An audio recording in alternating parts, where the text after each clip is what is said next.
V2 Chapter 211 Liquid in Stone Basin. What Ivan most care about is the strange lines on the pendant. He always felt the secret hidden in it, although Dumbledore and Voldemort had contacted the locket and found nothing. But it is not clear why Ivan has this feeling. Dumbledore looked at Ivan and immediately returned to normal. His face was extremely calm, as if nothing had happened. He waved his wand and dragged the boat with his own magic. Now, no one but him knows how much Ivan's magic is. Sirius, Harry, and Hermione were also a little surprised, but didn't think much. In their view, it is a miracle that such a small ship can carry so many people. After Ivan came up, the reason for the boat sinking quickly may be because the critical limit has been reached. Under the toss of Dumbledore, the boat set off immediately, and there was silence in the four places, only the soft rustling of the bow through the water. The boat was driving automatically. Without them, it seemed that there was an invisible rope pulling it towards the green light in the middle of the lake. Soon, the rock walls of the caves were invisible. They felt like they were in the sea, but there were no waves around them. As the boat progressed, the light of their wand was reflected in the black water, sparkling with a little golden light. The boat cut deep ripples on the smooth glass surface of the glass, like the groove on the black mirror. Just then, Harry screamed in horror. "I saw, those corpses are not far below the water." Ivan looked at the place pointed out by Harry. Under the light of the magic wand, he saw a dead man lying on his back a few inches from the water. His squinting eyes were fascinated, as if there were spider webs inside. The hair and robes swirled around his body like smoke. Obviously it was a dead body, but he was full of cobwebs, but he was very surprised to follow them, and the eyes inside turned quietly. The body seemed to be able to jump out and attack them at any time, but it didn't move until the boat crossed.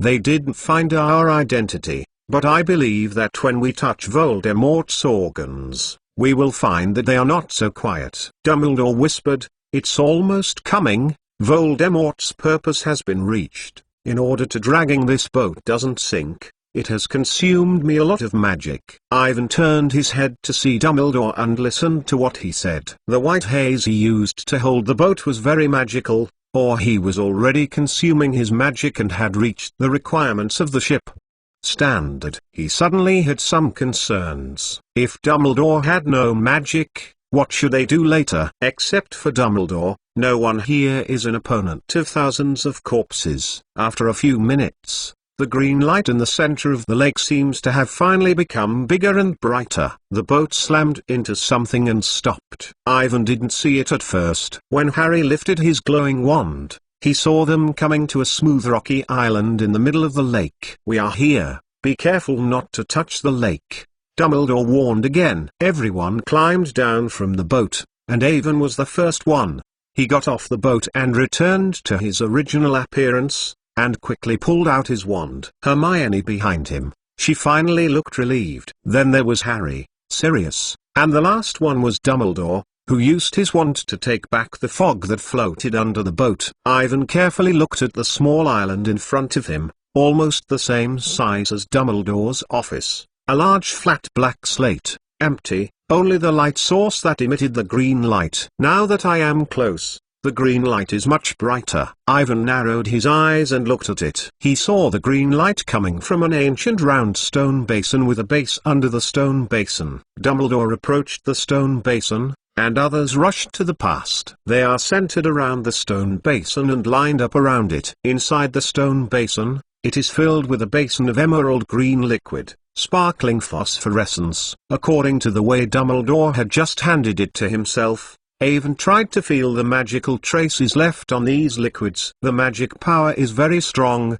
but it is not the magic that he is familiar with. It is very strange to say what it feels. In addition to these liquids, the stone basin and base used to load the liquid do not seem ordinary, and there is a strong defensive magic. Ivan carefully observed. The more I saw it, the more I was shocked. In front of these green liquids, there is a strong magic hidden in it, and it is very evenly distributed. He doesn't know which kind of potion is this, and what kind of magic is applied to the stone altar. In all the knowledge he knows, no one can use it. If you don't already know the result, let him solve it with his own strength. To be honest, Ivan doesn't know what to do. As for standing on the side, Sirius, Harry, and Hermione, who are confused, are even more impossible to know. It can be seen that Voldemort's strength and magic theory are beyond their level and beyond the ordinary wizards. Professor, what is this? Harry couldn't help but ask. I'm not sure.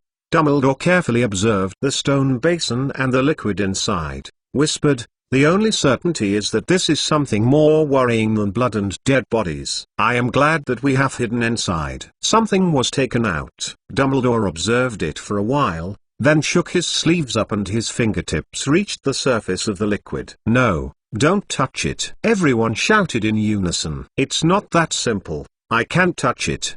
Dumbledore smiled faintly. Is it visible? My hand can't move any further. You can give it a try. Sirius, Avon, Harry, and Hermione hesitated, and at the same time, their fingers reached the stone basin and tried to touch the liquid. However, when they encountered an invisible resistance, their hands could not access the liquid. No matter how hard it is to stretch down, the tip of the finger seems to be hard and indestructible, and the liquid itself has not changed. Please let me know. I think you can try this spell. Maybe it will work. Dumbledore said. He raised his wand, made some complicated movements on the surface of the liquid, and silently recited something in his mouth. However, there is no movement. The phosphorescence of the green liquid seemed to be brighter, and they looked at Dumbledore silently until he retracted his wand. Professor, great, really great, Dumbledore said with appreciation. If I didn't guess wrong, this should be the potion that Voldemort himself invented. I have to say that he is indeed Hogwarts history. All graduates. The best one. But you can definitely crack it, right? Harry said hopefully. No, I can't, Harry. Dumbledore shook his head. This liquid, the handcuffs don't go in, can separate it, dry it or pump it out, or use the vanishing charm to make it disappear. Magic deforms it or alters its properties in other ways. I can only conclude that this liquid needs to be drunk. Drink? Except for Ivan, everyone else looked at him with surprise. Yes, at least I think it is like this. Only by drinking it can the stone basin be empty and get inside. Dumbledore said calmly. From this point of view, I have to admire Lay. His sacrifice is very meaningful. To be continued. V2 Chapter 212 The challenge to be faced. Clip. Regulus, Sirius said sadly. Yes, Master Regulus was drinking these green liquids here. Kreacher wiped his tears and said, this thing should have been done by Kreacher. The Dark Lord is like this? Asked Kreacher. But Master Regulus disagreed. He let Klein go home alive. He drank the potions himself. How kind and kind he is. As he spoke, Kreacher suddenly burst into tears. Since setting foot on this island, tears have been spinning in his eyes. Now I heard Dumbledore's evaluation of Regulus. Recalling what happened in the past, he finally couldn't help but burst out with tears. Crazy to punish yourself, and slammed his head to the ground. The scene was a mess, and Sirius and Hermione hurriedly stopped him. Professor. Looking at the out of control of Kreacher, Harry was full of panic. He hesitated for a while and continued to ask, but if some of us drink these liquids, it will happen. What? Will it be poisoned? I believe it won't do that, Dumbledore said easily. Voldemort will not be willing to poison people who come to this island. Harry blinked, and he couldn't believe it. Is Dumbledore so ridiculously thinking about the benefits? Professor. Harry tried to make his voice sound reasonable. We are facing Voldemort. Sorry, Harry. I should say that he would not be willing to kill the people who came to the island immediately. Dumbledore corrected himself. He will let them live for a while and figure out how they are. The defensive institutions that can pass through him, and most importantly, find out why they are so eager to empty the stone basin. Don't forget, Voldemort believes that only he knows his horoscope. Harry still wanted to talk, but Dumbledore raised a hand to let him not say anything. He frowned at the emerald green liquid, apparently thinking about something. There is no doubt, Dumbledore finally said, This kind of potion will definitely prevent us from acquiring the Horcruxes. From the description of Kreacher, we can deduce that this agent will probably cause people to take it, making it forget me. The purpose here is to feel extremely painful, unable to concentrate, or otherwise lose power. They will feel that the internal organs are burning. They want to drink water, and the only place where there is water is the lake in front of them. Ivan added, but the lake is full of corpses, and the lake is also was under the black magic. If you use magic to make water? Harry asked. If you don't succeed, Voldemort is planning. There is only one way to get water on this island. If you don't believe it, we can give it a try. Ivan took out his wand and said gently, "Clear water." The clear water came out from the end of his wand and fell to the ground.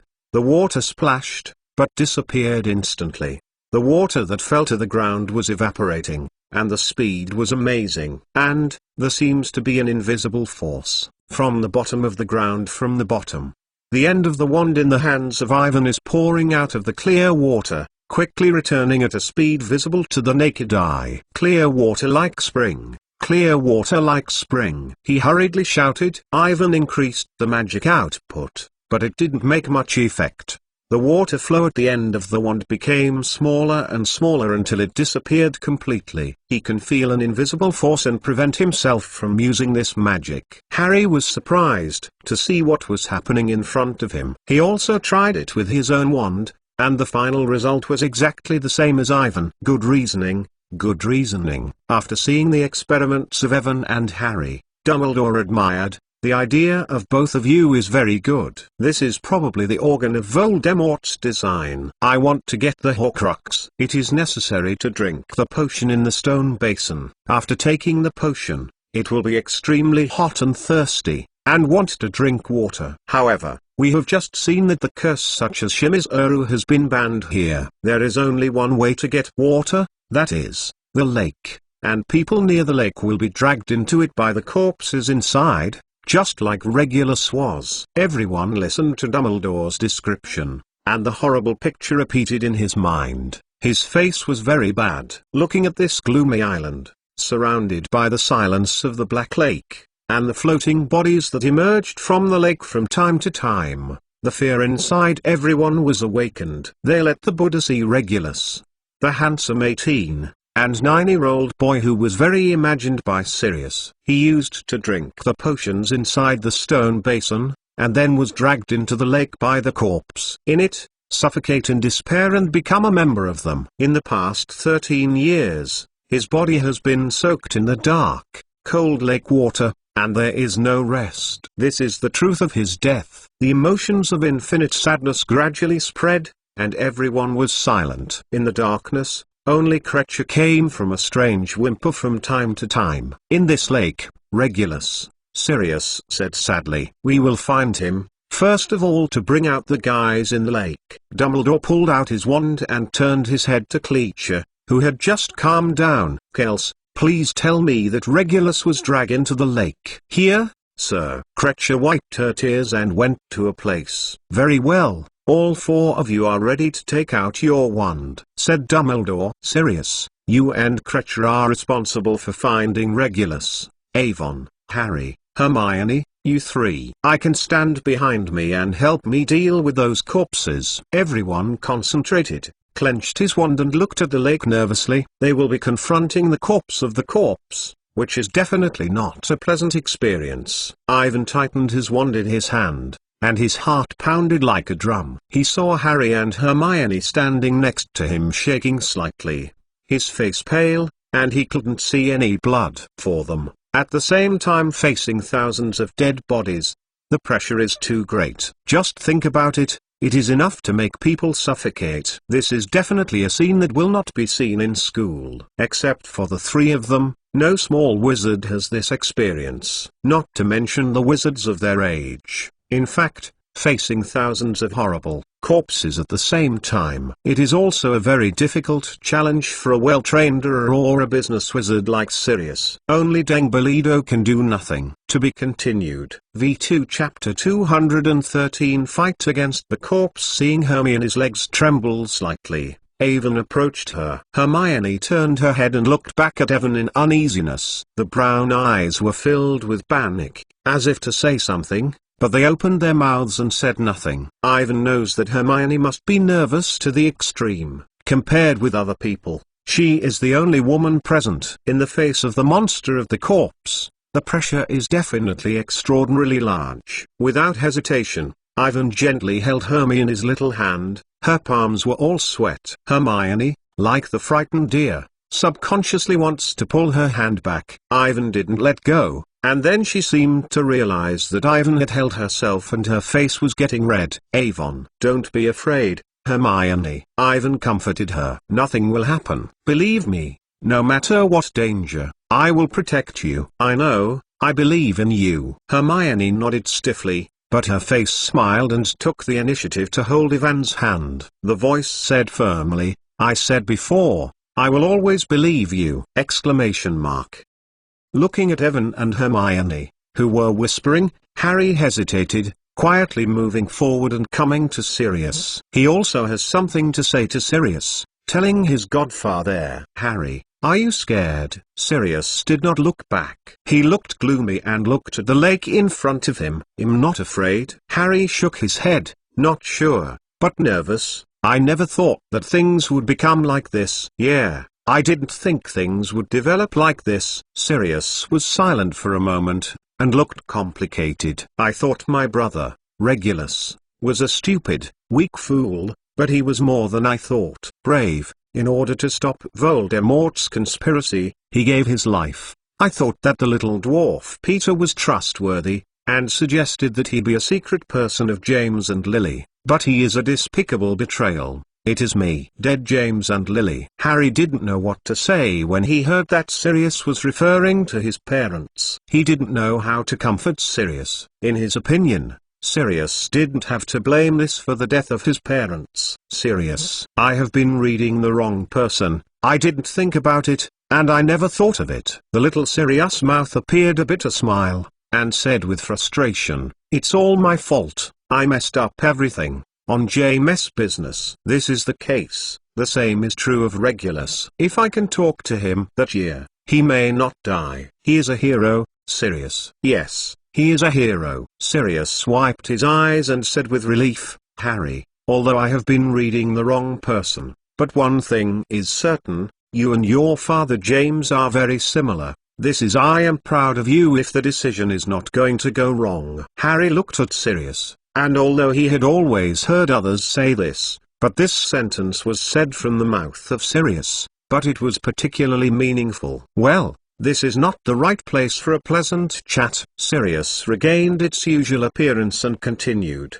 come on, you can stand in front of me and let me see your combat skills. When everyone was ready to prepare, Dumbledore tapped the stone pot with a wand and made a weak echo. The center of the green liquid in the stone basin, which could not be touched by any way, suddenly appeared a trace of sputum and spread from the inside out. Like a signal, the lake is no longer smooth as a mirror, but is stirring vigorously. Ivan looked up and saw a large dead body in the dark lake. Baeisenson's head and hands emerged from the black water. Men's, women's, and children's eyes were sagged, squinting, and squatting, floating toward the rocks, all petrified. Harry yelled. He raised his wand and pointed at the nearest corpse, and red light hit it. The corpse fell back into the water, but stood up again. Its dry hand slid across the lake, hollowed out, misty eyes staring at Harry, and the rags that were soaked in water were dragged behind him,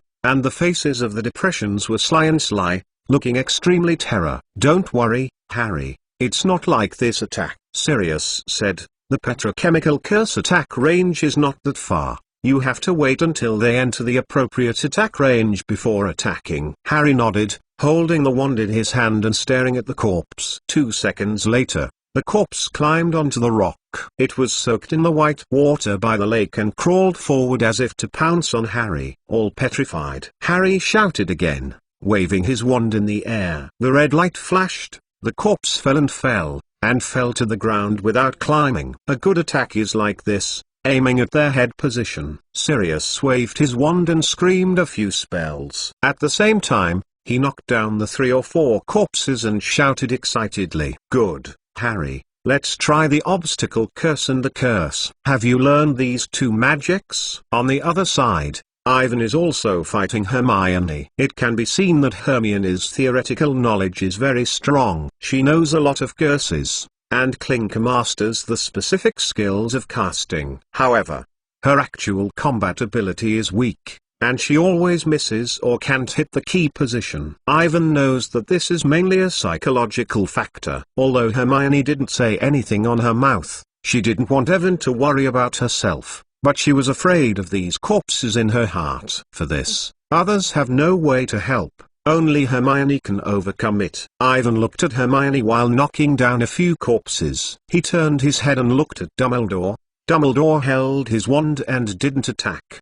He kept watching them. There was no feeling in the blue eyes. Ivan thought about it and understood that Dumbledore was protecting them. He began to try harder magic. A white ray of light flew from the end of his wand, and the corpses of the corpses had a deep mouth on the rags of wet clothes and cold skin, but no blood came out. They were ignorant and continued to push forward step by step, reaching out to them with a pair of dry hands. Ivan nodded, as in the imagination, a magical spell that was as devastating to the surface of the body, and had little use for the corpse. They don't feel pain, they are not afraid of this kind of injury, and they can't even stop them. From this point, it is not as good as the magical curse, obstacle curse and other magic. Ivan tried to attack a few more times. Dumbledore had just said that the best way to deal with the corpse was to use the fire, but now that Rigus has not been found, it can't be done. He is not in a hurry, but instead treats these corpses as experimental subjects,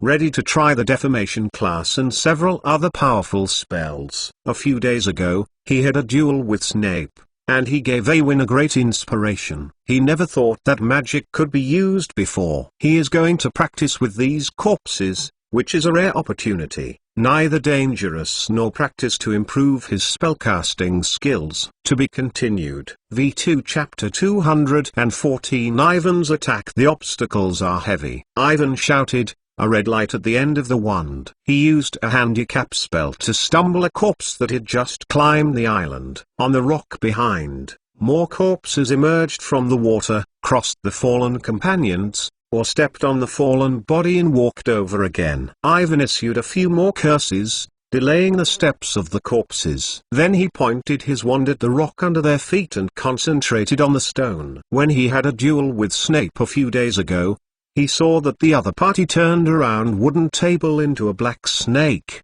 and continued to cast a spell to turn the snake into a small-eyed snake. These powerful, seemingly magical spells belong to the category of metamorphosis. The principle that Ivan learned in the defamation class of Professor McGonagall learned to turn the hedgehog into a teapot. The more complicated the defamation, the shorter the completion time, and the higher the difficulty of casting. Like Snape, turning a round wooden table into a giant python, and then transforming the giant python into dozens of cobras, requires extremely high spelling techniques, theoretical knowledge of defamation, and powerful magic support. Ivan can't do this yet, but it gives him a hint. In the case that the magic can't grow fast and can't use the powerful black magic at will, mastering various spells and techniques such as defamation is very helpful to enhance the combat strength and win the battle. Like the fighting club held by Lockhart last year, 2 people held their wands and stood in the same place to swear each other to attack each other. This is a relatively low-level battle. The real wizard fight, in addition to the spells competition, depends on who reacts faster. Can you use the surrounding terrain more flexibly, and the mix and match ability of various magic? As the basis of all magic, defamation is an important part of it. Of course, this is only a battle between wizards in the general sense. If it is as strong as Dumbledore and Voldemort, the battle between them is completely another style, beyond everyone's imagination. Evan pointed his wand at a rock not far away, and quickly recited a spell in his mouth, focusing his attention on it. He has not tried to change the size of the stone so far. Some are unskilled, and until the passage of many corpses, the rock gradually began to change. Successful. Ivan was delighted to see the stones of Gwen were on the shore of the lake. Under his control, this dark black boulder stood up slowly. It seems to be alive, and it begins to change. There are arms and legs. Although the outline is extremely rough, it can be barely seen. It is a monster shape. As we all know, the monster is a terrible monster that is 12 feet tall and weighs more than a ton. They are extremely aggressive and powerful,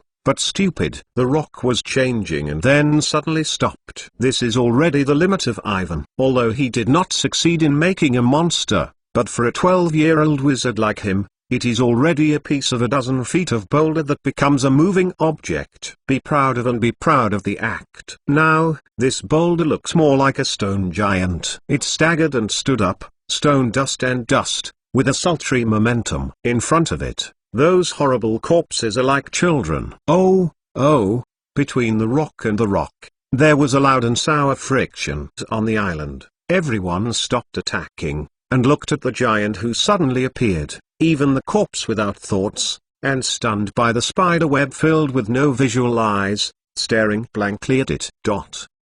No one can think of it. Ivan actually turned out to be such a big guy. Watching the appearance is enough to make people feel scared. Only Ivan himself knows that this stone giant seems to be powerful, and the actual strength is strong. The attack power is generally not mentioned, because of the size of the body. It consumes a lot of magic power. Feeling that the body is being exhausted, Elvin knows that he can't delay. He hurriedly controlled the stone giant to launch an attack. The corpses seem to be scared and stupid. With the explosive power, the stone giant swept all the corpses that had climbed up on the right side of the island back into the lake. Boom! Exclamation mark.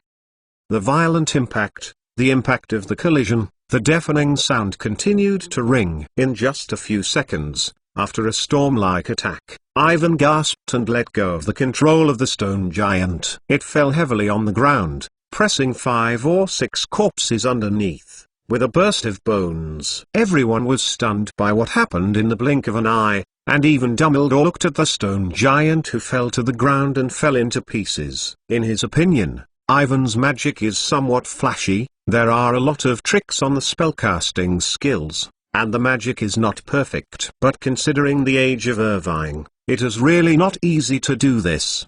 Dumbledore could see that Awin's childish attack was actually an exercise and a bold attempt. If you give him enough time and space, the future of this child will not be sold. Dumbledore's eyes flashed a bit of worry, and he rethought about the fact that when the boat arrived, the boat quickly sank after Ivan came up. No one knew that he was consuming nearly a quarter of the magic to drag the boat. This shows that Ivan already has a quarter of his magic. This is of course impossible. Dumbledore is very aware of his current state of magic. At his age, although the actual combat power may become weaker due to physical reasons, etc., the magic in the body is definitely a peak state that a wizard can reach. Don't say that Ivan, even Sirius, can't have so much magic. Dumbledore has just quietly reviewed it, and Avon's current magical status is extremely good among his peers, but it is impossible to reach 1/4 of his own. It's not its own magic. This shows that Awin must have carried a powerful magic item with him. What would it be? Exclamation mark.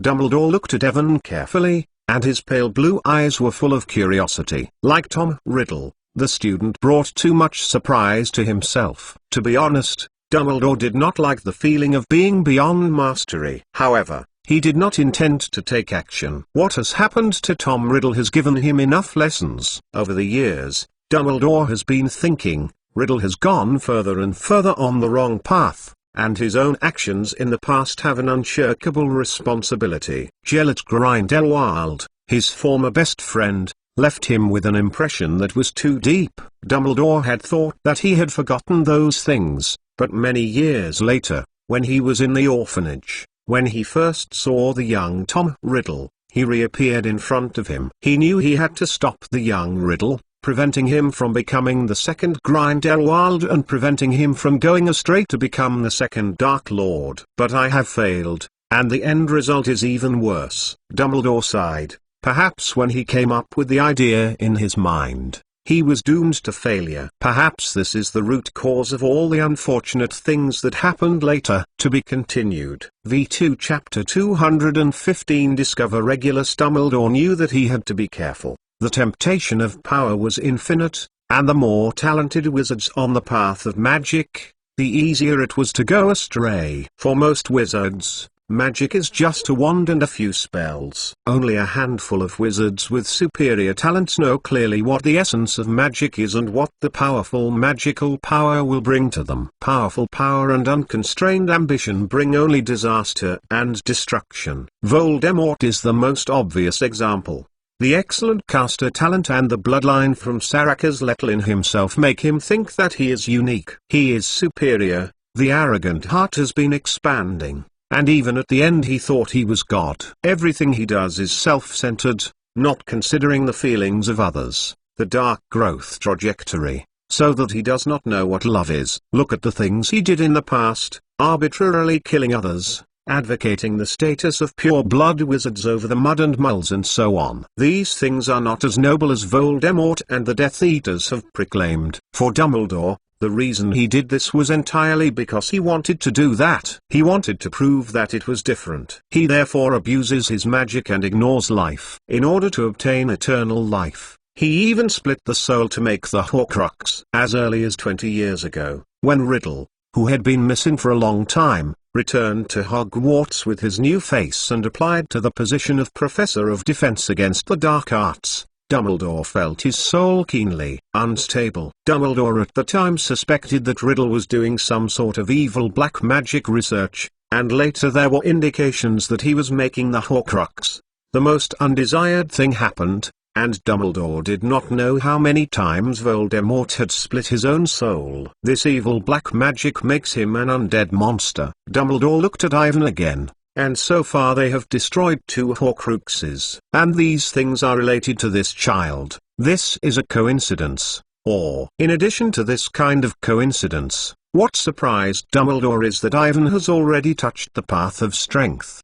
He is only the time to be worse. Ivan is as good as Tom Riddle in the student days, too much beyond his peers. The only thing to be thankful for is that he is different from Riddle. He is a complete family, has his own friends, knows what love is, and understands the meaning of life. From the current observation, Ivan cannot be the second Voldemort. Dumbledore's mouth showed a smile. What happened in Hogwarts a few days ago, although he did not appear until the end, but he knew all. What is most gratifying to him is that Ivan finally made a choice in the life and death of the little dwarf Peter. Even in the face of the threat of the 8-eyed giant spider, Ivan did not give up the little dwarf Peter to escape, but insisted on taking him away with him. Dumbledore was very satisfied with the performance of Ivan that night. He thought, maybe he should give this child more help. His age is already great, and once he has not succeeded in finding all the Horde of Horde, Ivan will become an indispensable boost. In the middle of the island, Ivan released the control of the stone giant while calculating his magical consumption. With his current ability, it is still impossible to turn this cyan boulder into something more complicated, but it is no small success to be able to activate it. He is going to try other magic. If not everyone is here, Ivan also interrupts and tries to summon the magic of the summoned demon recorded in the Secret of Dark Magic, which is the first time he saw this magic on the island. More and more corpses emerged from the lake in all directions. Under their attack, everyone went backwards and gathered around the stone basin. The corpses are hard to destroy, their magic has been exhausted, and Sirius, Avon, Harry, and Hermione use various spells to delay their steps. The pressure is still getting bigger and bigger, and when everyone is about to hold on, Dumbledore has shot, and his spells are exactly the same as Ivan. He waved his wand, and 4 heavy black boulders floated from the ground, with huge friction, turning into 4 huge monsters. It's not the unfinished state of Avon. They are exactly the same as the real monsters. They can hardly see any traces before the deformation. The 4 monsters make a rude roar and hold a thick big stick in their hands. arms. Ivan looked at Dumbledore with surprise and found that Dumbledore was looking at himself calmly and signaled to Ivan to pay attention to his next move. The wand in his hand danced in a strange trajectory, as if the conductor was playing. Under the control of Dumbledore, the monsters rushed from the center of the island in 4 directions and ran rampant in the corpse. A few loud bangs, they are so powerful. Many corpses are directly hit back into the dark lake. The strong impact of the picture in front of the eyes, so that everyone feels a hearty feeling from the bottom of my heart. The monsters were covered with corpses, but they did not take a step back. They were using a hard fight against their bodies and corpses. Ivan looked at Dumbledore with horror. He couldn't imagine how much magic it would consume. After Dumbledore's shot, everyone was under a lot of pressure. They concentrated on finding the figure of Regulus in the dense corpse. Ivan's gaze swept over a dead, pale face and a dead face, looking at them, unable to describe what it felt like in words. If you want to say something, it's definitely awful. At this moment, Kreacher suddenly shouted, "Young Master Regulus!" Kreacher found the young Master Regulus. Evan hurriedly pointed to the direction of the house elf. He saw a body of an 18-year-old boy who had just climbed out of the lake and wore a black wizard's robe different from the surrounding moles. The family emblem of the Black family. The appearance of Regulus is very similar to that of Sirius in the young age. Under the influence of magic, he still maintains the appearance of the moment before his death. There is almost no change. Compared with Sirius, it looks darker, but it also looks healthier and more energetic. His body has been swollen because of the long time in the water. Like other corpses, he looked around and walked toward the stone basin in the middle of the island. He did not recognize who these people were standing in front of him.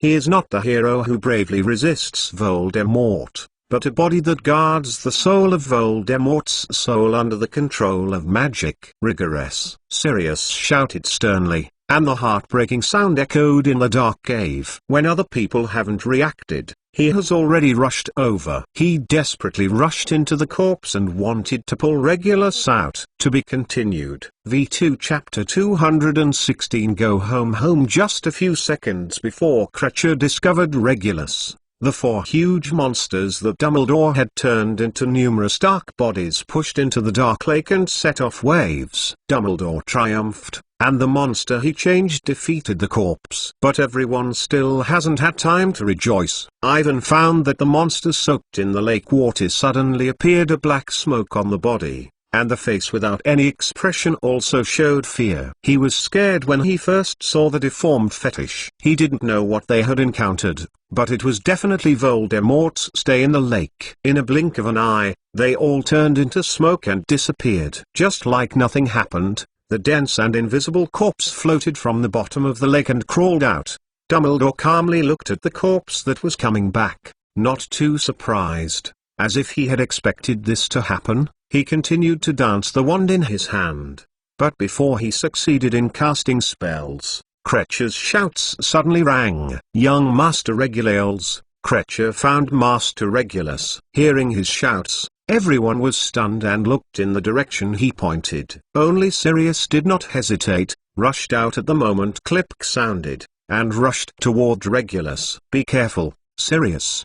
There are so many corpses in the corpse. Don't go over. Harry screamed, trying to stop Sirius. But it didn't work. Sirius was faster than I thought. Rigorous! He yelled as he rushed forward. Rigorous, I finally found you. I want to take you home and go home. The shouting of Sirius was repeated, and the tears flowed out of his red eyes. He did not care about rushing into the corpse of corpses, completely ignoring the personal safety of his own. The end of his wand made a red glow at an unimaginable speed, which would block the corpse of his advance. Behind him is the same crazy clay. Battle, fight. For my master, for the little Sirius master, for the young Master Regulus. Kreacher wants to fight. Even in such a noisy, his bullfrog-like voice is still clearly audible. This old house elf broke out all the vitality in the body. He waved the stone that had just picked up from the ground and followed Sirius into the corpse. Followed by Harry, then Dumbledore, Avon, and Hermione. The defense lines of several of them were completely broken, and the corpses that were washed up almost instantly were engulfed. Ivan's heart beat so hard. He just stood on the high ground where the stone basin was placed in the center of the island. Looking at these dead bodies from far away is enough to make people feel scared. Close contact now makes him feel terrible. He couldn't help but shudder. Around him, all the corpses that kept chilling out. They just climbed out of the lake. The loose, pale skin was covered with cold water, and accidentally met very much uncomfortable. It makes people feel sick. The number of dead bodies is too much, and Ivan can't see the direction of progress. In addition to a corpse with enough nightmares, Ivan couldn't see Dumbledore, Sirius, Harry, and Kreacher, who were also caught in the corpse. The only thing to be thankful is that Hermione was always by his side. When he was just swallowed up by the corpse, Evan held her right hand at the last moment and did not loosen it. Hermione gasped and squatted on the side of Ivan. She couldn't see half of her blood on her pale face, because she was scared. Her face was as pale as the corpses around her, and the beautiful brown eyes with aura were also awkward at the moment, filled with panic and uneasiness. Tears have been spinning in Hermione's eyes, but she has resisted not flowing out. In addition to the scream that was initially caught in the genital corpse, she has been forcing her to make no other sounds. She knows that it is fighting, crying, screaming and weak, except for distracting herself and Ivan. Nothing is useful. Although very scared, Hermione forced herself not to emerge. I don't know why. Seeing Ivan's side, I'm sensitive to the same kind of peace of mind. No matter how many corpses, no matter what, or even death, as long as there is Ivan's side, she can be calm. In the face, she will be able to stick to the end. The two men leaned together and sent various spells to the nearby corpse. Use fire, Hermione, use fire magic. Evan shouted. Dumbledore just said that the corpses are afraid of light and warmth. We can attack them with fire. Upon hearing Evan's reminder, Hermione suddenly remembered what Dumbledore had said. The flames are raging. She hurriedly yelled. A faint red flame appeared in front of her, not far away, and several corpses that were ready to pounce over were obviously hesitant. Seeing the fire, they instinctively want to escape. But Hermione's flames are too weak. These corpses are hesitating, and the sense of threat they feel is not strong. Maybe they can try to make a breakthrough. Hermione gasped. After using this magic, all the magic in her body had been exhausted. She looked at all the faces and prepared to rush to herself. She knew that she could not dodge and avoid. She closed her eyes with a fate, and her hand held Ivan tightly. But Hermione's eyes opened again. She was pleasantly surprised to see that Ivan also successfully cast the magic of flaming. The red flame of half a person with a hot temperature circled on the ground and turned them into a circle. Surrounded by it, the corpses are receding, and they are getting farther and farther away from them. Avon. Hermione turned and hugged Ivan. Tears could not help but flow out. Evan gently patted Hermione's shoulder and whispered comfortably. At this moment, although in a strange cave, although surrounded by countless corpses, the atmosphere becomes extremely warm in this circular fire circle. Outside the ring of fire, near the shore, Harry was not so leisurely. Just a few seconds before he followed Sirius and Kreacher in the corpse. Seeing Regulus, these two guys are completely insane. Like the giant monsters that Dumbledore had changed, they ran rampant in the corpse of corpses, and Sirius exploded with a tremendous amount of combat power. Harry couldn't remember how many corpses he tried to stop. Surrounded by heavy encirclement, they marched miraculously at an alarming rate, and in less than 3 seconds they rushed to the side of Regulus, who had just climbed ashore. "Go home, we go home, Regulus." Sirius hugged him with tears and tears, making a heartbreaking cry. He was crying so sad, and Harry couldn't help but cry out. He never thought that Sirius would become like this. He told him before that he was tired of Regulus, just like the other people in the Black family. Seeing this scene, Harry realized that Sirius had a lot of worry about his brother, only to know the brotherhood between them. Go home, I want to take you home, Regulus." Sirius murmurs. He tried his best to hug the body of Regulus, for fear of losing each other again. To be continued. V2 Chapter 217 Shabby Funeral. Seeing this touching scene, Harry couldn't help but cry out. In front of himself, Sirius kept tears and hugged the body of Regulus. He cried so sadly and kept muttering, "Go home, Regulus. Let us go home." In the arms of Sirius, Regulus is ignorant. His squinting eyes were fascinated, and there seemed to be a cobweb inside. He stretched out his pale, dry hands and hugged him back. Not a normal hug, but full of malice, to drown Sirius into the lake and drown. "Be careful, Sirius!" Harry hurriedly shouted loudly, but the sound came to an abrupt end. He felt his arm smothered himself from behind, cold, dead flesh like death, and hugged him from the ground, slowly and without hesitation, to the Black Lake. Harry struggled to get out, but without success. The strength of the corpse was much greater than him. He was dragged and slowly moved toward the lake. The magic wand in his hand made a few spells in vain and relapsed into silence. Harry was desperate. He knew that he would be drowned in this way. Like Regulus, he became another corpse that guarded the soul of Voldemort. But at this moment, there was a flame in the darkness, which was much stronger than the red flames that Evan and Hermione had. A bright, gold-neared firing wraps around the rock, and the corpses that hold Harry tightly become a step-by-step body shake.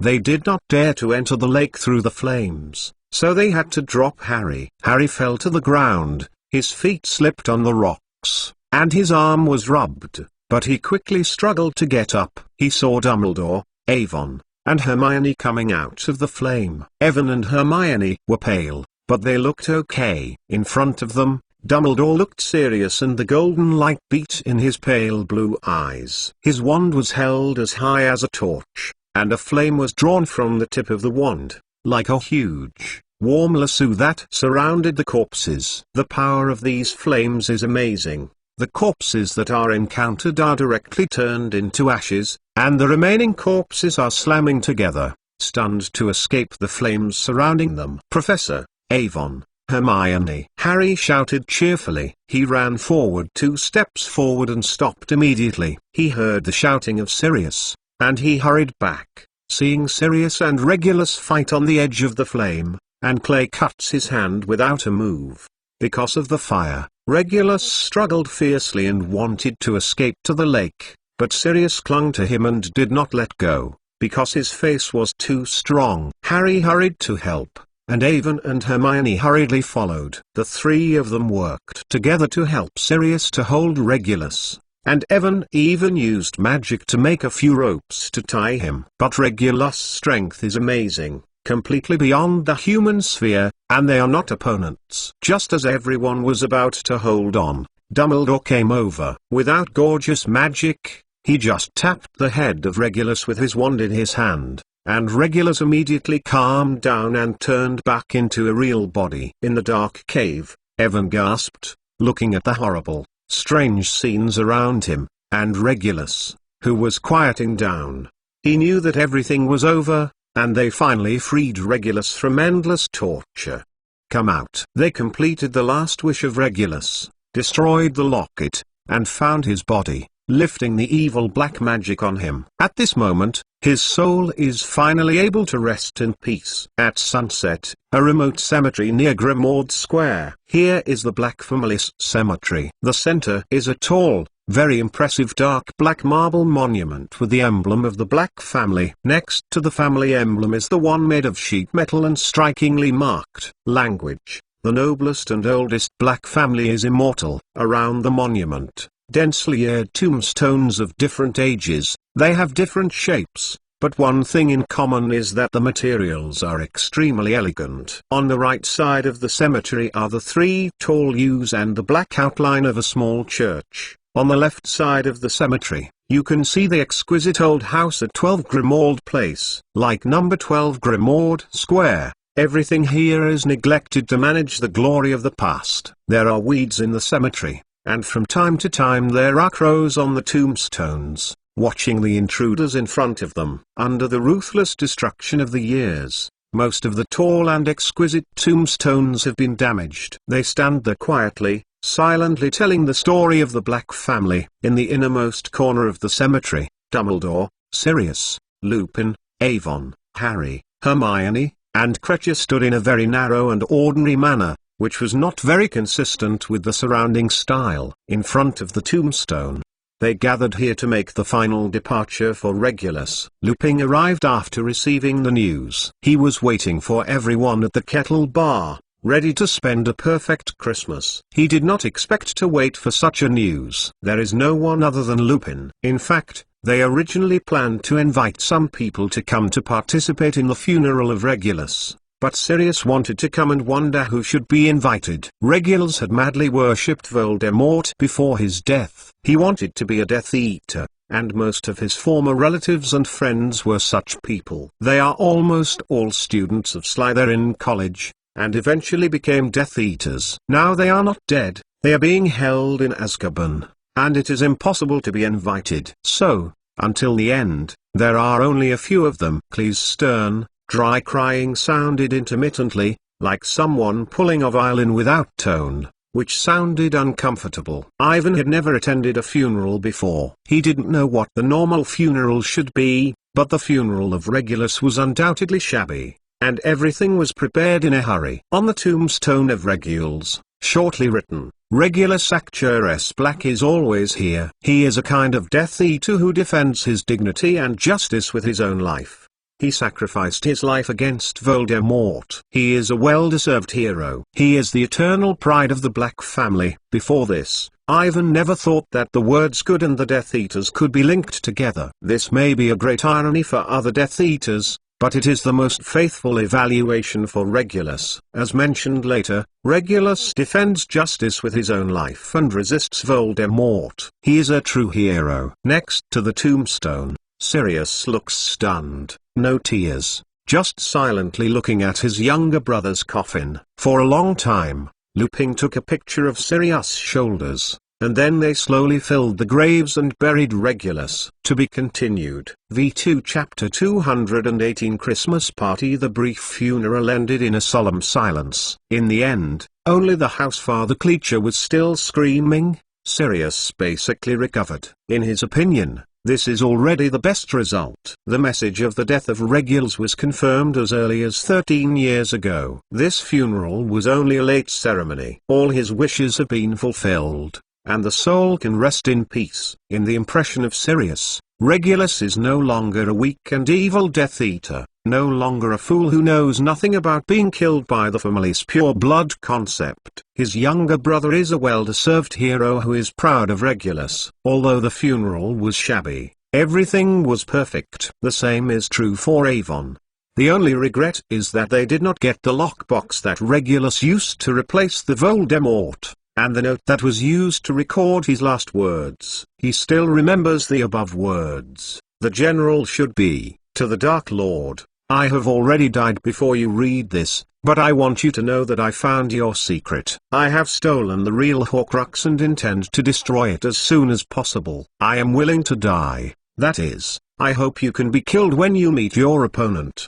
R.A.B. This note to Voldemort, the line between the words fully reflects the heroic fearless, and the broken dream of the young. You know, Regulus was once the most insane admirer of Voldemort. From the words on this font, it can be seen that, unlike all other wizards who are determined to resist Voldemort, until the last moment of his life, he still calls Voldemort the Dark Lord, which is the Death Eater's honor for Voldemort. This shows that Regulus has a view of Voldemort. However, for his own inner justice, for his own beliefs and persistence, Regulus finally chose to steal and destroy Voldemort's Horcrux. He would rather pay for it. From this point of view, Ivan wants to take a look at the note he wrote. But Dumbledore said that Voldemort placed the green liquid in the stone basin, and there was no other way to break it except to drink it. Only when Voldemort can confirm his own Horcrux in the future can Reggio's last words be seen again. Although unfortunate, this is no doubt exactly the same as what Regulus had imagined before his death. In this way, the last words of Regulus' life are conveyed to Voldemort, letting him know that there are still many people who resist him in obscurity, even among the Death Eaters. Thinking of this is a dramatic scene. Ivan can't wait to see the expression of Voldemort. He may be full of anger, but he should not be surprised. After all, from the beginning to the end, Voldemort did not believe anyone except himself. The Death Eaters who thought they were relying on him were just ridiculous flags. The sky gradually darkened. After the funeral of Regulus, Dumbledore rushed back to the Ministry of Magic, and he also participated in the trial of Wissengamot on the little dwarf Peter. The trial of Peter has reached a critical stage, and the impact of this case is enormous, and countless people are waiting for the final result. Even at Christmas, Wissengamot has no time to rest. After Dumbledore left, Lupin, Sirius, Avon, Harry, and Hermione did not return to Grimmauld Square on the 12th. Instead, they went to the Leaky Bar to participate in the Christmas party as planned. Kreacher was also taken over by them, although Sirius thought he should leave him alone at home, just like before. But others insist that it is good for him to let Kreacher live in Hogwarts and let him get in touch with other house elves. After the apparition of the apparition, Ivan came to the Dickang bar. Ivan was incredulously looking at the dilapidated little bar in front of him. It was swept away from the dark and dirty style of the past. The whole hall was dressed like a dream. Green Christmas trees, mistletoe and glittering gold stars were everywhere. There are other Christmas costumes. The rich food scent came out of the kitchen interior, and the bar owner Tom stood behind the bar in a funny red Christmas costume, cracking his mouth and showing an ugly smile, welcoming everyone who came to the party. Although the Christmas costumes here are not as spectacular as Hogwarts, they are full of more festive atmosphere. Inside the bar, there are a lot of sorcerers dressed in costumes, many of whom are Ivan's classmates at Hogwarts. People sitting in the bar with their glasses scattered, gathered together and talked happily, and laughed happily from time to time. In the middle of the bar, there is a weird band. They are playing a relaxed Christmas tunes. From time to time, magic is used to create a pair of colorful bubbles and golden fireworks. There are many young people around the band jumping cheerfully, dancing. Ivan's eyes blinked, which is incredible. He couldn't imagine it. A few hours ago, they were still fighting in the gloomy caves, fighting thousands of corpses, but now they are caught in a sea of festivals. This is Christmas, a true Christmas party. When they entered, the atmosphere in the bar reached. People almost recognized Sirius and Harry in an instant, and the bar was quietly silent, and then burst out with warm applause, almost to overturn the roof. They all squeezed over and shook hands with them over and over again, and sent the most sincere holiday greetings. Compared to Harry, who has the name of the Savior, Ivan is much less famous here. He is also happy to have a leisure time, and Hermione and two people come to the bar to pick up a drink. Not far away, Lupin went to the bar owner and booked a room for them to stay here this evening. Ivan leaned back on the bar and looked at Sirius and Harry, who couldn't get away from it for a while, and he thought about it, pulling Hermione's little hand and preparing to go to the diagonal alley to have a look. He just heard Lupin said that it is not just a broken bar. There are celebrations throughout the diagonal lane this evening. According to previous years, people will always celebrate until the early hours of the morning. Ivan and Hermione walked through the bar and went to the small patio with walls around them. The sky was completely dark, and the cheerful festive atmosphere in the bar was isolated by the door, and only the faint sound was heard. The two of them were huddled in a small patio, close by. Feeling that Ivan was close at hand, Hermione's heartbeat was getting faster and faster, and her face couldn't help but red. Hermione's spirit had been stretched tightly in the face of the corpse, and now she has relaxed. She only felt that the brain was blank. Because of her trust, she was so stupid and embarrassed to go out. She didn't know what he wanted to do. It was just from the depths of her heart, sweet joy, a trace of tension and mixedness. There is a strange feeling that is unclear. Is this the date? To be continued. V2 Chapter 219 Christmas Carnival in Diagonal Lane dating again? Hermione turned red, and she remembered the last time she was alone with Ivan. The two of them went to Hogsmeade on the last day of the last semester, stayed there for a whole day, and even went to Mrs. Patty's tea house. Hermione's heart rate increased slightly, and her thoughts returned to the couple's tea house, which was all pink and filled with sweet and greasy taste in the air. She thought that under the big Christmas tree, what Ivan had to do to himself, he wanted to kiss himself, and almost succeeded. For Ivan's actions, Hermione couldn't tell if it's a surprise or an expectation. Anyway, her heart is getting stronger and stronger, her face is getting redder. To tell the truth, she didn't think that Ivan would be so bold at the time, actually want to kiss herself. If he really kissed her, she didn't know what to do. Fortunately, there was no success at the time, and it was right to tell Hermione that it was right. It is undeniable that she really likes Ivan. But Hermione is not sure if Ivan likes herself either, or is it just influenced by the atmosphere in the tea house. She also made a jump at the time, and there are so many couples doing that kind of thing. In that atmosphere, anyone can't help but do something stupid. In Hermione's view, Ivan is so good, very magical, always the focus of people talking. There are many girls in the school who like him. For example, Ravenclaw's Autumn Jang. She is much more beautiful than herself. Hermione was a little frustrated. She was just a nerd who only knew to die and read. She looked like a horn and had a bad temper. Compared with Autumn, boys should like girls like her. Every Autumn walked around them, and Evan, Harry, and Ron all looked up at them. Therefore, Hermione has always dared to determine whether Ivan really likes herself. But after that, they have experienced a series of events together. Whether it is the horrible werewolf attack, or the next Professor Lupin's accusation by Ron, the plot of the little dwarf Peter, the rescue of Sirius, the search for regulars in a dangerous cave, etc. These days have occurred continuously. Things have made Hermione feel like she has been through for centuries. Many times, they all passed away with death, while the spirit remained highly tense. The relationship between Hermione and Erwin became more and more intimate. Whenever Ivan, I am protecting myself regardless of my life. While Hermione was moving, the trust in Ivan in the depths of her heart, and the other emotions that could not be clarified, were getting stronger and stronger. She suddenly regrets a little now. Why didn't she take the opportunity to clarify the relationship in Mrs. Patty's tea house last time? Maybe she should be more active. It's a pity to miss that opportunity. And one thing is certain, that is, she has absolutely no courage, and Ivan went to that place. But I still have the chance to have a Christmas party tonight. They are full of festive atmosphere in the diagonal alley.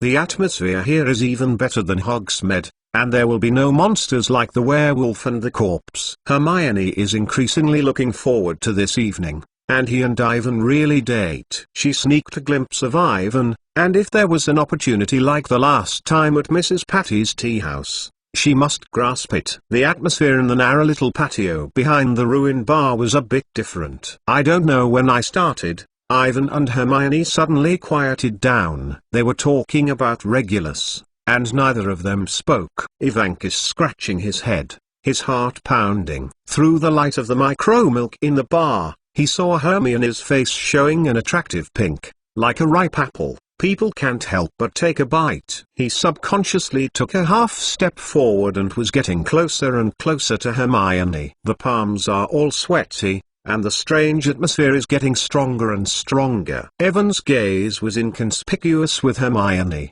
and he found that the girl's agile eyes had a hint of fanaticism that looked particularly appealing. He and Hermione looked at each other, and the two men hurriedly removed. Can't tell why, Ivan only feels that Hermione is particularly beautiful tonight. Just as he gathered his courage and prepared to say something, the stone walls in front of him suddenly began to move, scaring them. Ivan and Hermione hurriedly turned their heads. In front of them, a small hole appeared in the middle of the stone wall leading to Diagonal Lane. The hole became bigger and bigger, and in a little while there was enough for them to pass. The wide archway leads to a winding, cobbled street that is invisible. Merry Christmas, children. A group of wizards dressed in red and green festive costumes came out from the inside and happily said hello to Ivan and Hermione. They hurried through the two people and prepared to have a drink at Diagonal Lane. Ivan and Hermione looked at each other slightly, and Ivan's movements were extremely clumsy. They didn't know what to do, and they didn't know where to put them. Seeing his nervous appearance, Hermione suddenly laughed. The corners of the mouth on both sides rose slightly, and the smiling eyes bent into a nice crescent shape. She bit her teeth and took the right hand of Ivan and walked forward into the Diagonal Lane. Tonight's Diagonal Lane has a charm. Almost all the shops are brightly lit. The streets are filled with cheerful Christmas songs, with rows of Christmas trees on either side, filled with various decorations and Christmas gifts, some with small sparkling icicles on the trees and hundreds of branches on the trees. Candle. Through the Christmas tree, you can see that the back of the brick wall has also been cast a special magic, which is covered with garland ribbons composed of holly and mistletoe. The color is constantly changing. There are also those grotesque mascots, each of which looks extraordinarily strange. Some are dressed by wizards, and some are transformed by deformation. The sweet food scent permeates the streets, and the whole street is crowded with people who are carnival. People dance around and celebrate the arrival of Christmas. "Look there, Ivan," said Hermione happily. Her face filled with a sweet smile and looked very interested. In the direction of her finger, Ivan saw a red Christmas hat on the small square inches front of the gringotts. A paper dragon of more than 20 inches flew over the crowd. The dragon was doing a fairy. He constantly throws Christmas presents to the crowd below. Those gifts are golden glittering gold gallon. Many wizards are grabbing these gold coins below,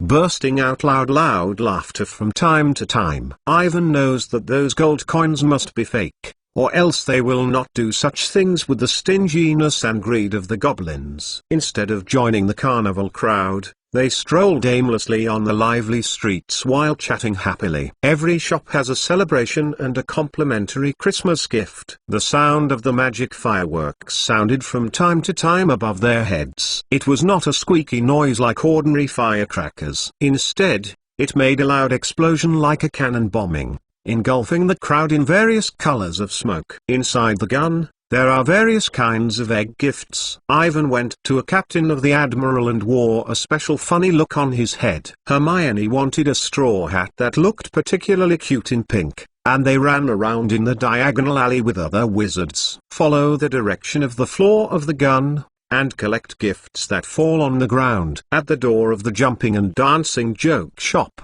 a gift box blasted open. A burst of green smoke drifted, and Ivan saw that the pink hat fell into the alley not far away, and he hurriedly pulled.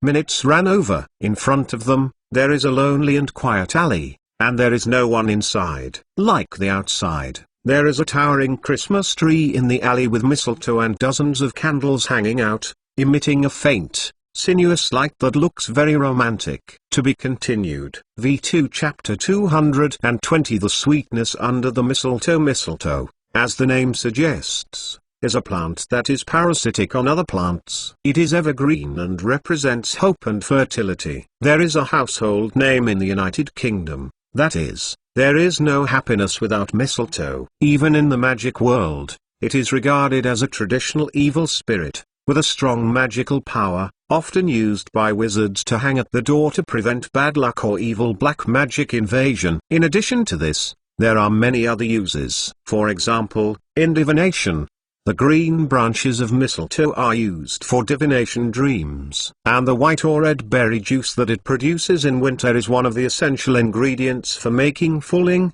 which can bring good luck to the user. In the traditional history and culture of muggles, mistletoe is also known as the golden branch of life. It is said that on Christmas Day, as long as the girl passes or stands and the mistletoe hangs, the man next to him can go up and kiss her. Looking at the Christmas tree in front of the light, and the mistletoe hanging on the tree, I don't know why, Hermione suddenly remembered this ancient custom. She looked at Evan slyly, her eyes both expecting and a little scared. She seems to want what Evan is doing to herself, but if Evan really comes over, she doesn't know what to do. Let's find it, Hermione, I saw that hat fell here. Evan gasped and didn't notice Hermione's strange reaction. He held his wand and whispered a fluorescent flash, and began to look in the dark alleys. Nothing on the ground. Ivan thought for a moment, when the hat fell, it might hang in front of this huge Christmas tree. He looked up and looked at the branches of the Christmas tree from top to bottom. Avon! Hermione screamed softly, her heart pounding. She remembered the determination she had just made on the patio. She must take the initiative to attack this evening and seize the opportunity. It is an excellent opportunity. Have you found that hat? Hearing Hermione summoned, Evan hurriedly lowered his head and said that his mouth suddenly stopped. Hermione was very close to him, and Evan's gaze and Hermione looked at each other. In the instant exchange of the eyes of two people, he even stopped breathing. At that moment, he was completely conquered by Hermione's beauty. In the heart of Ivan, there is a strong feeling of strangeness. Perhaps this is the feeling of love. He made up his mind that the girl in front of him is the one he likes, and he is willing to give everything to protect her, even life. Hermione's face was reddish, and her burning gaze looked back at Avon. Don't worry about that hat. Do you know that custom? What customs? Ivan tried to concentrate. Yes, that's about the mistletoe. You know, on Christmas Day, as long as there are girls standing under the mistletoe, then Hermione can't say it. Her face is red to the extreme. She bites gently. With my lips. My face is full of shyness. She feels that her body is hot and hot. She couldn't believe what she said just now! Exclamation mark. This way, it is like she is actively asking Ivan to do that kind of thing for herself. The candle on the Christmas tree glowed and the atmosphere became awkward. Along with Hermione's gaze, Ivan saw the large mistletoe on their head. He instantly thought of the custom that Hermione said, on Christmas Day. As long as the boy and the girl are standing under the mistletoe, the boy can kiss each other, the girl does not have the right to refuse. Hermione just said this custom. Does she want herself? Ivan began to think about it. Under the dim candlelight on the Christmas tree, he felt that Hermione was particularly beautiful, much more beautiful than usual. Deep inside, he suddenly raised an urge to kiss Hermione. An invisible gas field attracted Ivan. He took a deep breath and couldn't help but step forward and try to hold Hermione's little hand. The general touch of electric shock came from the fingers. Hermione trembled, no resistance. Ivan felt her breath, the sweet scent of the girl. His brains stopped working, and all the mixed thoughts were converted into a blank. He swallowed his throat and leaned forward. The distance between the two is like an insurmountable gully. He only feels nervous and has even stopped breathing. Ivan's right hand wraps around from the bottom up and holds Hermione tightly in his arms. Hermione tried to hide backwards, looking a little scared, and then seemed to think of something, slammed down and closed her eyes tightly. The long eyelashes on the eyelids trembled in the winter night wind, and the cheerful Christmas tunes came slowly from a distance, and if looming, Hermione's heart trembled. Her body is tight and she is both expecting and nervous. The distance between the two people was getting closer and closer. Looking at Hermione in her arms, Ivan made a heart and made up his mind, and then closed his eyes, and his lips touched Hermione down. The girl's body trembled again and violently pushed Evan. Ivan did not retreat this time. He felt that he had kissed Hermione, a sweet, cold feeling, very soft, just like eating sugar. Clear and cool! Exclamation mark. Soon, he was immersed in this intoxicating feeling. Hermione pushed Ivan, no promotion. She also felt the strange feeling between her lips. She closed her eyes tightly, did not dare to open. Feel the coolness of the mouth, and it belongs to the taste of Ivan. The two kept this action and didn't move. Time is only a second, but for both of them, it seems to be a century. If other people think that their actions are not so much a kiss, more accurate description, it is better to say that it is a light touch between the lips. But for Evan and Hermione, this is already an extremely difficult challenge. Evan could feel the tension of Hermione. She bit the teeth and did not loosen. He knew that at this time, the boy must take the initiative, and Ivan was ready to take further action. But at this moment, Hermione jerked him away. She was short of breath, avoiding Ivan's eyes, bowed her head, and her face was reddish. "No, no, Ivan, we can't do this," Hermione gasped. Her eyes moved involuntarily to other places, panicked and said, "I just saw that hat fell inside. I went looking for it," she finished, turned her head and ran to the depths of the alley. Ivan stunned. Hermione must be nervous now, and he is the same. He doesn't know if he should chase Hermione, and he doesn't know what to say. He began to think again, since it has already begun, it should be done in a broad way. This kind of halfway behavior, how to describe it, it is too embarrassing. To be continued. V2 Chapter 221 Strange girl kissing something. Really can't be too hasty. The normal procedure should be to first propose a relationship and then do something like this. Under the Christmas tree, Ivan's face was red and hot. He looked up at the dark night sky and took a deep breath, trying to calm himself down. Since it has become an established fact, and you are dear, you should assume the corresponding responsibilities, and it will not make sense to continue to entangle. However, when I think of my face just touching Hermione's lips, it's cool, soft, and has a sweet taste. Ivan's face was red, and he was thinking about it. If he asked for his own communication, would Hermione promise? If she promised, does that mean that she can do that with her in the future? Ivan shook his head hard and couldn't think about it anymore. He tried to adjust the breathing rhythm and was ready to look for Hermione in the alley. He just took 2 steps and stopped immediately. He heard a crisp, subtle voice coming from the dark corner, and someone whispered a song there. The tunes of this song are very strange. It is not a happy Christmas music, but a slow, beautiful melodies. There is a bit of sadness in the crisp voice. I have never heard similar songs before. He hurriedly turned his head, and under the faint light of his wand, he saw a girl curled up in a dark doorway and sang songs low. The girl has long, pale yellow hair and curls slightly. The top of her head was carrying the pink straw hat that Evan and Hermione had just looked for. The brim was pressed down very low and could not see the specific appearance. From the appearance, her figure is very slender and thin, and her height is about the same as that of Ginny. She should be about the same age, about 11 or 2 years old. The girl wore a set of worn black wizard robes. It was a very old style. The loose scorpion was very unfit. It seemed to be a large-sized adult wizard's clothes. It was slightly modified and put on her body. I pulled up a few times and barely fell. On the dusty robes, the red stains scattered from top to bottom, spotted everywhere. These stains don't know what the liquid is left behind, and it looks shocking. It is like a trace of a potion or blood falling on it. Evan squinted and carefully approached half a step forward. He secretly raised his vigilance.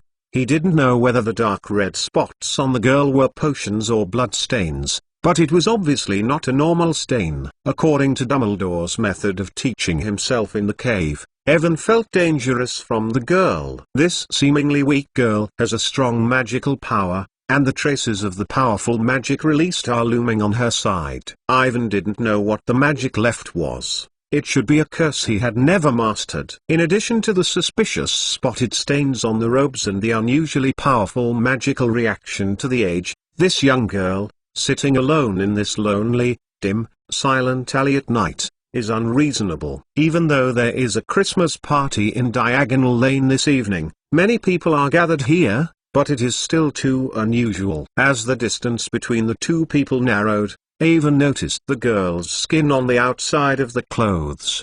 Her skin is very white, but it is not the healthy white of normal people, but the paleness that she can't see the sun for a long time. It's like a corpse, but it doesn't look too disgusting. Of course, this may also be because the girl is too beautiful. Ivan saw her hiding under the cap, and the delicate facial features were reasonably matched, and all the girls he had seen were more beautiful. Just like a porcelain doll, there is an indescribable special temperament. The most striking thing is her eyes. The girl's smart eyes are not common colors, but very rare wine red. The red is very pure and thorough. When Ivan took a glance, he fell deeply into it.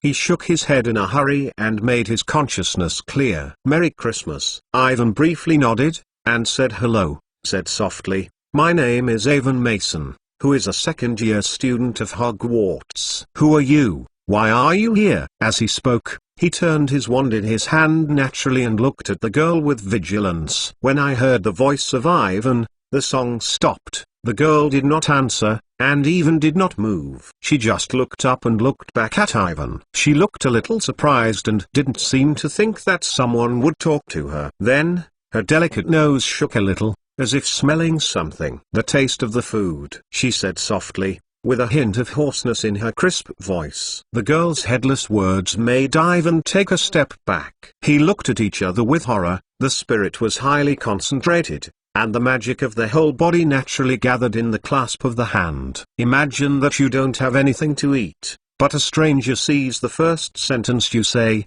and mentions the taste of the food, and then looks at you, just like you are in his eyes. Food, what would it feel like? Surprising, with a bit of creeps.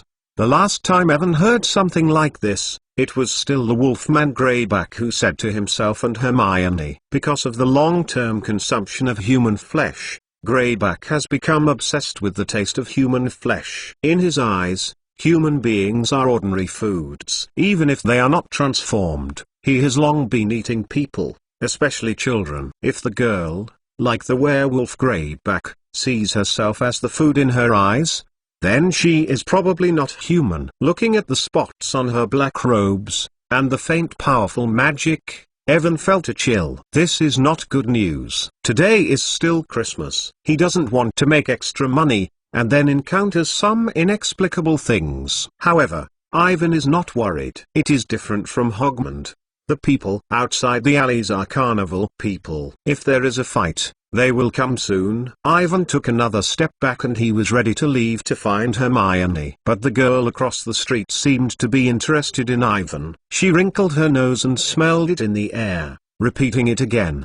The taste of food. It's very nice to have a hoarse voice in the crisp, but it's absolutely not normal. She stood up and walked over to Ivan, as if she didn't see the wand in Ivan's hand. There is no wand in her hands. And there are no dangerous moves such as casting spells and turning. In fact, her body looked thinner in the black robes and looked a little dangerous. Ivan groaned. I don't know what to do. If the girl attacks herself with evil black magic, or says 2 more words, Evan will not be as embarrassed as it is now. He stood in the same place with his wand, completely ignorant of how to be good, whether to communicate with her or directly attack with magic. At the very least, should you clear the situation at hand? To be continued. V2 Chapter 222 Sudden Battle in the Dark Alley. Hermione had no trace, and she didn't know where to go, Ivan and the strange girl in front of him were deadlocked. 2 people stood under the Christmas tree.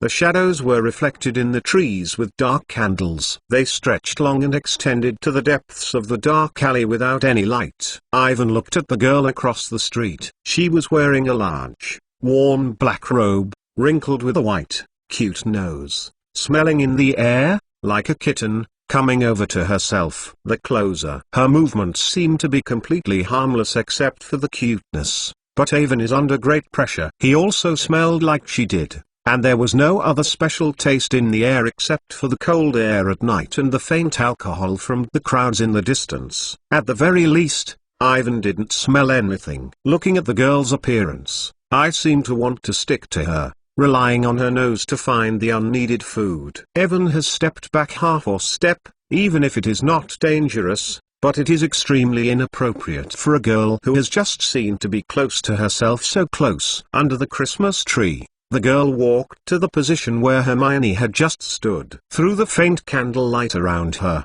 Ivan clearly saw her appearance. Just in the dark corner, he just instinctively felt that the other party is very beautiful, petite, delicate facial features, fair skin, like a porcelain doll. Now looking up at the candlelight, Ivan found that the girl's appearance can only be described by the word stunning. It is a kind of beauty that can directly touch the depths of the soul. Especially her burgundy eyes, like 2 rubies, shine with agility. In contrast, her skin is still not half-skinned. as if all the blood in the body is concentrated on the eyes. The food girl stumbled and looked a little weak. "Wait a minute, if you come close, I will attack," Ivan shouted. He raised the wand in his hand, and as the magic gathered, the light at the end of the wand became stronger. When I heard Evan, the girl stopped and seemed to hesitate. "Very good. We need to communicate. As you can see, I am not malicious. I just accidentally heard the song you sang, and I was curious to see it in the corner." Ivan patiently said, "My name is AI. When Mason." "What is your name?" Ivan Mason girl repeated it, did not say her name. She continued to smell, slowly said, "The taste of food." Her state is very strange, it looks very weak, it seems like she has been hungry for a long time. In addition to food, there seems to be no other thing that can attract her. "I don't have anything to eat. If I don't mind, I can take you to the Kettle Bar, where a Christmas party is being held and there are lots of delicious things to eat." "I can't go. I have to stay here. There are important things." The girl shook her head stubbornly. "I smell the taste of food, it's on you." After she finished this sentence, she returned to Ivan again. The other person's words have not been said to make Evan more confused. He can be sure that he has nothing to eat except for a bunch of black magic books that have been reduced by the reduced curse. Looking at the girl who is getting closer, Ivan didn't hesitate. He clenched his wand and shouted, all petrified. The red light flew out of his wand and hit the other party accurately. Although I don't know what this guy wants to do, but Ivan decided to be careful. The other party's behavior is too abnormal. He is going to ban her with a petrified curse and then have a good chat. If it is impossible to ditch, you can bring her back to the leaky cauldron, and ask the bar owner, Lupin, Sirius or others to find the girl's family or find out her details. Evan's petrified curse hit the other party. When he thought he was successful, the red light of the spell suddenly turned to the right, changing the original trajectory, rubbing the girl's body and falling to the opposite wall. Ivan stunned. He saw the little hand hidden in the wide sleeves of the girl, holding a black wand. The wand is very short, about 7 inches long. It's amazing that she actually has a wand. In addition to this wand, what Ivan cares most is that this girl is very strong. She had just released a protective spell almost at the same time as the petrochemical curse was about to hit, and she used a silent spell. A spell that silently whispered in her heart. With the quick cast and the silent spell, Ivan thinks that it is very difficult for him to do it. Thinking of her strange stains like blood spots, and the faint powerful magic, Ivan's spirit is highly concentrated, and dare not care. He waved his wand and made several spells in a row. The girl did not counterattack, but the spells of Ivan were about to hit her last second, deflected, and wiped her body to the side.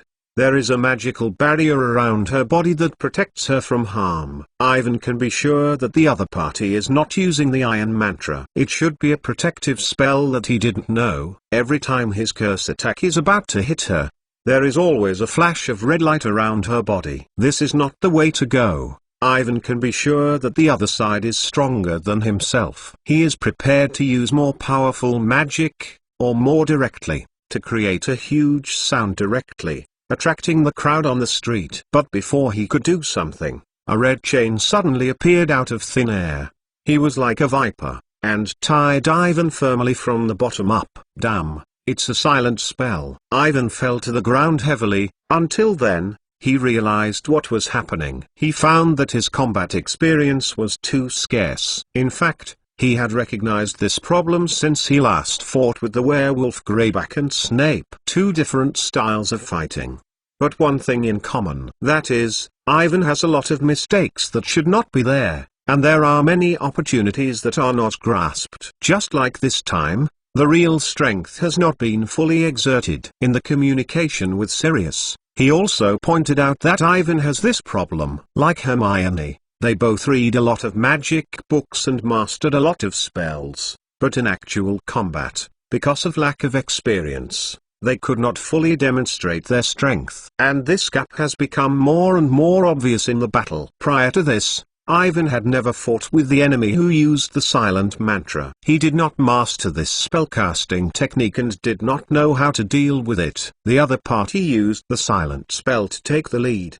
and used two magics that Ivan did not know, so that he could not defend at all. So he was subdued. To be continued. V2 Chapter 223 Vampire Ivan was tied tightly by the red chain that suddenly appeared, and fell heavily on the ground. Without pain, he struggled to get up and didn't succeed. He is all cold and sweaty, and he doesn't know what the other person wants to do. Ivan tried several spells in succession, but they didn't cast it. The red chains on his body are not only bound by the body, but also emit a strange magical atmosphere that hinders the magic of his body. Ivan looked up and saw the girl swaying like a kitten. She looked confused, as if she had just woken up. Her face did not change at all. For her, using this powerful magic that has never been seen before to subdue herself seems to be just a trivial matter. The girl did not speak and went straight to Ivan's side. The deep red eyes fell on his neck. It seemed hesitant and swallowed. Under the wide, dark robes, her short wand did not know where it was placed. The girl wrinkled her nose and smelled it, and then extended a pale hand to Ivan. Even though thick clothes, Ivan can still feel the girl's hand is like ice. The temperature is very low, even colder than the winter night air. Because he was very close, he could smell a strange smell on the other side. It is not the unique aroma of Hermione's girl, but a faint smell. Ivan can be sure that the spots on her black robes are not traces of potions and drinks, but the blood clots left after the blood drops on it. Wine-red eyes, pale skin, cold body temperature, smell. When these are concentrated in one person, it is enough to prove this girl is a vampire! Ivan just had doubts, but now it is completely okay. He couldn't believe that his luck was really bad. On the opposite corner of the most prosperous commercial street in the wizarding and magic world, he can easily encounter many vampires who have never had the chance to see a wizard. Even in the ups and downs of the dragon and the snake, if you want to meet a vampire, you need to be lucky in the lottery. You know, in the magic world, vampires do exist, but they are very rare and full of mystery. Vampires usually pay great attention to the protection of their own secrets, generally do not actively contact the mainstream magic society. They have their own closed society and survival rules. Even if you have occasional contact, it is difficult to identify. In this environment, many wizards even think that vampires have perished, or that they are simply fabricated magical creatures, but they exist in mythological stories. Ivan vaguely remembers that in the original book, there is no excessive description of the vampire. After Voldemort returned, he sent a Death Eater to contact various dark creatures to overthrow the Ministry of Magic. The three most important allies were werewolves, giants and vampires, especially vampires, but they rejected Voldemort's invitation. In the original book, what seems to happen inside the vampire community, they have no energy to estimate the other, and finally it is not. Looking at the vampire girl, she seems to be starving, wanting to pounce on her neck, sucking blood. Ivan swallowed and swallowed his body. Because I didn't think of meeting a vampire, he didn't deliberately collect related books. The second-year defense against the dark arts did not have this content. Normally, the vampire is a 7th grade course, or an elective course, and relies entirely on the professor to play. Occasionally, there may be questions related to vampires on the Advanced Wizards Leveled test, which is also very simple. The only impression of the vampire in Ivan's mind was that when he was bored last year, he looked at Loa's Traveling with the Vampire. This book uses Lohat's unique exaggerated narrative brushstrokes, detailing a vampire he encountered while traveling, and how he fought, experienced the battle between life and death, and finally defeated it. Although there are many exaggerations, and it is not the personal experience of Lockhart himself, the prototype of this book is a true story. Inside the description of the characteristics of the vampire, this girl is completely corresponding to the front. According to Traveling with the vampire, like the werewolf, was formed the day after tomorrow.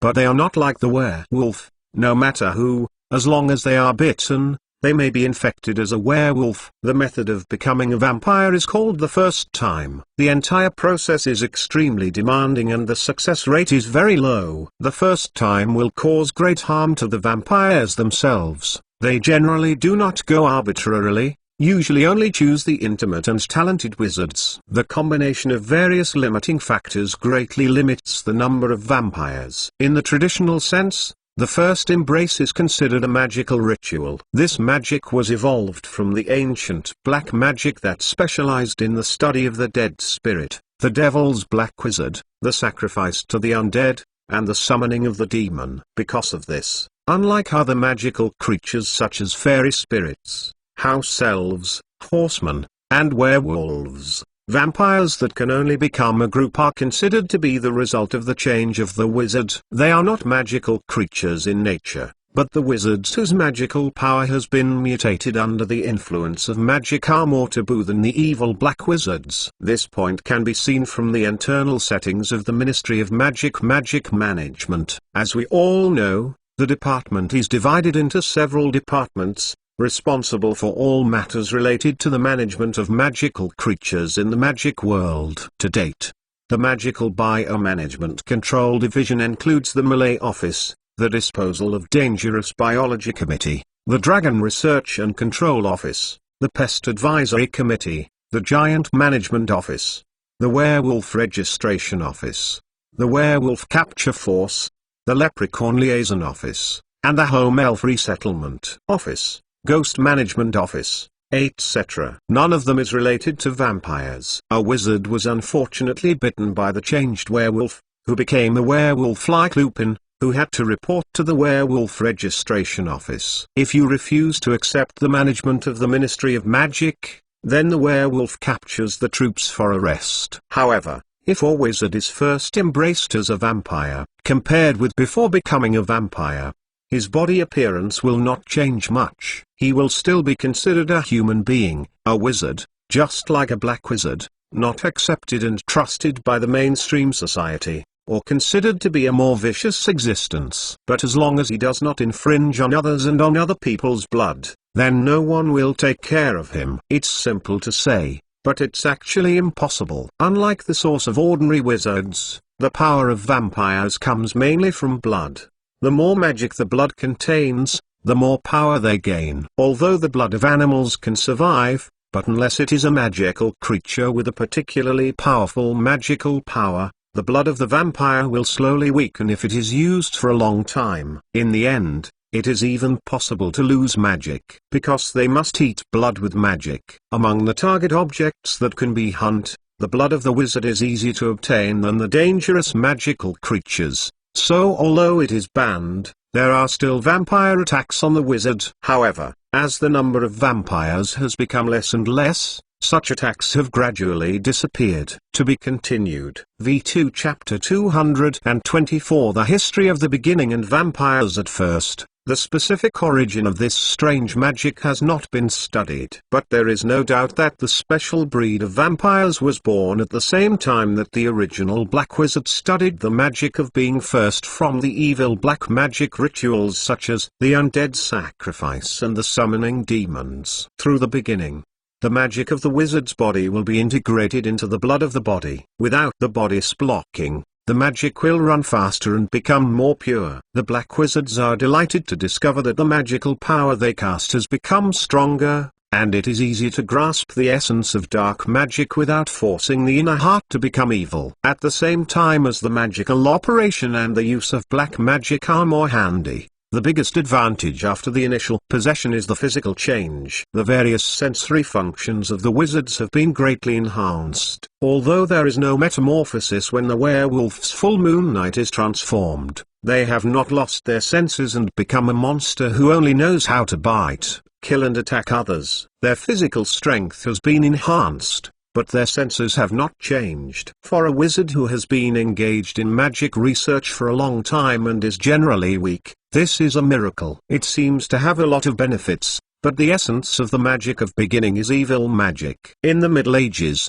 which believed in the existence of the gods, This amazing power that could fundamentally change the body of the wizard was thought to come from evil spirits or powerful demons. In fact, after the first time, the wizards were surprised to find that the skin of the body became whiter and white, and finally became pale without any blood. Moreover, they began to become afraid of the sun and could only be active in the night. Black wizards generally believe that this is a curse, the price that must be paid while gaining powerful power. These changes are nothing.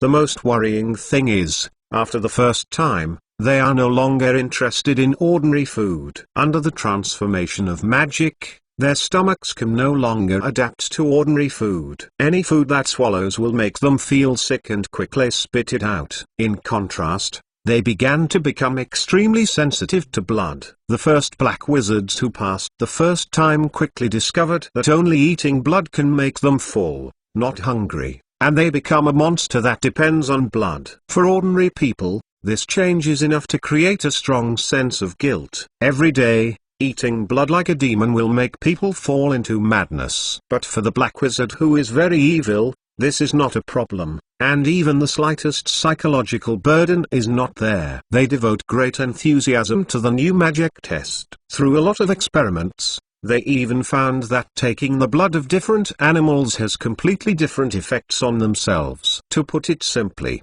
the more magical the object you choose to smoke, the greater the gain from the blood. Because it is no longer possible to rely on natural growth to enhance and restore magic as a normal wizard, they begin to smoke the blood of magical animals. After this behavior was discovered, other wizards began to call these special wizards as vampires. Because of blood-sucking, vampires are not understood by the mainstream magic society. They are gradually being squeezed into the edge or shadow of the magic world to form a special existence. Inside the vampire, this direct change in the body is seen as a gift of the devil. They don't agree with what other wizards call them. They call themselves blood.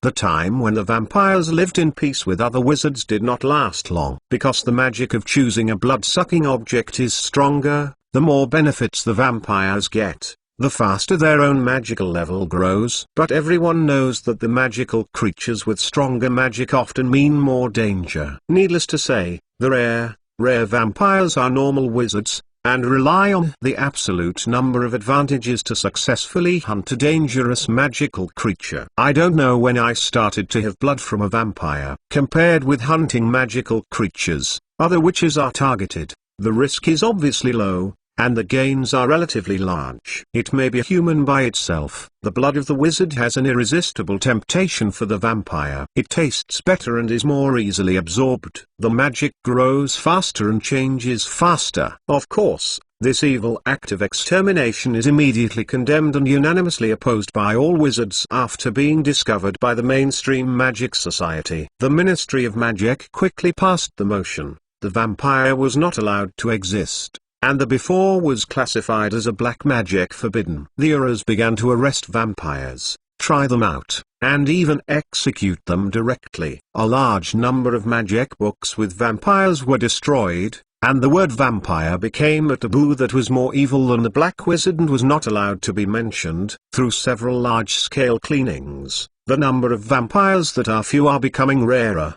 The activities of the remnants of the vampires went from the ground to the ground, and they gradually disappeared from the eyes of the people, and they disappeared. But they have not died. After centuries of development, the vampire has fully developed to complete an independent mystery. They live in a familiar known place and live in an unknown place. The black magic of being first has been continuously improved, and unlike the original, it has many limitations, and a large number of creatures must be used as a sacrifice to the devil. Now, if you want to develop a wizard into a new vampire, vampires only need to smoke the blood of his body in a certain proportion, and then use their special magic to inject their blood back into the other person. If they confuse, this magic is successfully completed. What has not changed is the degree of danger of the entire process, and the initial success rate is very low. In the initial process, the selected wizards may die at any time because of the failure of blood fusion. Moreover,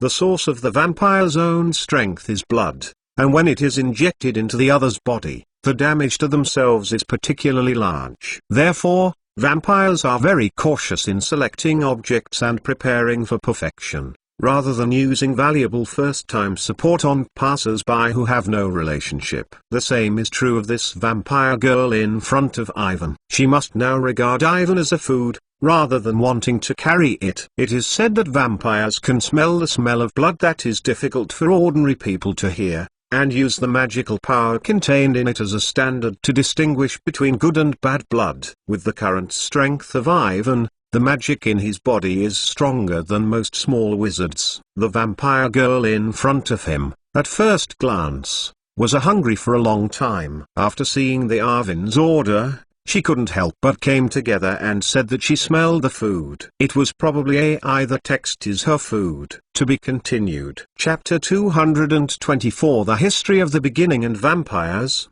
V2 Chapter 225 Bloody Lollipop. Guessing that the other is a vampire, Ivan is nervous and looks at the girl in front of her. To be honest, being a beautiful, cute girl with a bite on her neck doesn't seem too bad. But at first thought, the other party is not as simple as a bite, and Ivan feels that the whole person is not very good. In the book Loha's close-up travel with the vampire, the vampire eating process has been described in detail. After choosing a good object, a vampire usually uses magic to bind it. They will use the sharp teeth to cut the softest skin on the prey's neck, pierce the arteries, and the blood will splatter out. No drop will be wasted. The vampire will take all the blood from his body in 1 minute. Ivan wants to cry without tears. Maybe this is the end that he is about to become.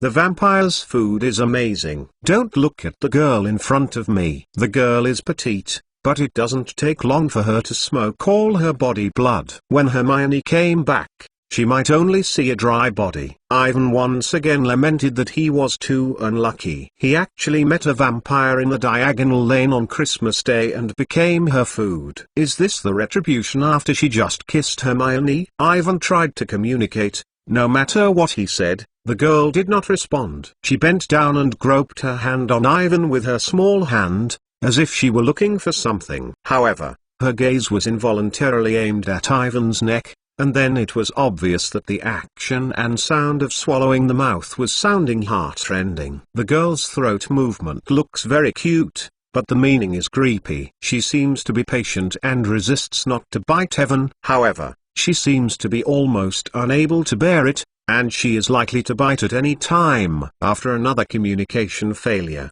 Ivan decided to open the door and shouted, "I know that you are a vampire. You don't want to bite me to blood. I advise you not to do this. Here is Diagonal Lane, my friends." The girl stopped and the burgundy eyes stared at Ivan quietly. For a long time, she did not speak. When Ivan thought that another communication failed, he heard the girl's unique husky sound. In addition to dragon blood, I generally don't take the blood of other lower organisms. When I heard the other person's words, Ivan directly stunned. He blinked and reacted for a long time before he determined what the other party had just said. She actually mentioned the dragon blood. Ivan is not sure if this guy is joking with himself. Can't see. She actually has such a humorous cell. After the most famous discovery recognized in modern alchemy, Dumbledore finally found the 13th use after the description of the 12 uses of dragon blood. "You are not kidding me," he tried to say in a relaxed tone. In fact, this joke is pretty funny if you don't think that you are currently bound by a red chain and there is a vampire on the sidelines. No, the girl looked at Ivan seriously, paused and replied softly, "Look at your appearance. It seems like I want to bite you. I don't know what the taste will be like." "Definitely not good," Ivan said quickly. The girl's sentence is very lethal, especially when she just finished. She began to look at her neck, and swallowed her mouth, a patience to the limit. It was too dangerous, and Ivan decided not to continue discussing the issue. Anyway, this vampire girl doesn't seem to be consuming her own blood at the moment, so why does she say that she smells the food and finds something on herself? Wait a minute, what Ivan suddenly thought of. In addition to the Black Family collection that he had just brought out on the 12th at Grimmauld Square, and the Slytherin's locket, there were some sweets that had been placed on his body. It was the candy he and Hermione went to Hogmanay to buy, because it was not big, Just put it on the body. If you want to eat, it will contain a piece. Ordinary candy is not a natural thing, but there are a few pieces of Honeydew candy. Shop owner Mr. Frum, please help me to promote new products. Bloody Lollipop. The Honeydew Confectionery has conducted several questionnaire surveys on the Hogwarts Magic newspaper. The question of the taste of developing new products is that the most feedback is bloody. Many small wizards think this will be cool, but the actual finished product is made. After that, the sales volume was very poor. Because the taste is exactly the same as the candy made with real blood, almost no one buys the candy, and the finished product is piled up in the basement of the Honeydew Confectionery. Ivan still remembers that he had sighed at the time. These candy were specially prepared for vampires. I used to say a word I didn't expect to be a slang, because of lollipops. There really is a vampire coming to the door. You don't turn over, I know where you are looking for. Seeing the girl's cold little hand rummaging through himself for a long time, he couldn't help but say, "That thing is called help sugar, it should be in line with the taste of your vampire. In addition to the sweetness, it tastes like blood. Release me, I can find it for you." "I don't believe you." The girl hesitated, shook her head and refused. She warned, "My uncle told me not to believe in the wizard and the Ministry of Magic. You are not trustworthy. You will only kill us with all kinds of intrigues." The typical dark creature idea is even more extreme than the werewolf. It is no wonder that when Voldemort wants to find an ally, he first thinks of a vampire. Thought is dark enough and the overall strength is strong enough. Ivan didn't know what the girl was growing up in, but it was not surprising for vampires to have such cynical thoughts. For centuries, there has been a confrontation between the wizard and the vampire. If you let others know that this girl is a vampire, I am afraid that it will take a long time. The entire aura of the Ministry of Magic will be dispatched, filling the entire diagonal lane. They will grab her and send it to Wissengadam for trial. Even if it turns out that she has not smoked human blood, the girl will be kept in Azkaban for life because of the taboo status of the vampire. Waiting for her only death, the Dementors will not specifically prepare fresh blood for their prisoners. After a brief silence, Ivan did not know what to say. Since the other party did not believe in himself, he had to use language to tell her where the candy was placed, rather than letting her rummage through herself. In a few seconds, the girl found the few lollipops. She tried to eat a piece and looked at her face and seemed to enjoy the taste. "Well, your purpose has been reached. You should unlock the magic of me." Ivan tried to say, "I am not malicious, I don't want to hurt you, and I don't want to talk about it to other people." "You can rest assured." The girl looked at Evan again and seemed to be thinking about it. Because of the lollipop, her mental state looks much better than before. Under the dim candlelight, the girl's burgundy eyes sparkled with strange light. To be continued. V2 Chapter 226 Arrangement of Fate in the Dark Alley. Evan looked forward to seeing her. It can be seen that this girl does not intend to bite herself to blood. Her purpose has been reached. There should be no reason to leave herself here. Time has passed for a long time, and the continued stalemate is very unfavorable to her. However, she did not act, nor did she unlock the magic of Ivan. She stared at the red eyes and looked at Ivan as if she was in a daze. "What else do you want to do?" Ivan said badly. "This vampire girl is really bad. She seems to have other words to tell herself." "Nothing, just after eating this piece of sugar, I seem to be more hungry." She picked up a lollipop and looked at it for a while. It was contained in her mouth and said vaguely, "The taste is a bit like, but there seems to be no real blood inside." Of course, there will be no real blood in the lollipop, just this taste. If the Honeydew candy store dares to use blood to make candy, it has long been blocked. Ivan hid it behind, and he noticed that the girl couldn't help but look at her neck position, as if there was a great attraction for her. Look at her appearance, and it is possible to pounce on it at any time. "Are you afraid?" the girl joked, her mouth slightly upturned. "Don't be afraid, I am thinking about what you are going to do to let me go," Ivan said hard, while trying to gather magic, but it didn't work. The strange magical fluctuations emitted by the red iron chain on his body prevented the magical movement of his body. because the source of power is different. The vampire's magic is very different from the normal wizarding magic. If you don't know the principle of this magic, it is difficult to crack. Your courage is really big. My uncle said that ordinary people like you have natural fears for us, fear of contact with us, and jealous of our strength.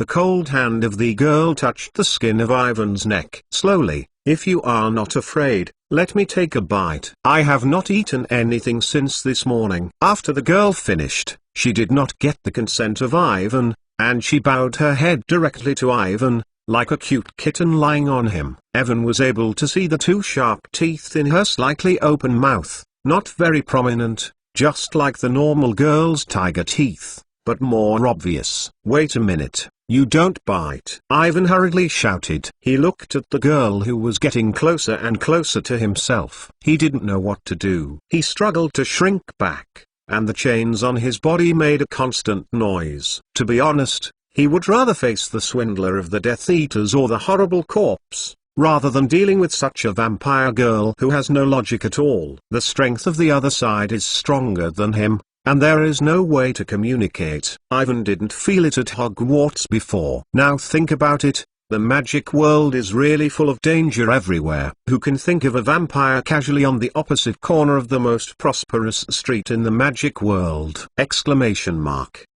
It's a complete disaster, an unexpected danger. Fortunately, this girl looks a bit confused. If it is replaced by other vampires, Evan may have been sucked up to become a dry corpse. My blood is not good. If you are hungry, I can lead you to find the blood of other animals. What flavor do you like? Ivan said quickly. He waited until he finished, and he realized that the topic was weird. He was actually discussing the taste of blood with the other person, as if he was talking about what he was eating tonight. In addition to dragon blood, I generally don't take the blood of other lower creatures. I just try it. You are obviously scared, but you are not afraid. The girl swallowed and forced herself not to stare at AI. Looking at the neck of the text, my uncle said that it is true. The wizards are very embarrassed. There is no truth. Ivan is speechless. In fact, he can't tell the truth of what the girl said is true. Look at her appearance. It is almost hungry to faint. Patience is very hard to resist blood, but will not be honest. Fortunately, if she is honest enough, it is really unfortunate for Ivan. The atmosphere is getting more active, not as embarrassing as the original, and girls are getting more and more words. Don't worry, I will let you go. She curled up and sat next to Ivan, with her peculiar hoarse voice, said pitifully, I will leave here after I wait until that person. I will use the forgotten mantra to make you forget what happened tonight. Damn, it's a forgotten curse. In Ivan's view, this spell is not black magic, but it is more evil than most black magic. He didn't want to be like an idiot who didn't know anything in the hospital like Lockhart. Who are you waiting for? He hurriedly asked. Maybe this is an opportunity. Listening to the girl's tone, the person she waited for should not be a vampire. As long as it is a normal-minded wizard, I still have a chance. I don't know. In the prophecy passed down by the family, I only mentioned that we will meet that person. He will help us and help the family out of the crisis. The girl shook her head. I don't know where he is, uncle. They have already set off looking for it. I also want to help. So I will leave the family when no one is today. This street is the place where the wizard is the most. If it is fate, I believe I will meet him here. Ivan blinked, and the tone of the girl's speech was exactly the same as that of Professor Trelawney and the horses. It was a prophecy that was illusory. He doesn't know why so many magical creatures believe in this kind of thing! Exclamation mark. The result of prophecy is not absolute. This magical power that does not know where it comes from will only make people vaguely see some fragments. Each person has different understandings of these fragments, and adopt different coping strategies. The final results are very different. The most obvious example is the prophecy about Voldemort and Harry. If Voldemort didn't hear the prophecy and didn't take the initiative to choose Harry to be his opponent, then a series of things would not happen. Ivan is not very convinced of these things. So far, counting the one that the girl just said, he already knows 3 true predictions. But compared with the first 2 prophecies he knows, This girl is too casual regarding the person she was looking for, although she said a lot. But think about it carefully, she actually knows nothing. Just because she feels that she can meet the person who can be mentioned in the prophecy, she runs away from home. People came to the diagonal lane of the wizard, and said that this is the arrangement of fate to be continued. V2 Chapter 227 Forgotten Heritage Run away from home, fate arrangement. Sure enough, it was a naive idea for an 11-year-old girl, even though she was a frightening vampire. If fate is really so casual, her biggest possibility is not to find the person in the prophecy that can help their family out of the predicament, but because they have not used the blood for a long time, they are hungry here, or starved to death, or was discovered, identified as a vampire, and finally detained to Azkaban. What Evan thinks, this should be her fate. Now that time is approaching the early hours of the morning, the Christmas carnival in Diagonal Lane is about to end.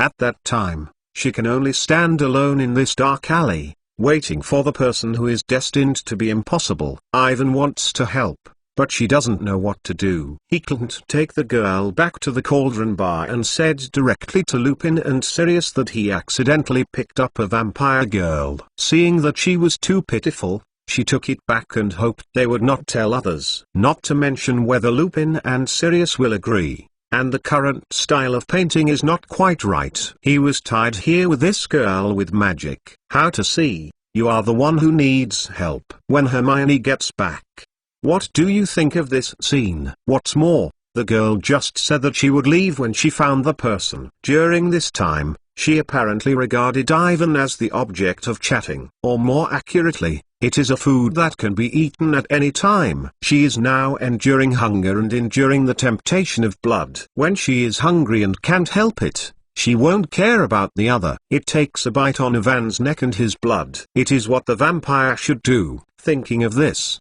Ivan had a chill in his name. Regardless of the angle, he must help the girl, help her find the person mentioned in the prophecy as soon as possible, or find a way to escape from here. You are too vague. There are at least a few thousand wizards in Diagonal Lane. There is no way to find it. It is impossible to determine which one. The person mentioned in your family prophecy has a more specific description. For example, what conditions must he meet? Since he can help the family out of the predicament, it must be a very powerful wizard. The girl licked the red eyes and recalled, I heard the uncle said that the prophecy mentioned that the person would carry 1,000 years with him. An item passed down by an ancestor of the former family, that thing can prove his identity. The ancestors of the millennium, who is he? Ivan stunned. I don't know who the girl mentioned is. Is it a vampire 1,000 years ago? Exclamation mark. Salah Chase Letlin. The girl said a name lightly. What? Exclamation mark.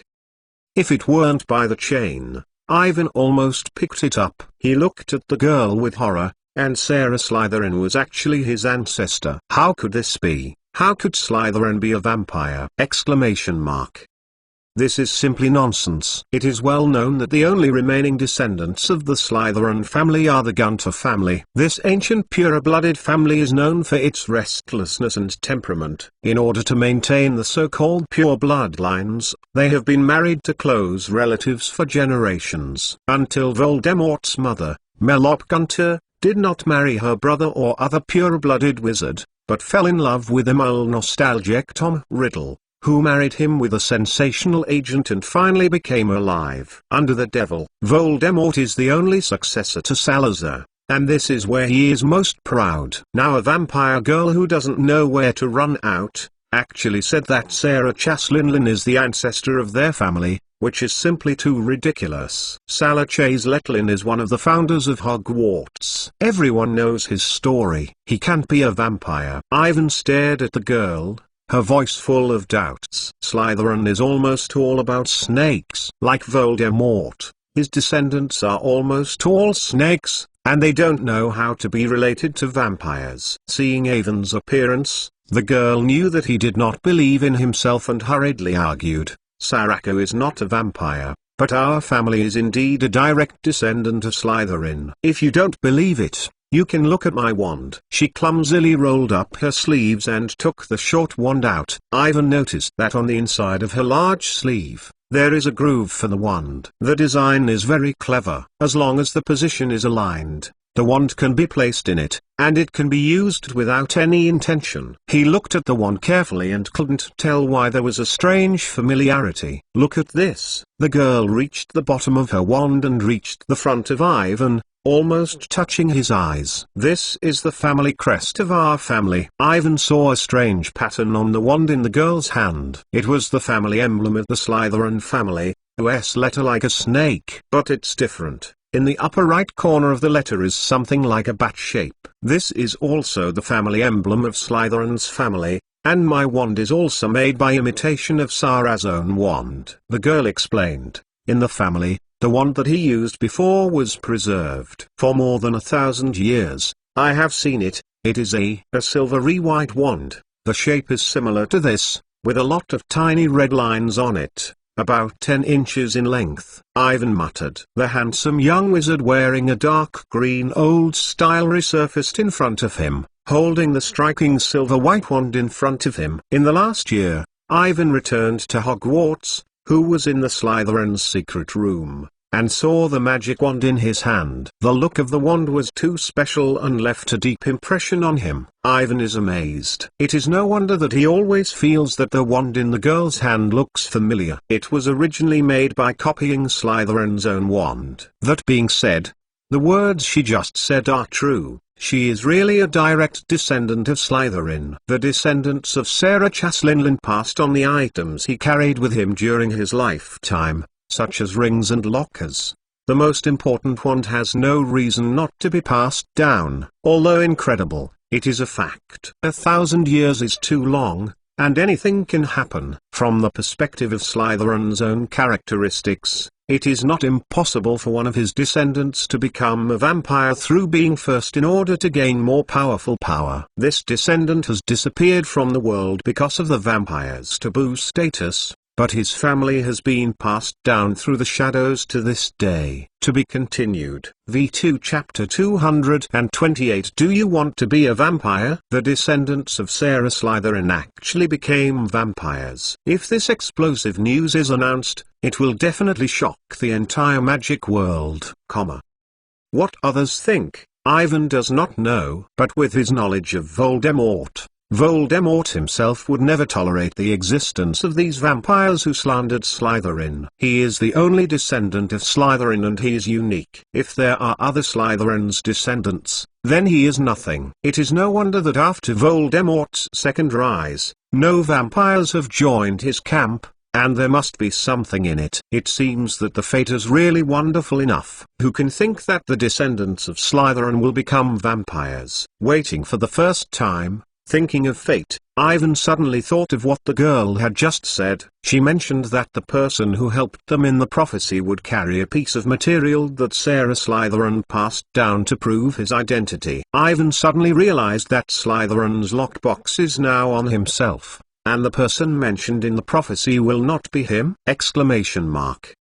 Looking at the girl who was stupid like a kitten in front of her, Ivan had a feeling that she had to be involved in something strange. Vampires are stronger than ordinary wizards, and even they can solve the dilemma. He is very skeptical about what he can do with his own strength. Since you know the wand, you should always believe me. The girl suddenly stopped, as if she realized something. There was a trace of doubt in the red eyes, and she looked at Evan with vigilance. Wait a minute, even in our family. Inside, the wand left by Sarah himself is also a secret. Why do you know? The end of her short wand in her hand immediately pointed to Ivan, seemingly threatening to be silent. In fact, compared with the magic, Ivan is more afraid that she will come and bite herself. The two sharp tiger teeth in her mouth will be very painful to be bitten. This he said, you know. Slytherin is one of the 4 founders of Hogwarts. He has his portrait in the school with a wand. In fact, in addition to the 2 statues of Slytherin in the closet, Hogwarts has no statues or portraits associated with him. But Ivan can't tell the other person that he had returned to Hogwarts before the millennium and saw Slytherin himself. It is impossible for anyone to believe this kind of incredible thing. It is simply to explain the more chaotic rhythm. You must be careful, especially in the face of such a vampire girl who bites you in a word. Evan vaguely explained that if he heard him. The girl nodded if she realized something. I also want to go to Hogwarts to study. I heard that it is the largest magic school in Europe. The girl's hoarse voice was a little lost. I received the Hogwarts admission notice from the owl last year. But my uncle doesn't agree with me going there. He said that the wizards are all evil. If they know my identity, they will kill me. Ivan is amazed. This girl is actually the same age. However, the things she is worried about are absolutely impossible. With Dumbledore's character, if he knows that a vampire is coming to Hogwarts to go to school, he will give extra privileges and care, just like the treatment of Hagrid and Professor Lupin. Especially considering her identity or the immediate descendants of Slytherin, it is even more valuable and will play an unexpected role in fighting Voldemort. However, going to Hogwarts is not mandatory. Under the influence of the magical items left by Gryffindor, Ravenclaw and Hufflepuff, every little wizard who is 11 years old will receive the Hogwarts admission notice, but come to the school. Reports are entirely up to their personal wishes. There are many ancient family of pure-blood wizards who, following the educational philosophy of the past, will choose to train their children within the family instead of sending them to Hogwarts. There are also some muggles, which say that they do not believe in the existence of magic. Therefore, after Voldemort took power, he ordered all the young wizards of the appropriate age to go to Hogwarts to go to school. His purpose was to cultivate the black wizards more conveniently, or to fundamentally eliminate the existence of the Mulborn wizard. Look at the girl's meaning. I want Ivan to tell her about Hogwarts. However, Ivan thought about it and felt that it was better to get straight to the point and tell Slytherin's lockbox on himself as soon as possible. It's not a pleasant experience to be so on the cold ground on a cold winter night. You just said that the person mentioned in your family prophecy will carry a piece of the inheritance of Sarah Slytherin as proof. Ivan said slowly, in fact, I have one now. Peace. Slytherin's locket is on me. After Ivan finished, the girl did not respond. Her burgundy eyes looked at Evan in confusion, as if she didn't know what he was talking about. Have you heard me talking? Slytherin's lockbox is on me. Ivan repeated it again, reluctantly said, if the prophecy of your family is true, I may be what you are looking for. That person, what is destined to be? You are the person I am looking for. For 3 seconds. The girl realized what Evan had said, and she shouted, where is the pendant? Her voice was full of surprise, crawling up from the ground and staggering. The next second, because of the excessive force and loss of balance, she fell directly on Ivan. It hurts. Because of the pain, Ivan also took a breath. He looked at the girl who was as clumsy as a kitten, and suddenly had a bad feeling. It's a bit too impulsive to say something about the lockbox. At the very least, you should first listen to what difficulties the other party has encountered before making a decision. If it is too complicated and dangerous, you still have room for rejection, unlike now. Under the guidance of Avon, the girl took the Slytherin's pendant from his neck. She looked at the locket carefully, especially the upper one, which was inlaid with emeralds, like a poisonous snake's uppercase S letter. Then she looked up again and stared at Evan quietly, wondering what she was thinking. You should believe now. This pendant is true. It is indeed the item left by Sarah Slytherin. I can feel the magic contained above,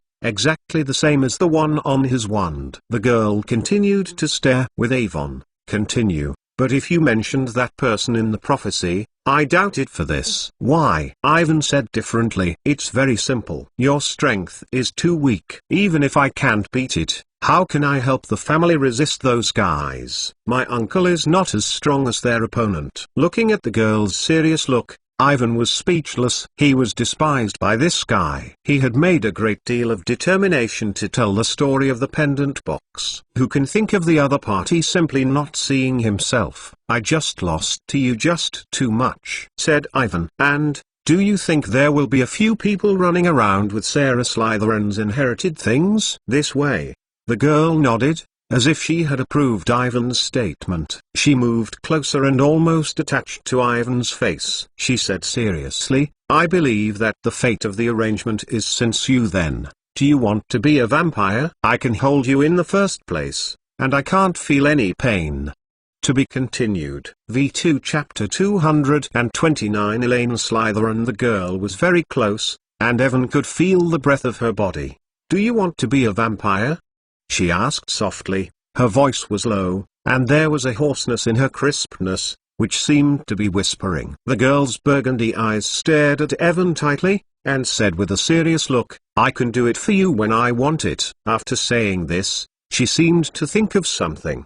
Holding her legs curled aside, her face became red, and her expression was somewhat unnatural. For the first time, Ivan saw red in her pale, half-blooded face. For her, the word beginning seems to have a special meaning. Her current look, how to look like Hermione said when the mistletoe, the nervous shyness with a bit of expectation. She looked forward to watching Ivan, waiting for his reply. I don't want to. Ivan didn't even think about it, shook his head and refused. Although they are just in the same position, they are all under the mistletoe of the Christmas tree. The two girls look similar, but this is not the same as Hermione's talking about mistletoe and hope that Ivan will kiss her when she is not at all the same. The atmosphere is also very different. If you want to say something, one is a sweet and warm love story, and the other is a shocking horror story. Become a vampire after the first time? Exclamation mark.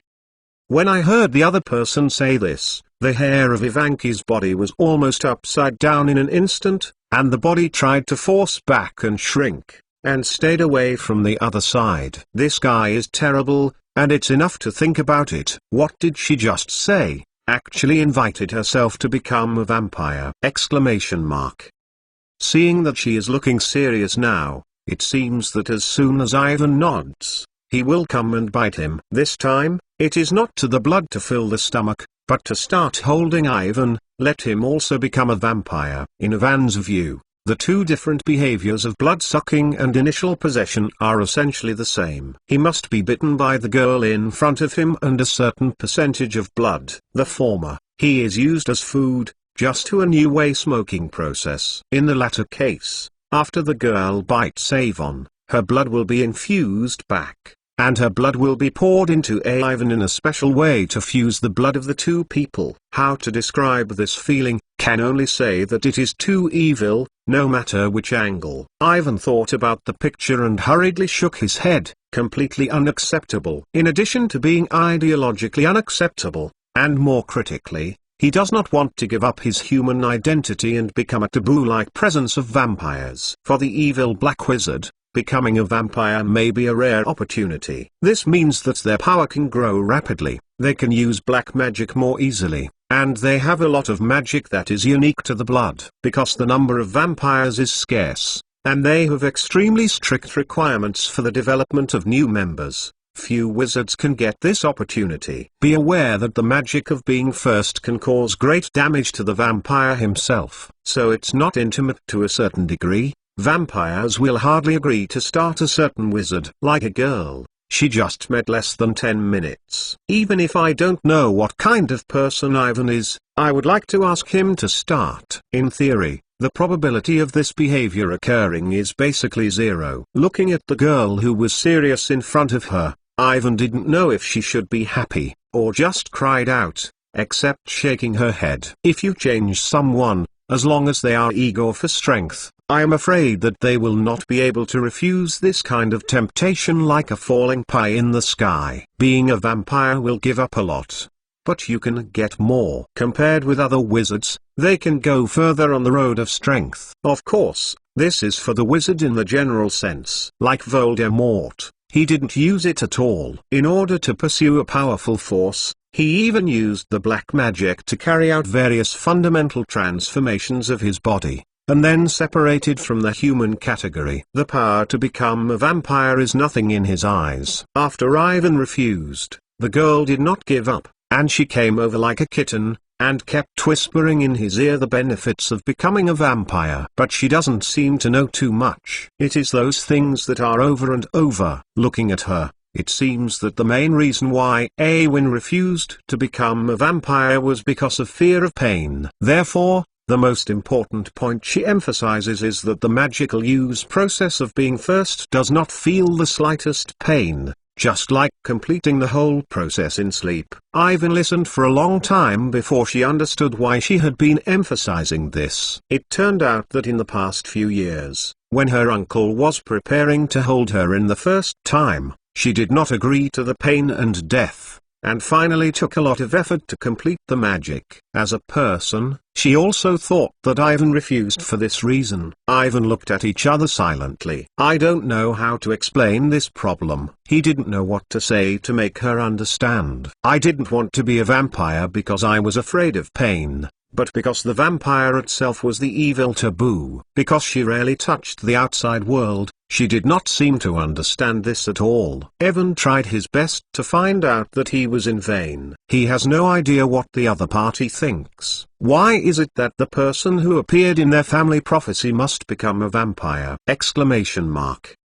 I didn't have a first time with someone else. You are my first object, but I have seen this magic many times, and I will never go wrong. The girl continued to persuade. Ivan only shook his head. I hope Hermione will come to find themselves as soon as possible. Don't worry, there may be a little pain in the moment when the teeth pierce the skin. I never bite someone else. I don't know what it feels like. My previous food was prepared by my uncle. But girl Jang, open your mouth and reveal 2 tiger teeth. My teeth are very sharp, and a bite will definitely succeed. Evan looked at the 2 sharp teeth in her mouth and shook her head. He is almost certain that if you want this guy to bite yourself, you must definitely bite a few mouths to find the position of the blood vessel. It will hurt if you think about it. Why do you have to start with me? Seeing the girl still wants to continue persuading, Ivan hurriedly interrupted her. Even if I am the person who appears in your family prophecy, there is no need to make me a vampire. Your strength is too weak. If you don't become a vampire, those guys won't agree to let you participate. The girl said that half suddenly stopped. She seemed to feel something, hurriedly stood up and looked around in panic. What's wrong? Ivan wondered, not knowing what the other party wanted to do. My uncle came to me. I better stay away from you. He doesn't like wizards. Don't let him know that you have contacted me. Otherwise, you will be brought back to become food. The girl knocked on Evan with her wand. The chain of the body. The chain instantly turns into a red smoke to dissipate. She refused to respond to Ivan's reaction and hurriedly ran outside the alley. Looking at her back, Ivan couldn't understand the current situation. To tell the truth, if possible, he hopes that he will never see the girl who wants to start her own. In addition, he can't keep up with the others' ideas. Just like now, Ivan does not understand why she wants to run. Since he is the one who appeared in their family's prophecy and can help them out of the woods, they should let him see her uncle and figure out the whole thing. Especially the other side is a direct descendant of Slytherin. If you can win it, it will be very helpful to resist Voldemort. And it will have an unexpected effect. Wait a minute. Avon Mason. I remember you. I will go to you later. The girl ran and shouted. Remember, my name is Elaine Slytherin. She ran very fast, and in a blink of an eye, the figure disappeared from the alley, as if it had never been seen before. To be continued. V2 Chapter 230 Forest in Albania. When Ivan chased out from the alley, I could not see the girl.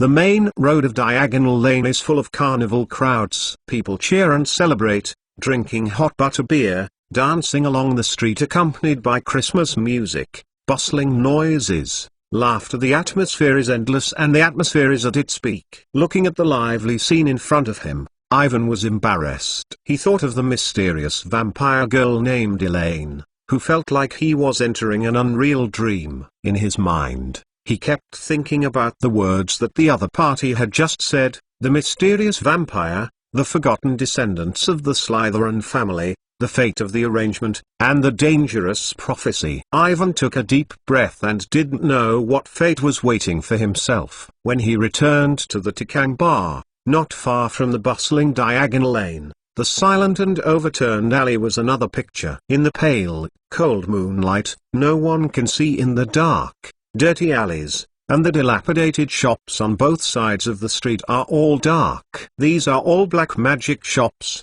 and there are some shrinking heads, dead nails and the like in the window, which looks creepy. On the corner of the street, a shop selling poisonous candles hangs an old wooden street sign with a few black letters on it, telling people that it is a turn-down lane. Separated by two facades, a large cage was placed in front of the main entrance of the store, and the black spider was crawling under the black pressure, making a strange sound. Everything here looks unpleasant and has nothing to do with Christmas. Near the entrance to the street, in a dark doorway, a ragged old witch sneaked out there. Her yellow eyes flashed with vicious light, and she did not doubt that she was staring at the street outside, with green moss on her incomplete teeth.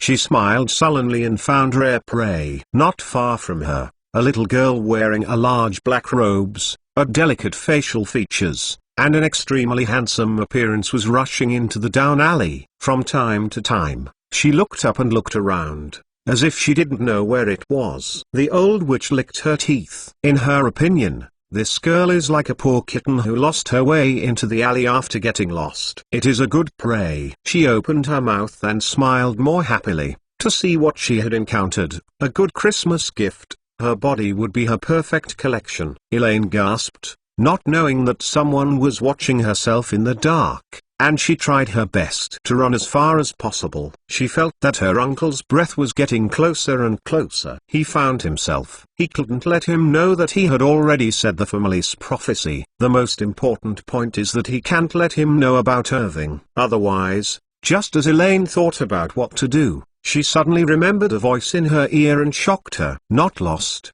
dear. She saw an old witch standing in front of herself and looking at herself greedily. Elaine stepped back, not waiting for her to speak. A triangle shape, a long, sharp red magic suddenly flew, like a blooded arrow, through the body of the old witch in front of her. The old witch's body was marked with a long wound, and the strange thing was that there was no blood flowing out of the wound that was swept by her. She screamed loudly.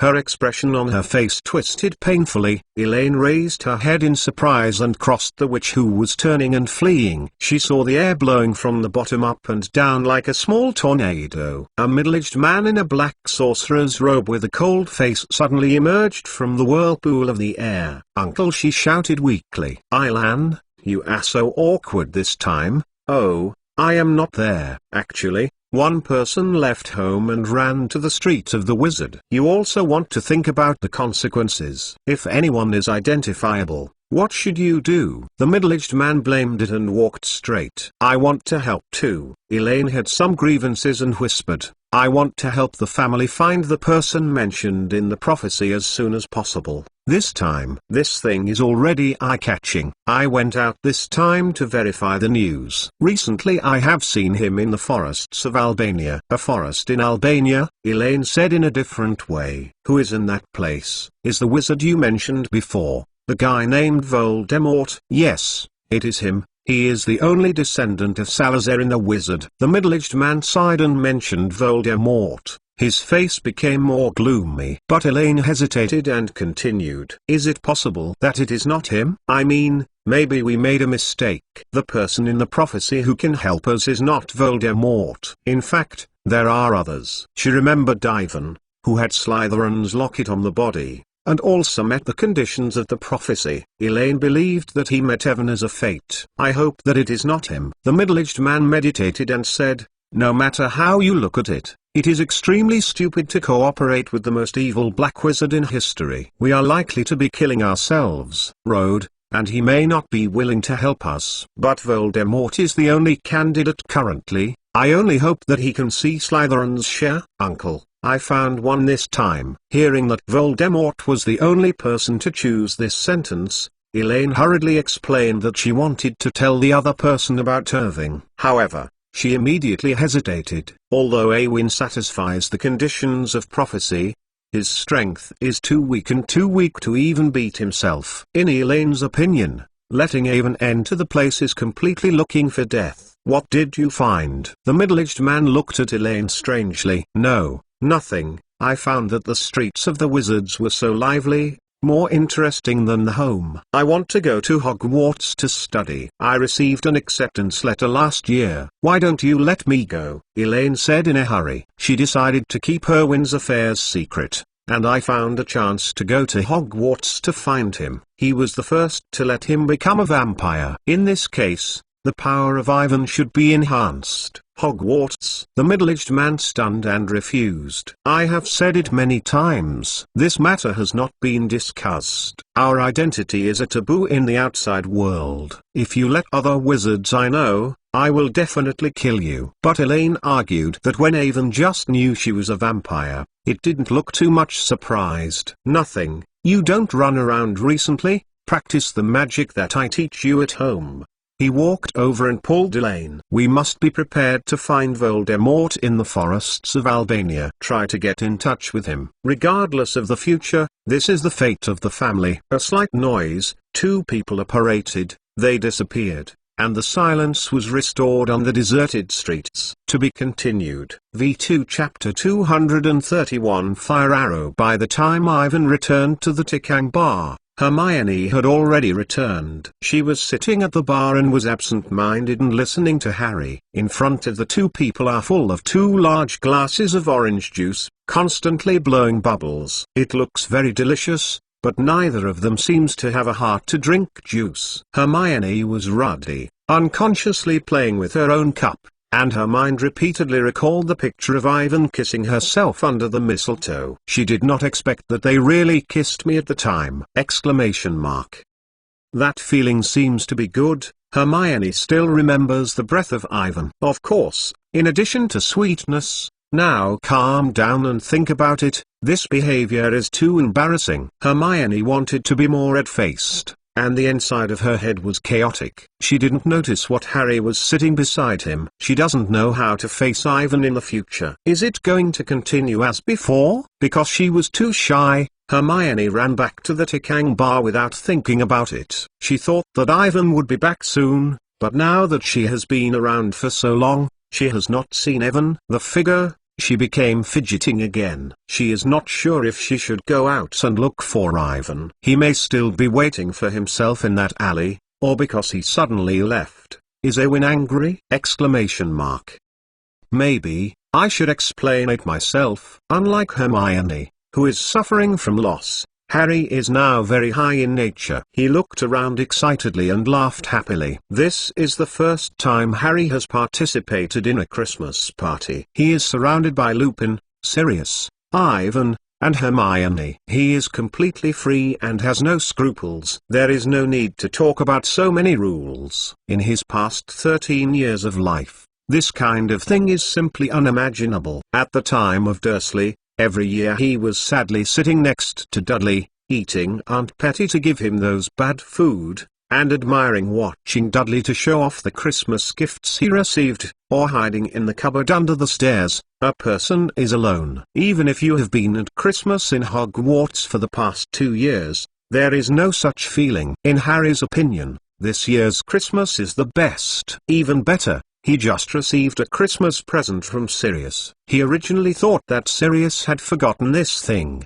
and it was still somewhat lost. He knows that this does not blame Sirius. There are so many things happening today, especially after the events of Regulus. Sirius must be sad to die. Harry never dreamed that Sirius had not forgotten this matter. He had not prepared a Christmas gift for himself. And this gift is still a real fire arrow, the same as the one he used to look at and dream of every day when he was in Diagonal Lane in the summer vacation. This is incredible, and Harry has not been able to believe it until now. He knows the price of the fire arrow, which is an astronomical number. As Ivan said, a fire arrow may be more expensive than the sweeps of all Hogwarts students, and even Malfoy will not receive such a valuable Christmas gift. Firebolt has surpassed the general gift category, and this amazingly world-class broom is an art collection. Only those real Quidditch players are eligible to own it. Now, I actually have a fire arrow. Harry had dreamt countless times,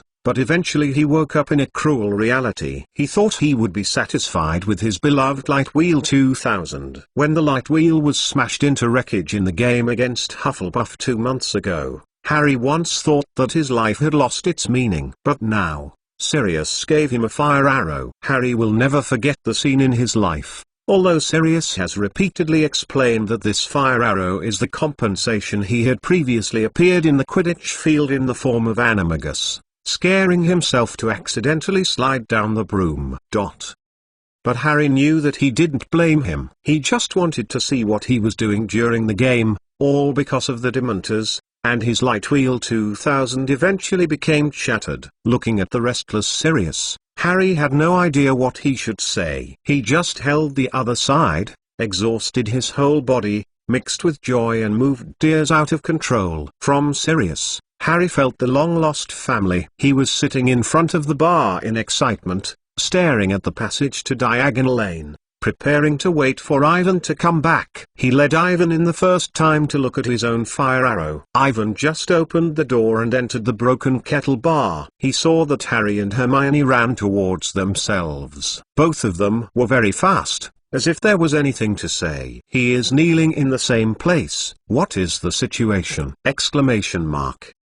He now has his head filled with things related to vampires, and he is ready to pay attention to collecting some magic books about vampires and learn more about their magic. If the girl named Elaine finds it again, he will not be so passive. Ivan's thoughts forcibly removed from the vampire and looked at Harry and Hermione, who had strange expressions in front of them. I don't know what happened to them! Exclamation mark.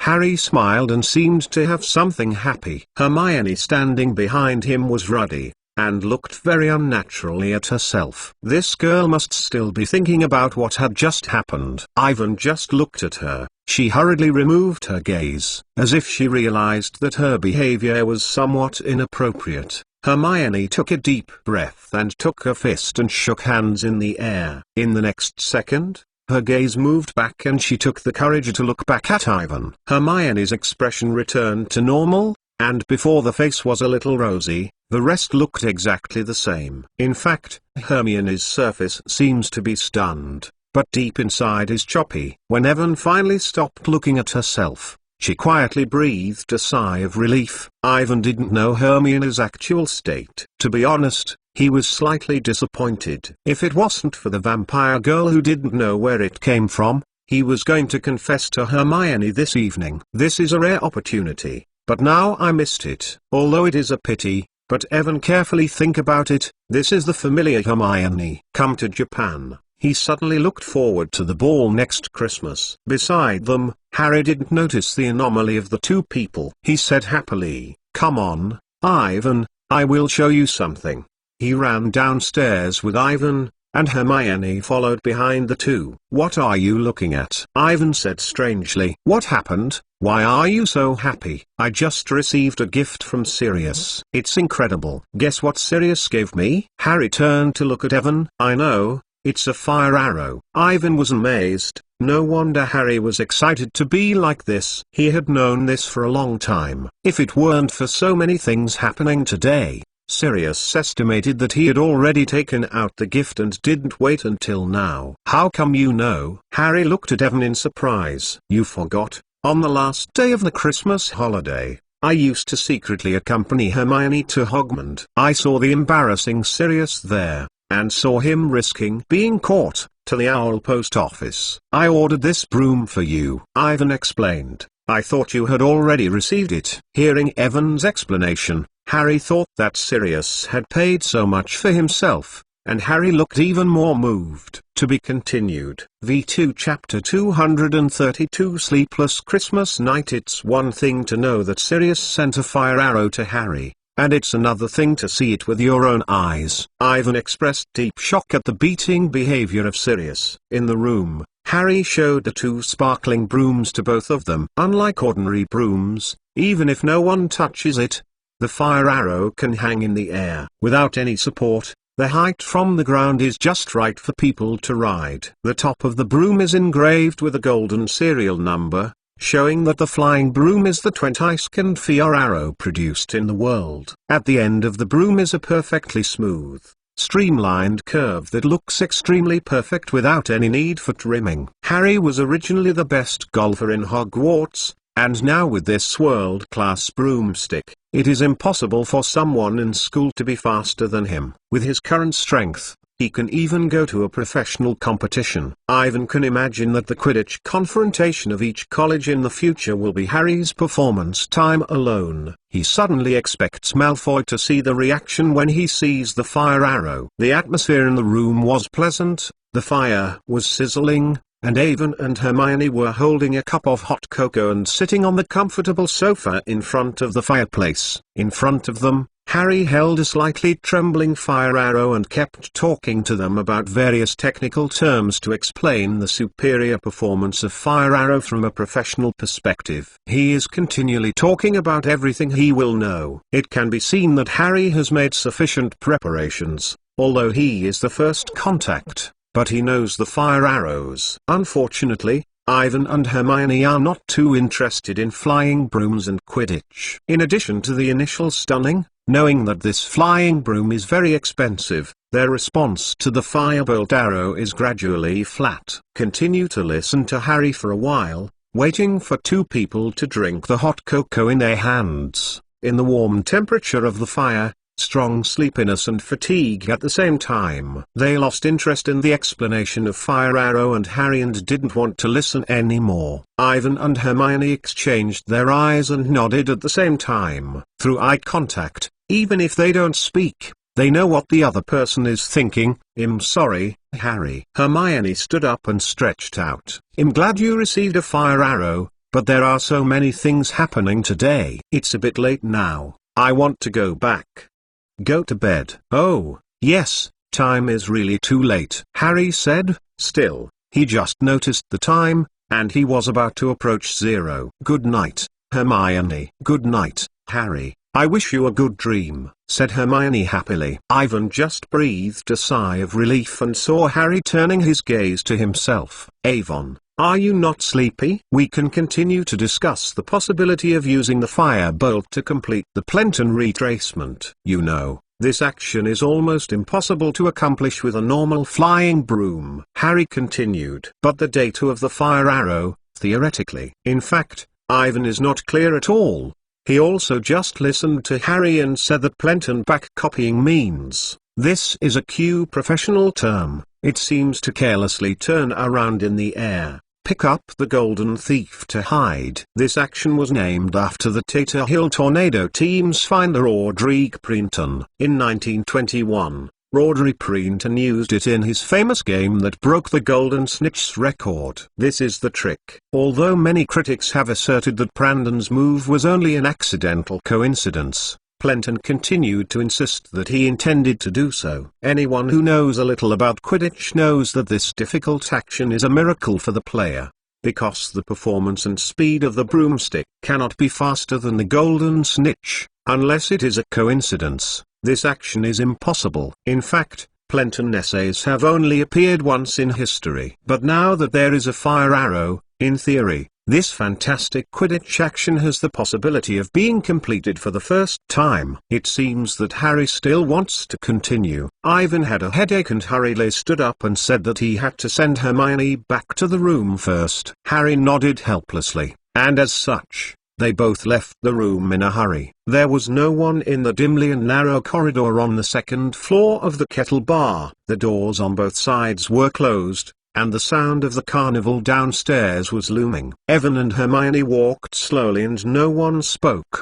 The atmosphere was a bit awkward, and the tacit understanding of the two people disappeared instantly. Speaking of it, this is the first time they stayed alone after kissing under the Christmas tree. Hermione finally. Ivan could not help but break the silence. Now is an opportunity. He can try to continue the things that have just been done. "Don't say, Ivan, I know." Hermione jerked her head up and looked at Ivan. Her face was lovely pink. She said seriously, "I won't refuse you, but I hope to give it to me. A little bit of time. That thing hasn't happened for a while, okay?" Looking at Hermione in front of her, Ivan nodded helplessly, and once again blamed the vampire girl named Elaine. If she didn't get caught up with her, then as long as she caught up with Hermione, things would not be as complicated as they are now. Seeing Ivan nod, Hermione breathed a sigh of relief and looked a lot easier. "Merry Christmas, Avon," she whispered, and, "Good night." Looking at Hermione turned and walked into the room.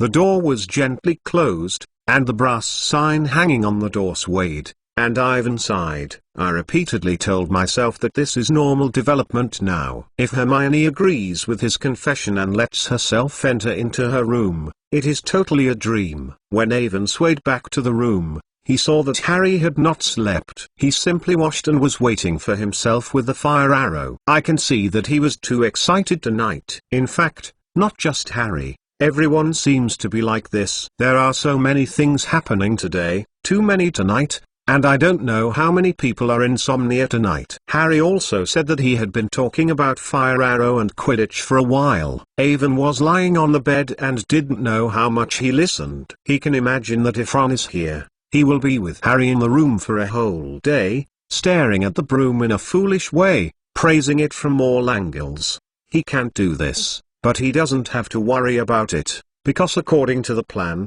they will visit Ron at the Street Munger Magical Injury Hospital after lunch in the middle of the 5th day. Harry could show off his broom once in a while, and if all goes well, Sirius will convince Mrs. Weasley to let Ron leave the hospital early.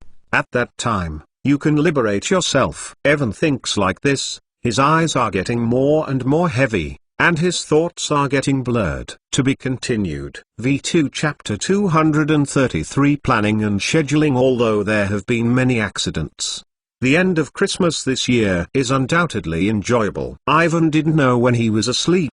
He vaguely remembered that after Plenton's copyback, Harry seemed to say a Lansky fake action with himself. To put it simply, this action is to find the golfer pretending to see the golden snitch far below, so he rushes to the ground, deceive the opponent and let him think he found the thief, let him follow suit. But when it was about to hit the ground, the searcher suddenly stopped diving, and the opponent hit the ground directly because he was not prepared. This action is not as difficult as Plenton recall. The only requirement is that the speed must be fast enough, the same as the wind, and rarely seen in previous games. It is conceivable that after the advent of the firebolt, the probability of the Lansky false will increase, and this action will become the best performance of the best searcher. These analyses were all told by Harry and Ivan before going to bed last night. Ivan didn't know if he remembered it accurately. Anyway, no matter what, for these Quidditch terms, he didn't listen at all. Because of the hard work of the day and the reason for sleeping late, Ivan had been asleep until the next morning at 9 o'clock in the morning. He stretched out and climbed up from the bed. The fire in the fireplace was extinguished, the room was slightly cold, and the window was full of fog. Ivan walked over and rubbed it. He was delighted to find that the outside was already a white one, and no pedestrian on the street could see it. The goose-like snowflakes slowly fall from the sky, and the Christmas atmosphere is more intense. Because this room was facing Mole Street, when Ivan turned and left, an old-fashioned city-wide tram screamed and screamed. The tram was very loud, but Harry was still not awake on another bed in the room. His quilt fell to the ground, and a high-precision polish was placed on the bed beside him, while he himself held the sparkling fire arrow. Harry had a smile on his mouth and seemed to be dreaming. Evan did not bother him, dressed and walked down the stairs. After Christmas, there are still many things waiting for him to do, and he simply sorts out the things to do next. First of all, the need to improve the strength must be put on the agenda. Although in the same age of the little wizard or the 5th or 6th grade students, the strength of Ivan can be said to be the strongest, but compared with the evil black wizard, vampire or other dark creatures, he is still far apart. This point the level is nothing at all. A series of recent events have also made Ivan realize the gap in his strength. This is his biggest shortcoming, which has fundamental constraints on the development of the event. A lot of things, not that Ivan doesn't want to do, but that he doesn't have the ability to finish. He can only do his best to make use of the advantages of other aspects such as the prophetic vision and try to make up for the disadvantages caused by the age and strength gap. However, with the development of the plot, in the next few years, Ivan's own advantages will be smaller and smaller, and the difficulty of facing challenges will be greater and greater. It is easy to understand that the more he changes the original story, the more blurred and unaware the future is, and any accidents can happen. Unknown can produce fear, which is why so many powerful wizards are especially convinced of the main reason for illusory prophecy. Like now, Ivan saved Sirius and changed his fate. In contrast, the little dwarf Peter was caught by the Ministry of Magic and will soon be sentenced. He is not absorbed by the Dementors, but is to be imprisoned for life in Azkaban. The established destiny has changed, and Awin will not naively believe that if there is no little dwarf Peter to find and help, Voldemort will be willing to stay in the forest of Albania and do nothing, hide in the shadows for a lifetime and will not come back. This is impossible. He will definitely return. It is only a matter of time and manner. Professor Trelawney's prophecy also explicitly mentioned this matter, and in the Dark Temple that was not known, the magic that Voldemort had left in the past would personally select a person to help him return to his master. Powerful. Voldemort is strong enough. He has a lot of evil black magic. The Horcrux guarantees his immortality. Ivan can't imagine what would happen if he got more powerful power. At that time, even Dumbledore could not stop him. Ivan did not dare to continue thinking about it anyway. He must upgrade his strength as soon as possible to cope with the unknowable future. He is going to look at the collections of the dozens of Black Family books that he brought out yesterday. These books are very precious books of dark magic. If you master all the above magic, there will be no small improvement. In addition, there are secret treasure keys left by the Big Four to seize the time to find. Ivan decided to start with the key pieces hidden in the Ma-Chinese tribe, Gryffindor. Regardless of whether it has been split or not, from the known news, that thing can help the wizard to improve the magic, which is the most urgent need of Awin. In addition to improving his strength, according to the plan, Ivan is also preparing to further enhance the influence of the Hogwarts magic to master the public opinion. Because the channels for delivering messages are relatively occluded, most wizards use newspapers to learn about the various news that takes place in the magic world. The views of mainstream newspapers greatly influence the views of people on certain things, which is very important. In the remaining days of the Christmas holiday, Ivan is preparing to rent a shop on Diagonal Lane with Professor Lupin as the headquarters of the Hogwarts magic. He has all planned, set up a stronghold in the most prosperous streets of the British magic world, officially opened for business, responsible for newspaper printing, sales and advertising contacts. This is the first step in the external expansion of the Hogwarts magic, and at the same time, the most important point. Only by appearing in front of the public can we gradually increase the influence of the newspaper. Otherwise, in the eyes of other wizards, no matter how many explosive news, the Hogwarts magic is just an in-house publication of a little-known little wizard who is entertaining himself. Home daily competition. Although renting a house, but considering the limited financial situation and the expensive rent on the corner of the alley, Ivan is not sure whether it can do the right store. If it is too remote, it may not be able to promote it. In addition to this incident, Ivan also participates in the collective activities of Sirius, Harry and Hermione. First of all, to visit Ron at the Street Munger Magical Injury Hospital. In the previous communication, Mr. Slay and his wife also invited them to a few guests to stay in the residence, staying there for a few days, until the end of the Christmas holiday. To be continued. V2 Chapter 234 Black Family Wealth. Because of the full purchase of the Firebolt, Sirius received a ticket from the store owner for the Quidditch League in all competitions next year, a full set of 10, all special seats.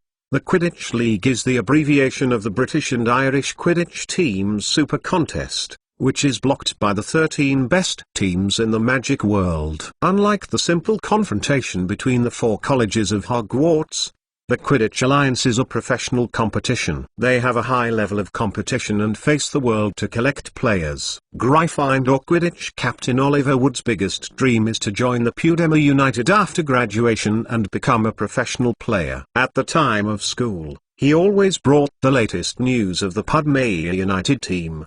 The articles submitted to the Hogwarts Magic newspaper are all about this aspect. The new tactical analysis used by the team and so on. Because I usually hear Wood say more, Ivan, Harry, Hermione are also looking forward to seeing what the professional league looks like. They reviewed the schedule of next year and found that on the first day of the new year, there was a match between the Pudmea United and the Wimbledon Hornets. Because this is the first Quidditch match after Christmas, the two teams have a high voice, and there are many reasons for the Quidditch World Cup next summer. The game is very popular and it is hard to find a ticket. Fortunately, Sirius got the ticket. After discussion, everyone decided to go to the game before going back to school, and invited the Weasley family to go. Ivan walked down the stairs. These are the things that he needs to accomplish during the rest of the Christmas holiday. The most important thing is to improve his own strength. The first floor of the Kettle Bar was a mess, and there was no Christmas atmosphere last night. Almost overnight, this tavern has returned from a lively Christmas party to a small, dirty look that hasn't been cleaned for centuries. However, there is no unpleasant smell in the air, but it is full of the aroma of food. Bar owner Tom stood behind the dilapidated bar, sizzling a string of fragrant sausages, and after seeing Avon, his face showed an ugly smile. "Good morning, Mr. Mason." "Good morning." Ivan made a greeting. In the far-off hall, Lupin, Sirius, and Hermione have already got up. They are sitting around a round table and eating breakfast, happily discussing something. It seems that Ivan will come the same. They have prepared a breakfast for him. "It's just right, Avon, we just said you." Seeing Ivan came in, Sirius waved his hand and motioned to sit beside him and said, "I just listened to Remus and Hermione say, are you planning to rent a house in Diagonal Lane?" "Yes." Ivan nodded. I don't know why Sirius would mention this. He took the milk that Hermione handed over and explained, "I have thought about it carefully. If I want to further expand the sales and influence of the WAS Magic newspaper, like the Prophet Daily, is necessary to move the newspaper headquarters to Diagonal Lane, which is also convenient for Professor Lupin to manage." "Then you choose a location?" Sirius asked. "The rent in the Diagonal Lane store is not cheap, it takes a lot of gold plus." Ivan shook his head. In fact, this is his headache. Although in the past 2 years, Hogwarts Magic advertising fees are high, Ivan made a lot of money, but at the same time his expenses are also very large. Don't talk about the sponsorship costs of Fred, George, Hermione, and other wizards for magic research projects. Just pay attention to the collection of precious magic books and the purchase of potions in the Scarlet Bookstore. He has the vast majority of his income. The money that Ivan can use now is around 200 gold gallons. The money can only be selected in a remote place, but the position is not too biased. The most frustrating thing is that he can't spend all of this money. Ivan must leave part of it as a daily turnaround for newspapers, as well as the necessary magical test materials to buy, and things that need to be upgraded. In the improvement of magic, the amount of money that needs to be spent is completely a bottomless pit. Don't say 200 gold gallon, that is, give him 2,000 gold gallon. Not enough for him. Ivan sighed. No matter which angle he looked at, he had to find a project that could make money for a long time and make a lot of money. Although the operation of newspapers can be profitable, it is far from enough. The main reason for operating newspapers is to enhance influence and control public opinion. It is secondary to making money. Moreover, the income of the Hogwarts Magic has reached the bottleneck, and it is difficult to have a big improvement in a short time. As for the viable profitable projects, Ivan currently only knows one. That is the Weasley prank product developed by Fred and George, and they are very popular with other wizards. If you don't have an accident, You can even become the biggest prank product brand in the magic world. Making money is not a problem. The problem now is that if you want to realize all the ideas in their heads and open up the market, you still need a large amount of Jinjialong to invest in the early stage. Ivan didn't have the money. Fred and George were even less likely to have it. All of their previous research and development expenses were almost sponsored by Ivan. Also, if you want to open a joke shop, you also need to rent a shop in Diagonal Lane. All the problems have returned to the original point. They don't have enough money at the right place in Diagonal Lane to rent a suitable store. The Weasley joke shop was put back, but the newspaper headquarters was imminent and must be resolved during the Christmas holidays and could not be delayed until next summer. Ivan calculated that a location is not too remote shop. According to the surrounding situation and the flow of people, the annual rent is about 300 Jinjialong to 500 Jinjialong. This means that he must at least find a way to get 200 gold gallon. Ivan is ready to determine the specific store first, and the money on hand can be used as rent. If there is no way at the end, in his personal collection, there are many precious magic books and some refining potions that can be sold first. However, it is not a last resort, and Irving will not do this. He was thinking of getting 200 gold gallon methods quickly. Even if he reached out and asked for his family, his parents would not give him so much money at once. I just want to borrow money, and I can't borrow it. Whether it is the Weasleys or Lupin, Harry, Hermione, and the people around Ivan, the economic level is relatively average, and can even be called difficult unless. Ivan suddenly thought of Sirius. Although he was detained in Azkaban for 12 years, as the sole heir to the noble and oldest Black family, he still has amazing wealth that ordinary people can hardly imagine. From the fact that he casually bought a fire arrow for Harry as a Christmas gift, he can see it. He is not bad at all. A few hundred gold gallons are not a problem. Ivan's eyes were bright, and he had not waited for him to open his mouth, and he heard Sirius continue to say, "I can help you with regard to the house. If I remember correctly, the Black family has several shops in Diagonal Lane, which is the legacy of the ancestors. If you need it, you can use it at any time." Sirius does not care, saying, "If you are still there, you are still idle. If you rent out, I don't have time to manage or collect rent." When he heard Sirius, Ivan suddenly stopped. He just raised the idea. The other party has already raised this matter. Obviously, there is already a plan for this. He just said that he and Lupin and Hermione, this is the matter. Evan hurriedly thanked Sirius, but the other party said that these things don't have to be in the heart. In Sirius' view, compared to the things that Awin helped himself to do, the little busyness of providing several stores is nothing.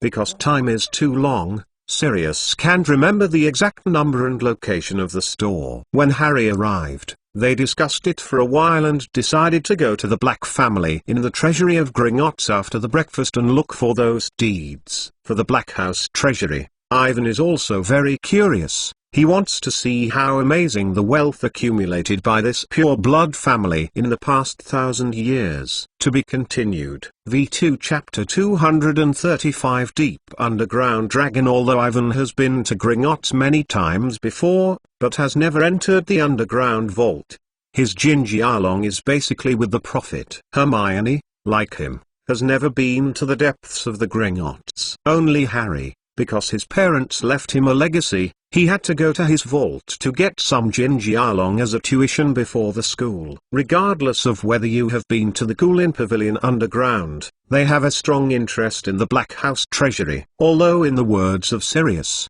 there is nothing to look at, but it is full of boring gold. But you can fill a whole room with gold, and it will be shocking enough to think about it. Today is the first day after Christmas. Like the Mall Street outside, the diagonal alley is cold and clear, and it is covered with white snow everywhere. On the street, except for a few of them, there are no other people, and many shops have not opened. Everyone was still worried, fearing that the Gringotts did not open the door.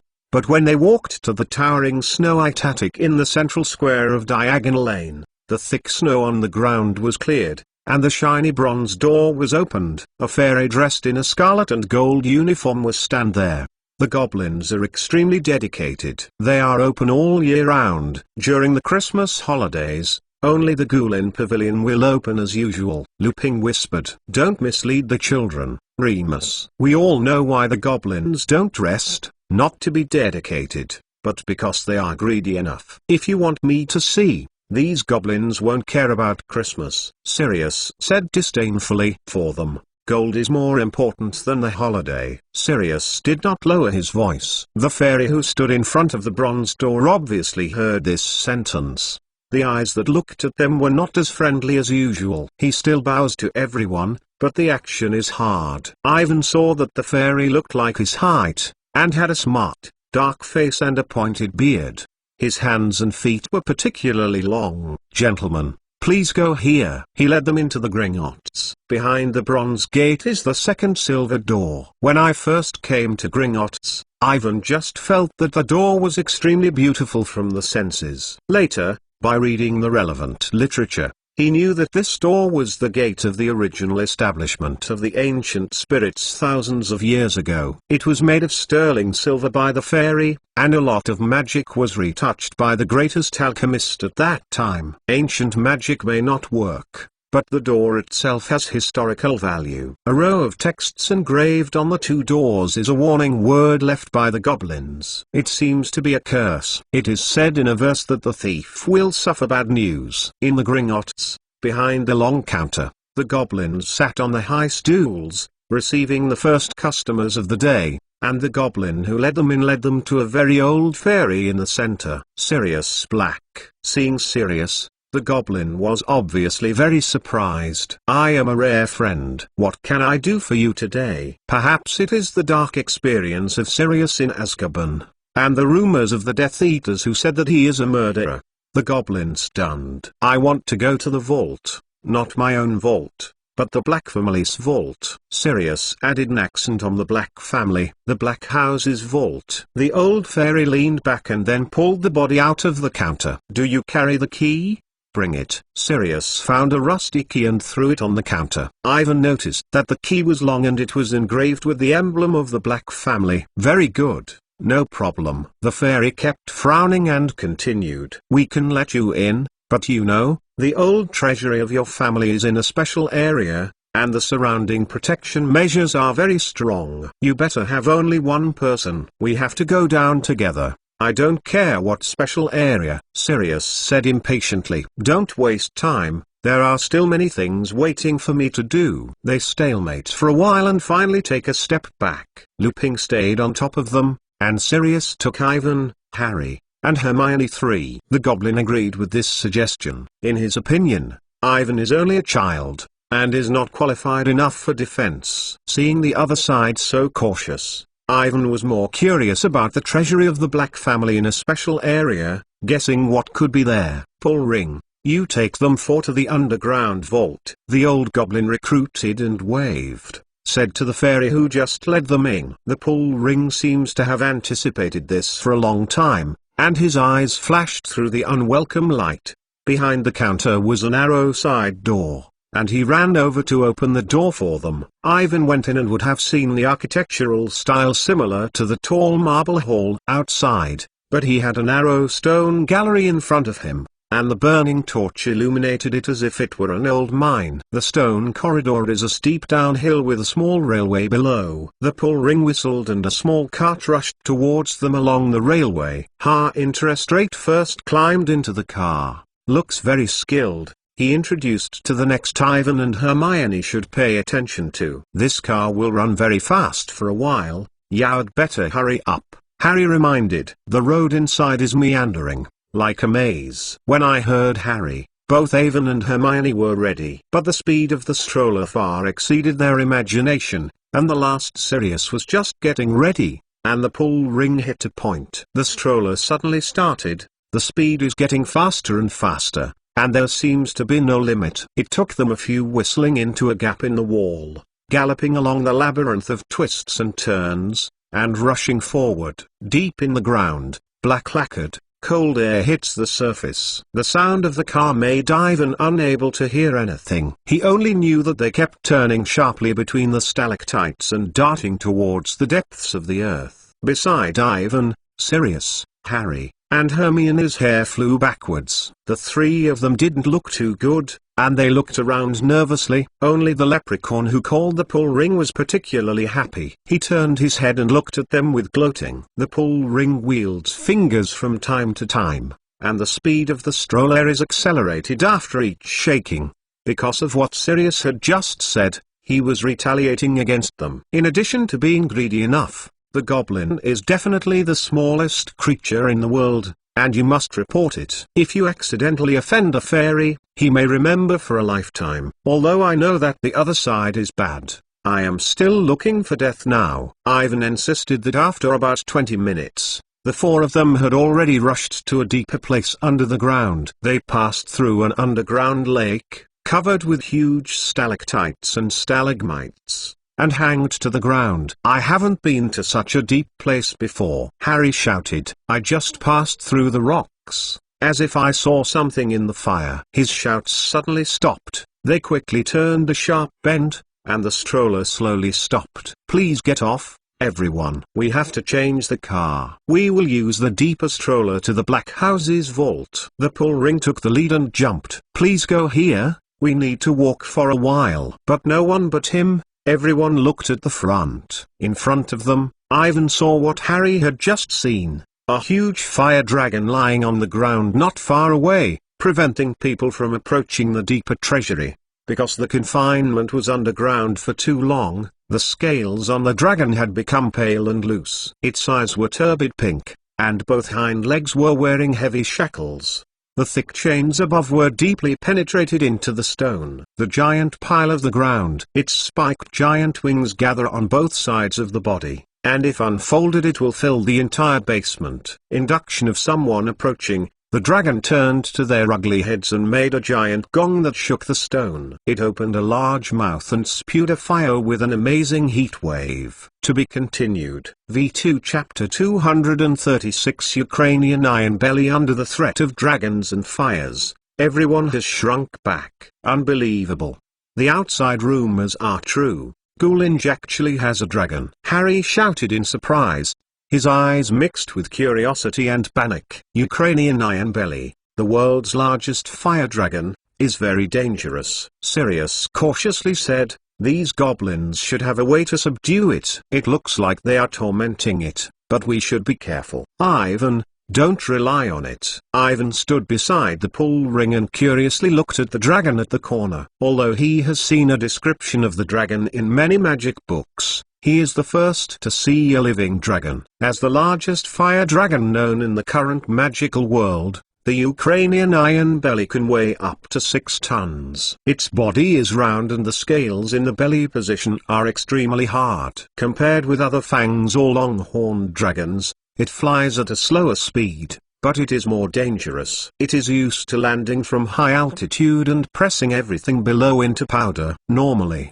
its scales are shiny gray, the eyes are dark red, the claws are particularly long, and they are particularly vicious. Since 1799, an iron belly has been swept away from the Black Sea by a ship. They have been the subject of Ukrainian and Romanian wizarding authorities. The dragon's blood and scales are extremely precious magical materials. The heart and the nerves are used to make the wand of the wand. In ancient times, only a handful of powerful wizards could get these things, because only they were able to carry out the dragon slaughter. Although there are already places dedicated to raising dragons for profit, the price of dragon blood and scales is still more than the same weight of gold. Different types of dragons have different dragon blood, scales, nerves and values. In the dragon, the magical power of the Ukrainian Iron Belly is relatively weak. Its dragon blood is not the most superior potion material, and few of the wands of the wand will choose steel long. But it's the belly. Scales have extra magic and are essential for many magical items. However,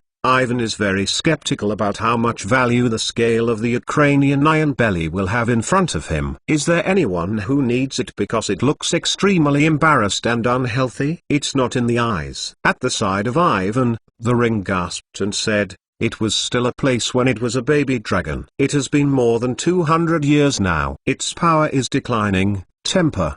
but it is more brutal than the fire dragons outside. But we have a way to control it. It has formed a conditioned reflex to ding-dang. Pull the ring out of the small cart and take out some small metal utensils. When it is shaken, it will make a loud and crisp jingle, just like a small hammer on the anvil. He sent them to everyone and demonstrated how to use them. Well, you know what to do. The pull ring continued. It will think of pain as soon as it hears the voice, and it will retreat. We will take this opportunity to run from him to the end of the small room. That's why I hate coming here, Sirius muttered. Crazy fire dragon, and the same crazy goblin. They lined up and pulled the ring to the front, followed by Avon, Hermione, Harry, and Sirius, each holding a metal fixture in their hands. Ivan held Hermione in her left hand, and her palm was full of sweat. They followed the pull ring, shaking the jingle piece and turning the corner again. The noise echoed between the stone walls and was magnified many times. The brains of Irvine seemed to be vibrating. The dragon made another hoarse roar and stepped back. Ivan could see that it was shaking,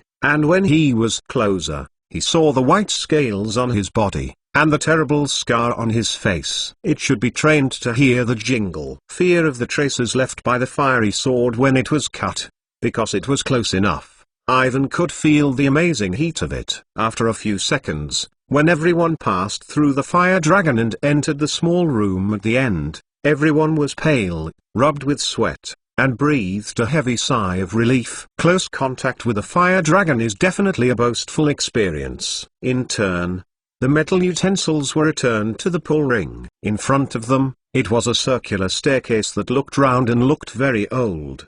The blue rocks on the ground radiated a faint glow, giving off a mysterious atmosphere. All the way down, the roar of the fire dragon gradually drifted away. Required around, on both sides of the stairs, is a large and small vault. In addition to the numbers used to identify the rocks, Avon can only see all kinds of odd-shaped gates. Not surprisingly, the treasury of the Death Eater Bellatrix was in it, with another Horcrux placed by Voldemort in her custody, Hufflepuff's golden cup. Ivan doesn't know which one, but the treasury here is not very much. He tries to remember the terrain nearby, and carefully observes it in front of a suspicious door. He is thinking about how to put this soul. Destroy. If you don't want to die, you'd better stay away from the door. The pull ring suddenly turned back and said, the door to the vault has been subjected to strong defensive magic and curses. Only the goblin can be opened in the right way. Otherwise, I just took a look. Ivan explained that he really just planned to take a look, remember the surrounding terrain, and prepare for the future to find the Horcrux. I know, but I must remind you that there is no good ending when you are greedy. The pull ring smiled uncomfortably. Remember, you want to take things that are not yours from the Gringotts, waiting for you only. Death. The magic that is arranged here is completely beyond your imagination. Ivan is just curious. No one is interested in these broken copper. Sirius said impatiently, come on, we'd better be faster. I don't want to spend all day in the hole. The circular stairs squat down, as if there was no end. They walked forward for about 10 minutes and came to the edge of the stairs. The pull ring suddenly stopped. Ivan also hurriedly stopped, and the surrounding area was dark and there was no light. Several of them pulled out their wands. Under the faint fluorescence of the wand, Evan found that it was different from the above. This neighborhood should be a naturally formed cave. There were cracks everywhere on the rock wall, and the sound of the whistling sound came out of the crack. Call, call, call! Exclamation mark. The sharp and harsh sound did not stop. It was extremely strange, as if it were the screams of countless banshees. The atmosphere is getting tense. They just saw the dragon. Who can say that there is nothing else? Can these crazy goblins use the banshee to watch the treasury in the depths of the underground? Exclamation mark. Ivan felt Hermione leaned over to herself and held her hand tightly. What are these voices? "What's underneath?" Harry whispered. "It's the wind." Sirius' voice also has a slight repression. "As for the following things, you will know immediately. It is definitely an unpleasant scene that you can't imagine. I was brought by my father 16 years ago. I have been here once and I don't want to come back later." To be continued. V2 Chapter 237 Number 1 Vault. Ivan didn't know what the unpleasant scene that Sirius said would be.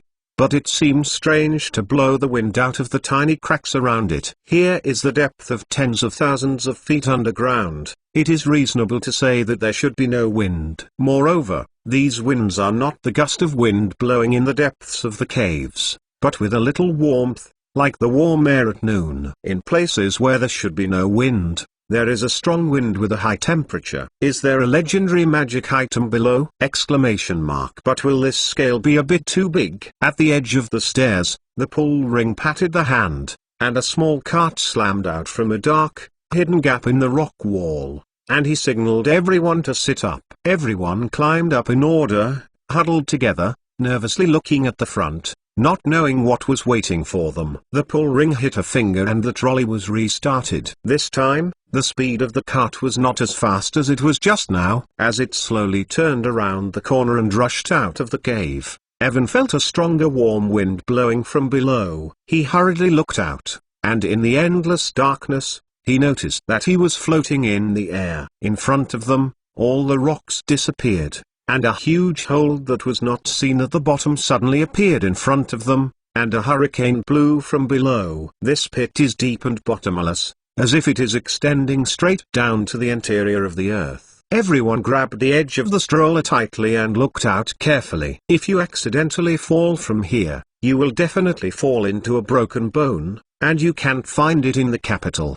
Below the stroller, a narrow track extends forward at a weird angle. The old wooden brackets that are supported upwards on the rough rock walls are their only reliance. The rusty track roots are intricate, extending from the cracks in the rock wall, not at the end, sometimes intertwined, and quickly separated. Ivan turned back and saw where they had just come out. It turned into a small crack in the blink of an eye, and there was no difference between the cracks everywhere on the rock wall. He tried to remember the route, but found it impossible to do it. The route of the track is too complicated, and the cracks on the rock wall look exactly the same. Even if someone can break into here and find the treasure from the depths of the underground, if you don't remember the road, I am afraid it is impossible to go out from here. Ivan can be sure that if you accidentally enter the wrong rock seam, waiting for the intruder is definitely not the wrong way. The track slammed down, and as everyone approached the deepest part of the earth, the wind blowing from below became hotter and hotter, and soon became a hot wave. The whistling sound is getting stronger and stronger, as if there are countless fire dragons slamming up below. Ivan made another look. He saw a round, red glowing object just below them, as if it were a door to the depths of hell. He blinked and it took a few seconds to realize what it was. It is the magma deep in the Earth's crust! Under them, the endless underground magma, whistling out of the white air, creaking. The magma below will shine around the sky. The amazing temperature of the magma, even the surrounding rocks are baked into a crimson. After a few seconds, the stroller slowly stopped on an irregular island in the red-black magma center. Everyone walked down, everyone was sweating, and his face was red. They never thought that this temperature would be felt in the cold winter. In fact, no one has ever thought about it. The deepest part of the Goulin Pavilion is actually such a scene, which is in sharp contrast with the prosperity above the diagonal lane. Sirius is right. These goblins are simply crazy. They have been digging down to the depths of the Earth's crust. If there is any accident that causes the lava to erupt, not only the diagonal lane, but even the entire London will be the flame is engulfed. There are dozens of stone carvings on the island, all kinds of shapes, like the entrance to the vault. Ivan feels a bit strange, because the shape of these statues looks familiar, and he must have seen it before. He observed it for a while, and his mind flashed in his mind, only to find that these carvings were all the family emblems of the ancient pure-blood wizards. There are many wizarding families in the magical history of the millennium, but most of them are now extinct and only become the history of books. This is the earliest treasury built at the time of the establishment of the Gringotts. There are 100 of them. All of them belong to the most powerful wizards of the time or the most powerful pure-blooded wizards. The ring explained, because it's too old, and many wizarding families have disappeared into the long river of history. I haven't been here for many years. This small island with the emblem carving looks like a cemetery of the pure-blood wizarding family. These extraordinary statues not only prove the past glory of these pure-blood wizards, but also tell the endless countless innocents. No matter how powerful and fascinating they have been, they are no longer there, and the treasures preserved in the Gringotts will remain here forever. Regardless of the other, from the emblems of these ancient wizarding families, it is definitely a holy place in the minds of magic historians and heraldic lovers. Ivan carefully observed and compared it with the impression of the wizard's emblem in his mind. After watching it for a while, he found that it was exactly the same as the pull ring. There were big numbers on the statues, all within 100. Below the statue is a gate with a variety of shapes, which should be the treasury of these pure-blood wizards. On the magma not far away, there are several small islands with such irregular shapes. Like here, some small islands are also placed with statues of varying sizes and sizes. Among them, Ivan saw the Slytherin family's family emblem at a glance because it was too conspicuous. The huge statue inlaid with many emeralds glows softly green outwards to form an uppercase S letter. It is located on a small island in the center of the lava and is extremely abrupt. Ivan saw that the number above the S letter is the number 1, which means it is the first vault in Gringotts. Below the statue is a black door with a beautiful pattern. I don't know what metal it is made of. It looks very complicated. Because it is too far away, Ivan is not really looking at it. The patterns on the gates seem to be the same as the invisible lines on the Slytherin pendant box in their arms. They seem to be a hole. Ivan shook his head. I don't know what it means. Is this the special text left by the Slytherin family? Exclamation mark. He is going to go back and scrutinize the relevant books. If it doesn't work, you can ask the vampire girl named Elaine. Next to the Slytherin treasury, Ivan also saw the sky blue coat of arms of the Ravenclaw family, which is similar to the Ravenclaw Academy logo, but it is somewhat different. Not one is waving wings in the sky, the giant eagle, but an eagle-shaped sculpture standing on an unknown plant, with a crown symbolizing wisdom on the eagle's head. At the center of the crown, a brilliant diamond illuminates, echoing with it, a thick nebula at the top of the statue. No one knows how many gems are used on this seemingly ordinary stone statue. Just the huge diamond in the center of the crown, it is absolutely worthless, and the family treasures hidden in it can be imagined how precious. Unfortunately, the Ravenclaw family does not have descendants. No matter what is inside, those things will essentially belong to the fairy. Ivan came to the interest and looked it over again. I don't know why, he didn't see the signs of the Gryffindor family and the Hufflepuff family. They didn't seem to have set up a vault here. To be continued. V2 Chapter 238 Unbelievable Treasure. The pattern of the magic world before the millennium was different from the present.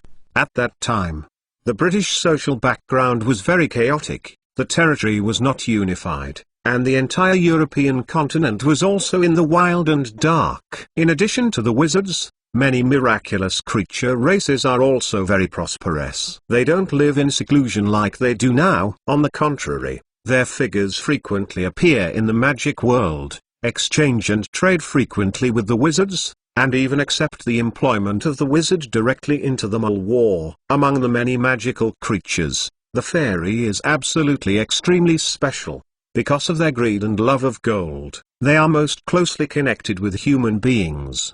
They open shops directly in the Wizarding Society and provide the wizard with a large number of well-made magical props, weapons, armor and other services. But the innate pride and deceit in their character make them not believe in human beings. In the eyes of the fairy, they and the human wizard are only equal cooperation and the same status. To be more explicit, it is purely the use of money and the relationship of being used. As long as they are not satisfied, they will launch a rebellion and make a fuss. In this environment, many powerful wizards and pure-blood wizard families do not believe in fairy spirits. They are skeptical about the grinning club established by the fairy. In their view, compared to the cooling pavilion, which is worthy of discussion, they would rather bury the treasures of their families in their castles or in hidden places. This ethos was very popular in the Middle Ages and in the previous period, which is the main reason why many precious magic relics can be found in later generations. After centuries of excavation, the remains of these magical relics have become very rare, and the remains that have not been found or successfully excavated are the remains of very powerful wizards. For example, the pyramids of Egypt, Gringotts and the Egyptian wizarding authorities have long-term cooperation. They jointly explored and cracked this ancient magical relic for a long time. Ron's brother Bill Weasley was the to-be curator. Jobs. The rulers of Egypt thousands of years ago, the powerful pharaohs and wizards have placed countless powerful magic and curses in the pyramid, and the cracking work is progressing very slowly. Like the pyramids, the same is true of the Gryffindor and Hufflepuff families. They did not save the family's wealth in the Gringotts like Slytherin and Ravenclaw, but hide it in other. The place has not been discovered so far. How much property does Godric Gryffindor have? I'm not sure. However, in the relevant history book of magic, the description of Helga Hufflepatch is accurate and unambiguous.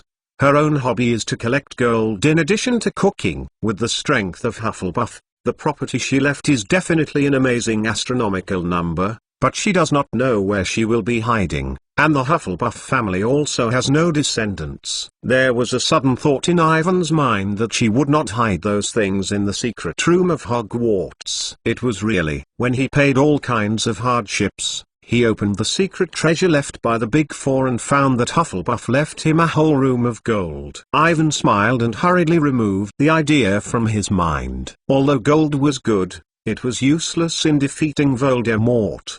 He could not directly use Volts to kill Voldemort. Ivan observed for a while, and he found that in addition to the statues of these family emblems, there were many strange instruments on the islands above the lava in the distance. They are all made of metal, which looks extremely magnificent and grotesque, like a weapon left by some ancient civilization. Ivan knows that those things are not weapons, but the goblins are used to forge and refine magical items. As everyone knows, in addition to greed, the goblin is also famous for being good at creating excellent magical equipment. Historically, many legendary magic items have been made by goblins. One of the most famous is Shizongjian, who was co-produced by Archmage Merlin and the Fairy. This is the most famous magic sword in history. At that time, it decided the ownership of the British throne and the future direction of the magic world. It is also since then that many non-human magical creatures have gradually withdrawn from the historical arena. Of course, there is the Gryffindor sword made by the Fairy, which is a sword purchased from the Fairy when Godric Gryffindor was alive. He applied magic on it. Only the real Gryffindor could find it. In the secret room last semester, Harry killed the basilisk with this sword. Ivan regained his gaze, and by his side, Harry was still looking around and shouting, "It's incredible, how did they do it? The goblins have a strong magic, they have their own unique magical civilization." Hermione followed with amazement. A closer look reveals that all of these islands float on the lava but are not melted by the magma. Powerful magic can do it. To be honest, I don't know how the goblins built such a huge project. In my opinion, this is impossible. "Nothing is impossible," said the ring proudly. The goblins have their own special magic, which is much more advanced than the human wizard. He took the key from Sirius and walked to the mark that marked the 68th. It was the family name of the Black family. The most striking thing was the two black dogs that stood up and carved from obsidian. There is a narrow gap above the bronze door below the statue, and the pull ring goes over and puts the key in and gently turns. His action seems to have touched an organ, and the ground rumbling came. The door was slowly opened and a stone ladder appeared in front of everyone. The Black House's vault reveals its true face, with a large rectangular room in front. Ivan, Harry, and Hermione rushed in excitedly. They all wanted to see what it looked like in the vault, and how the wealth of the Black family was shocking. Just look at the environment where the vault is located. The dangerous magma and the emblem of the stunning ancient pure-blood wizarding family on the island. All of this is enough to lift everyone's interest. They all want to know what is in the Black family vault. Although Sirius said before, it is very boring, there are gold products everywhere. But filling a whole room with gold is, in a sense, an amazing achievement. Avon, Harry, and Hermione rushed in. They thought they would see gold coins, silver bars and other valuable antiques. But there is nothing in front of them, and the vault is very empty. It seems that it has just been robbed, and a gold product cannot be seen. It is really shocking enough, but it is exactly the opposite of what I imagined before. It is not so much a vault, but more accurately, it is like a storage room for an evil black wizard. The shelves on both sides are filled with strange and unrealistic black magic items. For example, on the shelf on the left side of Ivan, there is a black skull with a crown. This slightly sunken bone is engraved with gorgeous patterns, and it radiates a strange atmosphere, which looks both horrible and disgusting. In the corner of the room, there is a white skeleton of a huge fire dragon that does not know the kind. It is rematched with magic and stands there. Every bone is engraved with the emblem of the Black family. I don't know the history of the Black family. Which of the ancestors left behind is a bad taste collection. What the is going on? Saying good treasures of the Black family! Exclamation mark. Everyone brushed and turned to look at the little Sirius that had just walked in, waiting for his explanation. To be continued. V2 Chapter 239 Black Family Deed. Sirius, what the is this? Harry asked in surprise. I don't know, it's not the same as when I came here 16 years ago. Sirius looked around and wondered. In my impression, the gold coins and gold products of Chengshan are filled with the whole room. There are no places. Now, the empty treasury, in addition to all kinds of bizarre treasures and a very evil black magic item at a glance, can't even see the shadow of gold. Pull ring? We can't reveal the secrets of our customers, but it doesn't seem to be something that needs to be hidden. The ring sullenly said, this vault was opened 13 years ago. According to the owner of the vault, Mrs. Walbuga Black, instructed, we sent people to transfer all the gold and valuables here to the personal vault of Mrs. Bellatrix Lestrange and Mrs. Narcissa Malfoy. Because there is so much gold, we have been busy for 2 days. Hearing the description of the pull ring, Evan can imagine the scene at the time.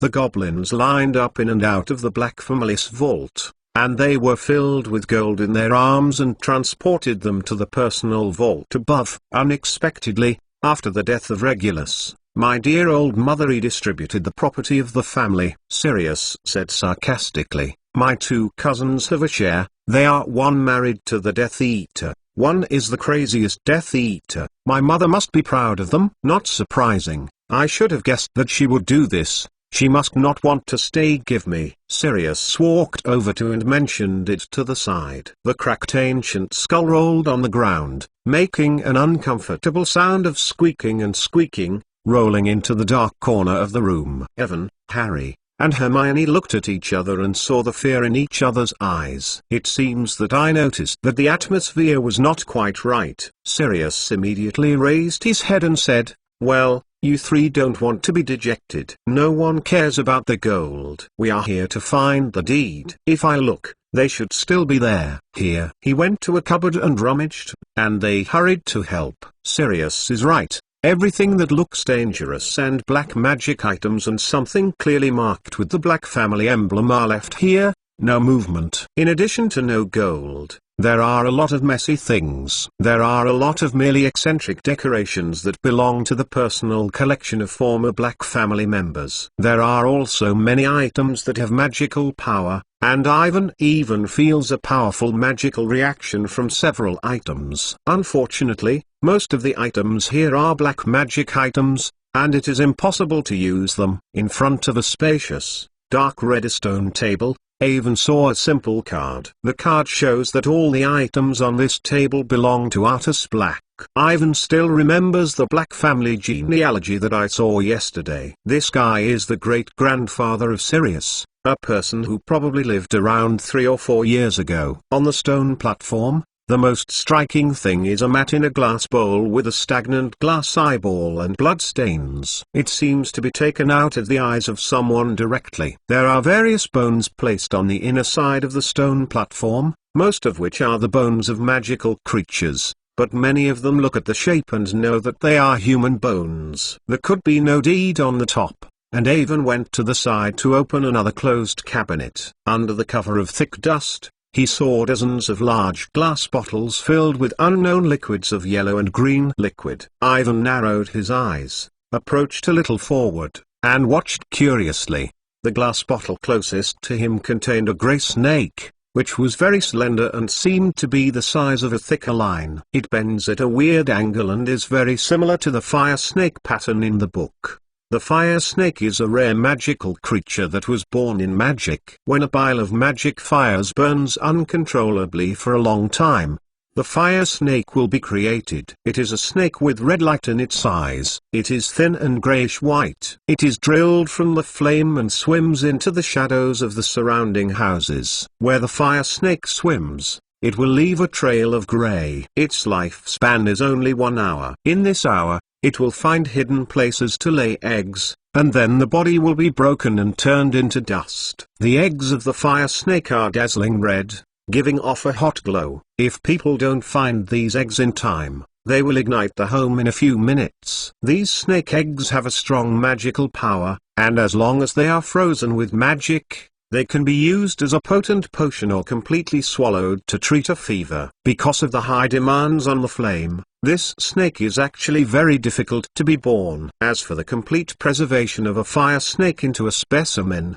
it is even impossible to do it. Except for this one in the bottle, Ivan has not seen anything similar. Just as he was about to get closer and look at what other interesting things were in the other bottles, he suddenly heard Hermione's voice. "Come on, I found the deed," she shouted. Hermione took a lot of yellow paper from a file cabinet, which was full of text and was very hard to read. "It was a long time ago, Grandma. At the end, there is the emblem of the Black family and the seal of the Ministry of Magic, which proves that the deed is legal and valid. This is Spider's End Lane number 6. Hermione picked up the top of the deed and looked at it carefully. "I have never heard of this place. Where is the Spider Tail Lane?" "On the north side of Diagonal Lane and Overturned Lane, there is a large malaria." Sirius came over and explained, "There is a very old gathering place of wizards, probably more than 500 years old, because there are many black wizards have become ruined in recent decades, and this house has no meaning. Below this deed, it is the deed of 12 Grimmauld Square. It belonged to the Black family before the millennium. In addition to the house, it also included a large area of land. The deed had the predecessor of the Ministry of Presbytery and the emblem of the Mole King. The fourth deed is a shop in the down alley, and there are a long-term rental agreement in each of the 2 deeds.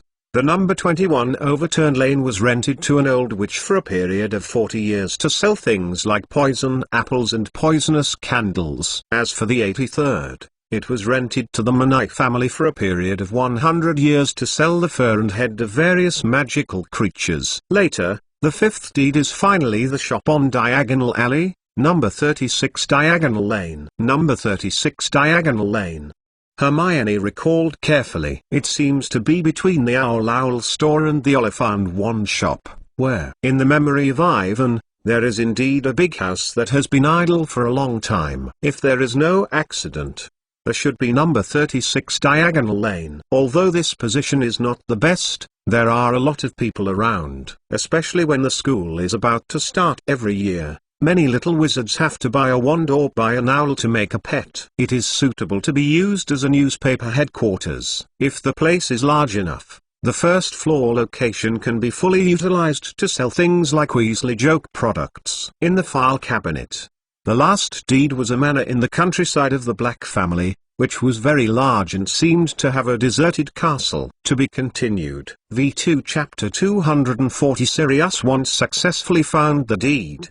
The purpose of this trip has been reached. and you have not moved to the obviously dangerous black magic items and other strange collections. Under the leadership of the pull ring, they returned to the original road. After more than half an hour, the car finally ran back to the ground, breathing the fresh air, looking at the familiar buildings on the diagonal alley, and Professor Lupin, who smiled and greeted him. Ivan, Harry, and Hermione all had a feeling of being born again and returning to the world. Although I didn't see the wealth of the Black family as I expected, the innumerable secrets of the location of the treasury and the depths of the Goulin Pavilion are exciting enough. The three of them discussed with Lupin about what they saw and heard in the depths of the underground, the fire dragons that were caught by the chains, the small islands in the rolling lava, the vaults of the pure-blood wizarding family of thousands of years ago. Among them, Ivan is most interested in the vault with the number 1 and the Slater family emblem. He can be sure that there is absolutely a connection between the ornament on the vault door and the weird ornament on the Slytherin pendant in his arms. Another point is about the secret treasure key left by the Big Four. Regarding the tips of the key location, Ivan had speculated from the meaning of the text.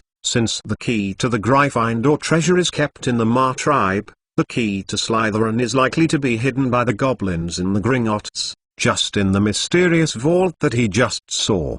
Inside. Now the question is how to determine this and take the key out!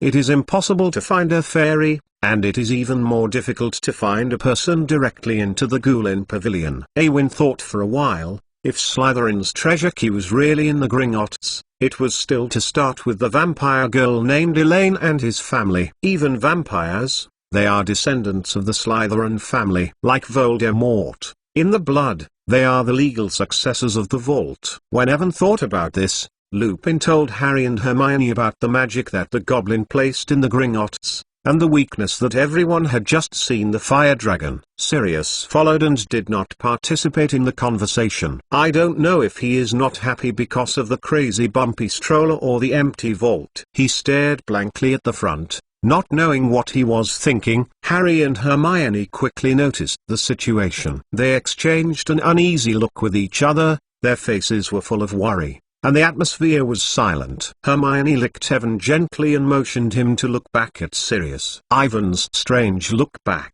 He can understand this little Sirius. Although Sirius said that he did not care about the treasures and gold, it was the wealth accumulated by the Black family for centuries. It was passed down from generation to generation, and now it is the property of other families. No matter who encounters such a thing, it will be unhappy. Especially the mother who distributes these properties is Sirius' mother. She would rather believe his two cousins than to leave something for her own son. If Evan himself encounters such a thing, he must be sad to die. Sirius, Harry shouted with concern. I'm fine, just remembering some unpleasant memories. Sirius took a deep breath of cold air, cheered up and participated in their conversation. Remus has just said that the fire dragon's weakness is in the eyes, can use the eye spell or other spells to attack the place and let them retreat because of the pain. In addition, each fire dragon has a particularly fragile scale. If you want to kill the dragon. As they walked, they said that Sirius looked completely recovered. Before returning to the Kettle Bar for lunch, everyone decided to go to Diagonal Lane 36 to have a look. They left the main road and turned into a small,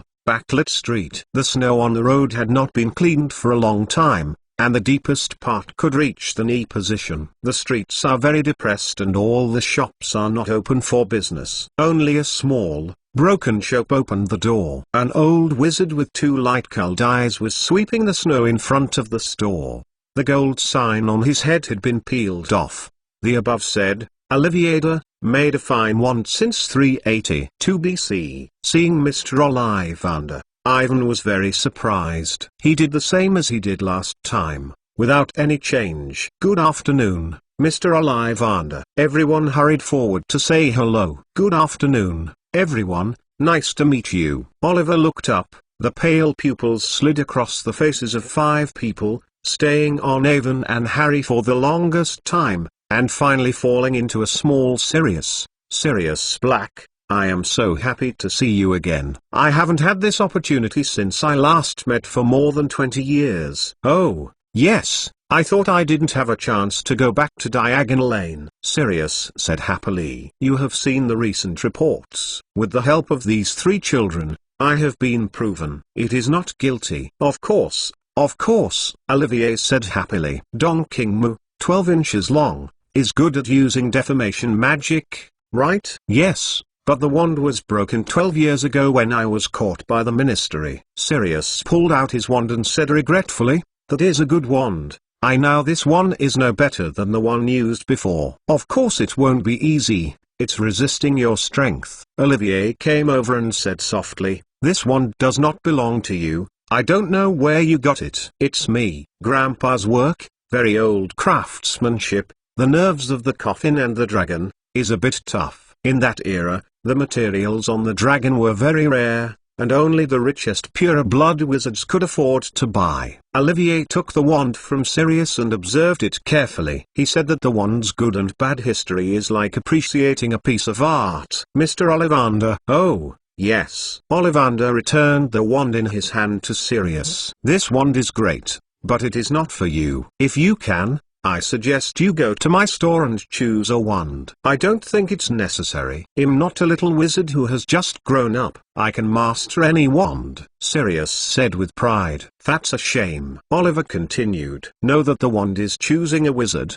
and using someone else's wand will affect your own power. Mr. Ollivander is right. You really should change a wand. Ivan followed and persuaded that he knew the importance of the wand to the wizard. For the wizard, using someone else's wand will be extremely unsatisfactory, affecting the power of the spell and the transmission of magic. The powerful wand can even resist the will of the user. In the original book, Voldemort was for this reason. The old wand in his hand resisted the use of the curse of its true owner Harry, and finally died unconsciously. Sirius is also because of this. He has been running away in the original. It is impossible to pick a wand of his own. He must be with this wand belonging to one of his ancestors. When he and Bellatrix had a duel, they couldn't play their true strength because of their wand, and they were defeated and lost their lives. For Sirius, changing a wand is a very necessary thing in order to deal with the dangers that will be faced in the future. Sirius, since Mr. Ollivander and Ivan say this, you go for a wand, Harry said with concern. No need. I can control this wand. Sirius answered stubbornly. That is only temporary. As time goes by, it will affect you more and more. Olivier whispered. The core of this wand is the nerve of the dragon. You know, the dragon is a kind of power. Very strong creatures. They won't obey them at will. When he heard Ollivander's words, Harry hurriedly shouted, Sirius. Okay. I can come back later when I have time. Sirius slid over Harry's shoulder and said in a soft tone, don't you remember a few of them? We are going to the store now. I will go to the hospital to visit the boy at Weasley's house for a while, and I can't delay my time here. It won't take much time. We can wait for you in the store. Ivan pointed to a very dilapidated house not far from the wand shop. I saw the house number. There is number 36 Diagonal Lane. To be continued. V2 Chapter 241 Shop Planning and Design. Under the joint persuasion, Sirius finally agreed to replace a wand. He sighed and walked into the wand shop behind Mr. Ollivander, screaming at the messy hair, like a little wizard who had just grown up. He used to be like this. It looks very stubborn. But as long as it is a reasonable suggestion, it will be adopted most. Looking at the back of Sirius, Lupin told Ivan, Harry, and Hermione about the anecdotes of the Sirius student era, making everyone laugh. In the laughter, they came to number 36, Diagonal Lane, a shop belonging to the Black family. This is a three-story street shop located on the corner of the other side of the street, just across the street from the Ollivander wand shop, next to a potion shop. Passing through a dark little spot on the north side. Lane is the Owl store. Harry's pet Hedwig was given to him after Hagrid bought it. In addition to the pet shop, even this potion shop is very famous on the Diagonal Lane, because the price is cheap, Ivan mailed a lot of potion materials in their home. The wall outside the potion shop is a brown-black brick with only a small window. There is a row of barrels of sticky material on the ground, near the wall, a variety of cans of powder, herbs, bundles of feathers, fangs and claws hanging from the ceiling. The goods inside looked fascinating, but because of the potion material, the store exudes an unpleasant smell, like the mixed smell of rotten eggs and rotten vegetables. Even worse than this is the 36th diagonal lane next to it. The old bricks are not missing, and they look extremely desolate and worn. The two semicircular windows were covered with thick dust, and the inside was not visible from the outside. The window between the windows is a scarred black wooden door with insect eyes and traces of sharp objects, which radiate a rotten taste. Evan wiped the dust off the window and picked up his foot and looked inside. Through a piece of smashed scorpion, he saw the wreckage of furniture scattered everywhere. In the gap at the top corner of the window, there was a brown spider like a tea tray. The whole building was covered. The house looks like a haunted house. In my impression, this shop has been idle for more than 10 years and has never been used. Looping explained, many people have guessed if there is any problem here, so they have been idle, but they did not expect it to be black family property. He pulled out his wand and knocked on the wooden door of the shop, slamming, and the door opened. At the moment of opening the door, a lot of dust splashed. Everyone hurriedly grabbed his nose and stepped back several times. Seeing the unexpected intruder in the store, a frightened mouse hurried through the house and made a scream. They walked in and left a clear footprint on the sly floor. The decoration of this shop continues the luxury style of the Black family, and the dilapidated furniture is made of precious mahogany and teak. Perhaps because of this is also the object of thieves' concentration. Everything that is of little value in the store disappears or is destroyed, and the ruins of various gorgeous decorations and furniture are scattered. The back few windows were also shattered, blowing in the cold wind. No accident, the thieves climbed in from there. From the outside, this shop is bad enough. Feel it up close inside, and you can feel the difference to the extreme. If you want to use it and open it, you have to buy something new. I want to clean it up. It takes a lot of work. Hermione wrinkled her nose and took out her wand and said softly to a carpet, "Clean up." Pink soap bubbles appeared on the carpet immediately, but it was useless. There was too much dust, and the bright soap bubbles turned into black viscous instantly. Hermione was not willing to wave her wand and read the spell several times. "Don't waste effort, Hermione, throw the carpet away," Ivan said with his forehead. "Furniture and office supplies can buy new ones, but you just said that this place really needs a cleaning. This workload is not small. This house has been empty for many years. It breeds a lot of things. You must be careful when you clean it." Lupin squatted in front of a cupboard and said through the keyhole, "It seems to be a blog. Gert, it is best to let him out before cleaning the cabinet. It's crazy to clean up a house that has been abandoned for more than a decade. I don't want to spend the rest of my Christmas holiday here." Harry walked upstairs and gasped. This store is more than it looks. A lot more spacious outside. The space above is very large, and there is more garbage than here. "Don't worry, Harry. I guess 3 days should be enough. We can find Dobby and Cretcher to help. The house elf is very good at doing this kind of thing." Ivan also went upstairs and looked around, nodding knowingly. "When I go to visit Ron, I can also ask the Weasley family to help with the cleaning. I have an idea. The second floor and the third floor are enough for the newspaper headquarters space. The first floor can be used for other things. For example, selling Fred and George's joke products. The two of them will be happy." From the last semester, they started the owl mail order service in the school, said Harry. "The products they developed are very interesting and very popular. It's also very dangerous, and disgusting." Hermione didn't take it for granted. "Look at what they did last semester, actually making a large dung egg that can be remotely controlled, making the entire corridor full of stench, and those big dung are hard, was cleaned. That's what Filch needs to worry about, except for Slytherin's underground. They haven't used that kind of thing elsewhere in the school." Avon said guiltily. He did not dare to tell Hermione that the birth of the remote-control dung egg was actually his suggestion. The theory used, how to make the big dung egg activate to listen to the user's command, is that he was inspired by Hermione's submission to the newspaper about a metamorphosis research article. There is a lot of space here, and there are a lot of counters. In addition to Fred and George's joke products, you can also sell other small wizards. Seeing Hermione still wants to continue on the joke product, Ivan hurriedly said, for example, the potion made by our potion class, except for taking out a little for Snape to score, all the rest are dumped, it is too wasteful, can be put here. Selling, the price is much lower than the normal market price. This idea is good, provided that Snape can agree to do this. Harry interjected. He will agree. The potions were originally made by the students themselves. He didn't have a reason to refuse. Ivan went down and observed the first floor of the store, contemplating future planning and design. In addition to the potion, anything that the little wizards make themselves can be sold here, and more is good. This can be promoted by the Hogwarts Ministry of Magic, which should attract a lot of attention. To be continued. V2 Chapter 242 Street Munger Magical Injury Hospital. Ivan and Harry and Hermione excitedly discussed the future design and planning of the store,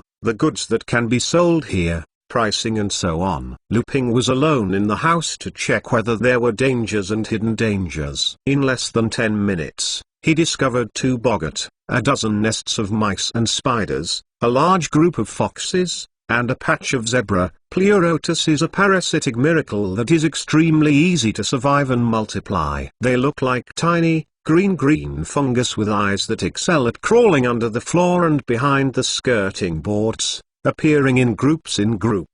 Usually something rots and stinks, and there will be plaques. Once a house has appeared in the house, they slowly secrete a corrosive substance that slowly erodes the foundation of the house. Very bad. We have to deal with these zebras as soon as possible. Lupin turned a piece of floor open, indicating that Avon, Harry, Hermione looked inside. Ivan saw a large piece of zebra awning adsorbed under the rotten floor, and because of the fright, they hurriedly climbed with countless slender legs. Generally speaking, it is very effective to deal with the smudges. Lupin clapped his hands and stand up.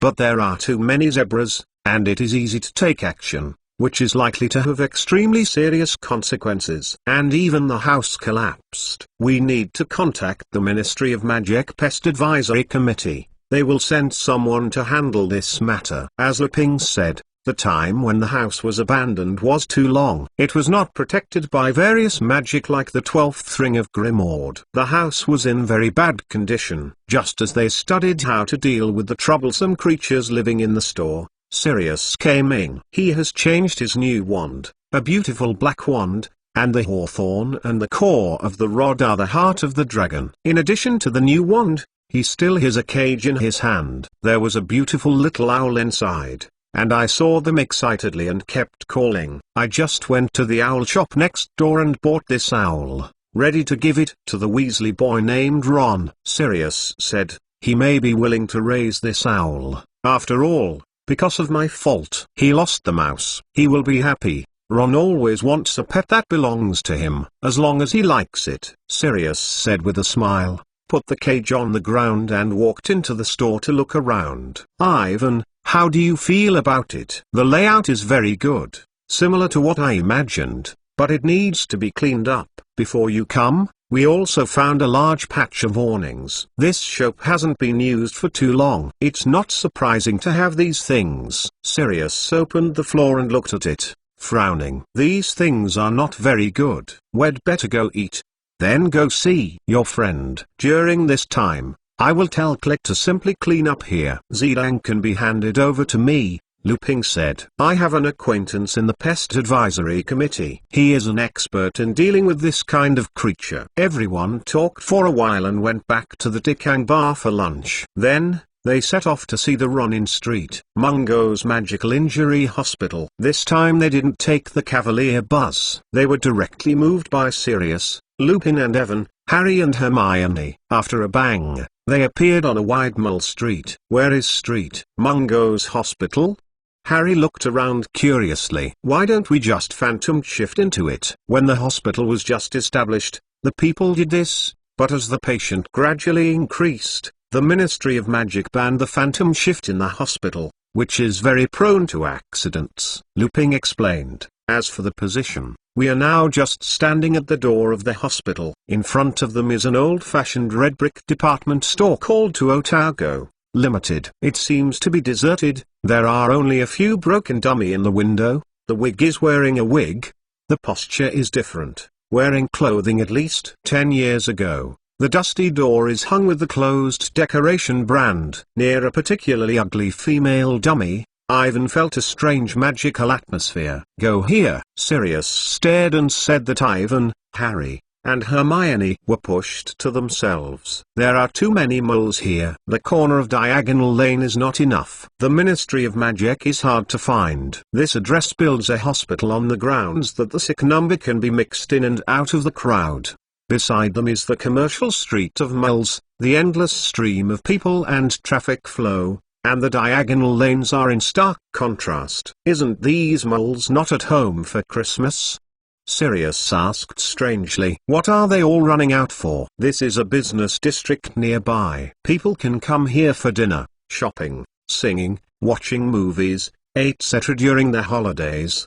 Ivan noticed the doubts of Sirius' face. He continued to explain. The movie is going through a machine. People recorded the specific actions and then rescreened on the big screen. I know, it is mole special magic. The effect is similar to the meditation basin. Sirius looked up and looked around, his right hand unconsciously placed on the wand around his waist. Wait again to discuss this issue. You three best. I am closer. If something happens, I will take action. Looking at Sirius, Ivan doubts if he really understands what he is saying. In fact, apart from the special case of Mr. Weasley, the wizards know very little about the mole world, and most people still know about it hundreds of years ago. For the rapid development of the world of mole, the magic world basically adopts an attitude of disregard. Ivan's mind suddenly came up with an idea. Maybe he could try to cooperate with Mr. Weasley to introduce some of the more advanced mechanical equipment of the mole world into the magic world,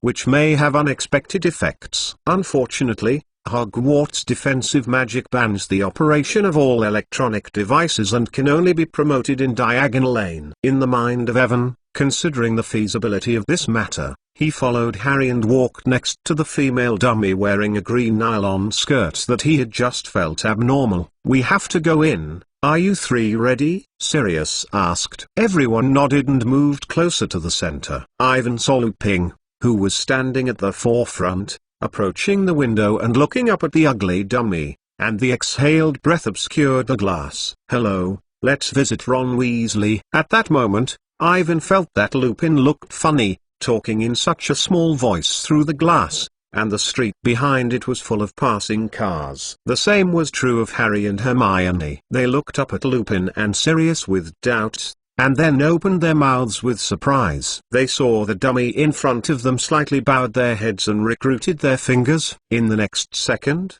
they seemed to have passed through a layer of cold water and immediately entered a warm and dry room. The ugly dummy and the place where she stood were gone without a trace. They entered the street. Mungo Magical Injury Hospital. To be continued. V2 Chapter 243. Visiting Ron. Ivan looked up and found himself in a crowded waiting room. Rows of male and female wizards sit on rickety wooden chairs. Some look normal, reading the Expired Witches Weekly. Others have terrible deformities, growing like a nose or chest and giving birth to a hand. The hospital is quieter than the Mole Street, which is noisy and noisy. Many patients continue to make strange noises. In the middle of the front row, a sweaty witch fanned a prophet daily, constantly making a sharp whistle and spitting steam. A sly wizard in the corner was beating like a clock.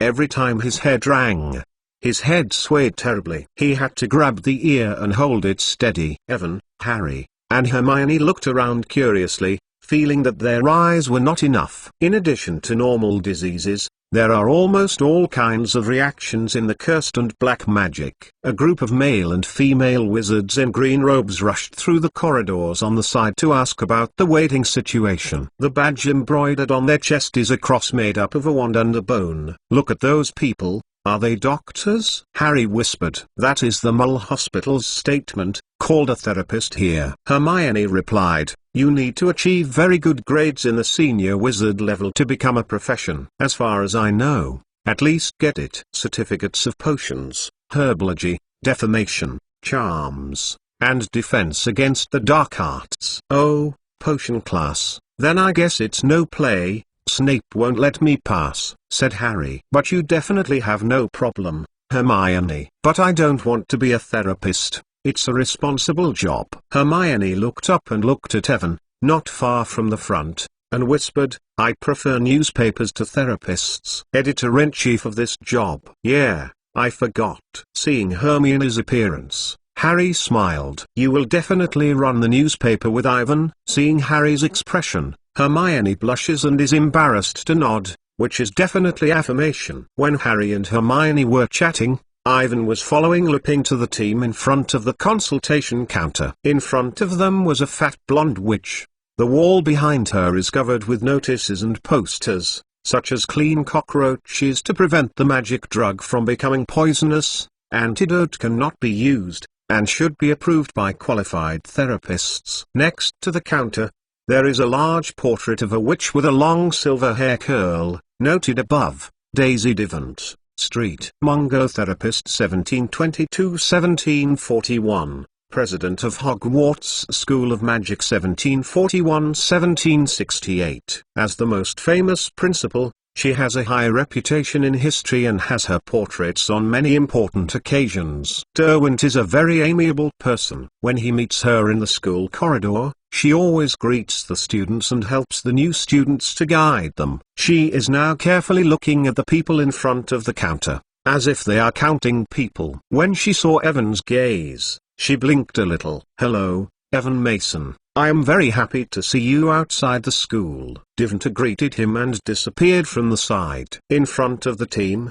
a young wizard is dancing a strange fast-paced dance, while screaming and trying to explain his predicament to the witch behind the table. "That is, my brother gave me shoes. Hey, it is biting my foot. Look at it here. There must be a curse on it. I can't take it off." He took 2 feet in turn. "It seems to dance on hot charcoal." "Shoes didn't hinder you from reading?" the blonde witch said impatiently, pointing to the big sign on the side. "Go to the 5th floor of the curse, the next one." The wizard leapt aside and Ivan hurried forward a few steps. His attention was transferred to the sign that the witch had just pointed to, reading the above text. "The accident department, the 1st floor explosion, wand fire, broom collision, etc. Biological injury department, 2nd floor bite, burn, invasive thorns, etc. Singular pathogens, 3rd floor long acne, disappearance, lymphatic fungal infections, etc. Pharmacy and plant poisoning, 4th floor ash, nausea, laughter, etc. Branch, 5th floor the curse that can't be lost, the wrong spell, etc. Tea room and shop, 6th floor. If you don't know which department to go to, you can't talk properly, or don't remember why, our receptionist is willing to help. Ron is in the spirit of the demon. We should go to the 5th floor. When Awin read the sign, Lupin went to the table and he asked softly, "Hello, let's visit Ron Weasley. Please ask him in the ward." "Ron Weasley?" The witch looked down with a long list of fingers. "Oh, I found it. I sent it from Hogwarts a week before Christmas. You have to go to the 5th floor and listen to the right hand. The 2nd ward." "Thank you." Everyone followed Lupin through the double doors and walked through a narrow corridor. On both sides are portraits of famous therapists. Crystal candles with candles floating on the ceiling, looking like huge soap bubbles. Every door has a wizard wearing a green robe in and out, and a yellow smell is floating in the door, and the faint wailing sound is heard from time to time. They climbed the stairs and climbed 4 floors like the ones into the magical injury department. Before he even looked for it, he heard the Weasley's voice, and Mrs. Weasley was tempering and accused Fred and George of just making a poor joke. Ron is recovering. You two can't be honest. Mrs. Weasley suddenly stopped, and she was surprised to see the five of Avon who walked into the ward. In the next second, Mrs. Weasley hurried over and held Evan, Harry, and Hermione in her arms, blushing and thanking them three for helping Ron at school. Evan looked up embarrassedly, and he saw Fred and George squinting in front of him with a cheerful smile on his face.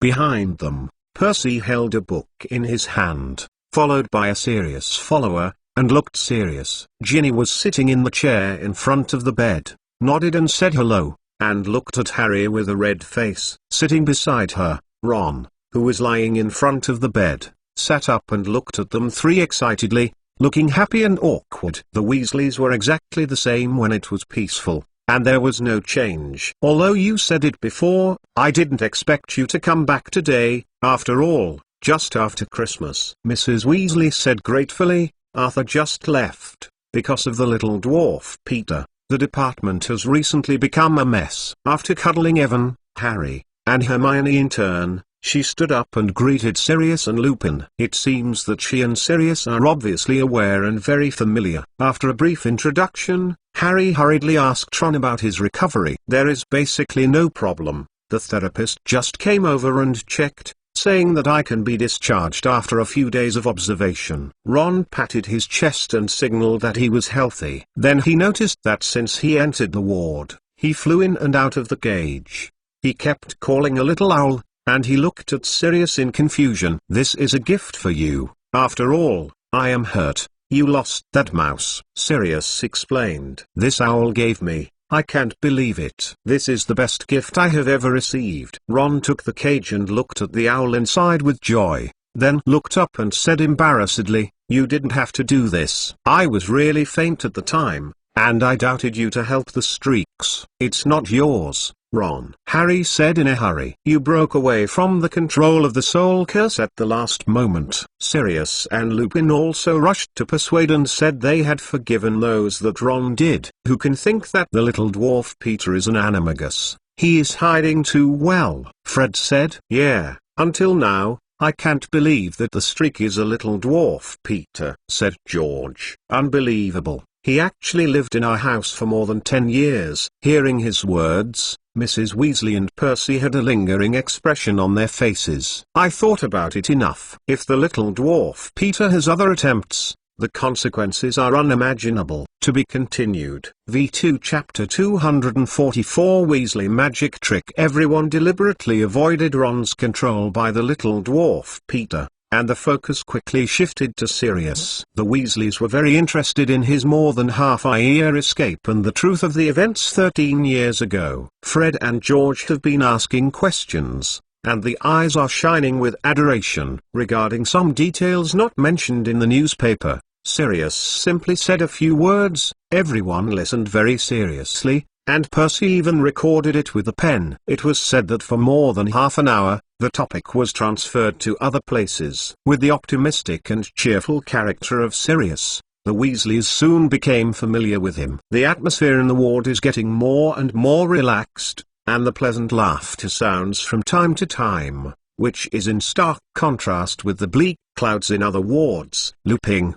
Sirius, and Mrs. Weasley sat together to continue to recall the past events. The rest of the people sat around Ron's beds and exchanged Christmas gifts, and these days Ron took the owl out of the cage and he was discussing with Harry about the little guy, and Ginny was listening. On the small sofa in front of the bed, Percy and Hermione whispered about the holiday assignments that the professors had arranged before Christmas, as well as future work, career arrangements, and so on. In half a year, Percy will graduate from Hogwarts. He has already planned and will work in the Ministry of Magic. He has performed very well on the Advanced Wizard level examination, and he is almost free to choose various departments. He is now hesitating to go to the Magic Law Enforcement Division or the International Magic Cooperation Division. In the corner, Fred and George showed Ivan their two new joke products developed over the past few days. and Ivan's son told them about the store. Fred and George were so happy that they couldn't wait to go to the store immediately. Since they are preparing for public sales, they decided to increase the production of joke products, and they are limited by the funds. Most of the products of the research and development are now only a few. The quick-moving class of sugar, fake wand, and remote air-controlled dung egg. These products were particularly good at the time, and the supply was in short supply. We can start with these things and increase sales a little. Fred took a small notebook from his arms. The above is full of various products and test data. There is nothing wrong with the fake wand. Ivan looked back and carefully glanced at Hermione, lowering her voice and saying, "It's best to be careful about the quick-moving class sugar and remote air-controlled dung eggs. Hermione especially hates these things. She thinks this is too bad. Health. My mother is also like this. She almost confiscated all our products," Fred said with annoyance. "She found our order when she was cleaning the room. She had a big fight with us and ordered, 'Burn a single light.' We have suffered heavy losses. She still does not allow us to conduct research in this area in the future," George said. "She thinks this is a bad business. She asks us to put more energy into our studies. Look at her. It must be. I hope we can work with the Dad and Percy to the Ministry of Magic, which is awful." It seems to be sensing what the three of them are discussing sneaking, and Mrs. Weasley suddenly came over, and Fred was rushing to get the notebook in his arms. "What are you doing? Is it related to the Weasley magic trick?" Mrs. Weasley asked seriously. "No, we are sharing holiday work with Ivan," Fred hurriedly said, waving his hand. "Ivan, you just said that you are a little thirsty. Let's go and drink something. By the way, buy some drinks for you." George pushed Ivan. The three of them, in the eyes of Mrs. Weasley's suspicion, hurried out of the ward. "Mrs. Weasley, is this?" Ivan is still a little confused. "You know, researching joke products. We have been keeping secrets before. Even Percy, Ron and Ginny have not told," Fred explained. "In fact, before the mother found out, we were three. The individual knows this. Now everyone knows. Mum has been angry." George sighed and said with dismay, "Avon, you have to be careful too. Recently, my mother has been investigating our sources of funding. She began to doubt you." Mrs. Weasley's reaction may have been a bit too aggressive. "It was not as bad as she thought," Avon said. "In my opinion, opening a joke shop is no worse than going to the Ministry of Magic." "We think so too. In fact, we only want to open a joke shop," Fred and George said in unison. "Maybe we can talk to her." "It's best not to," said Fred. "She won't say anything to you,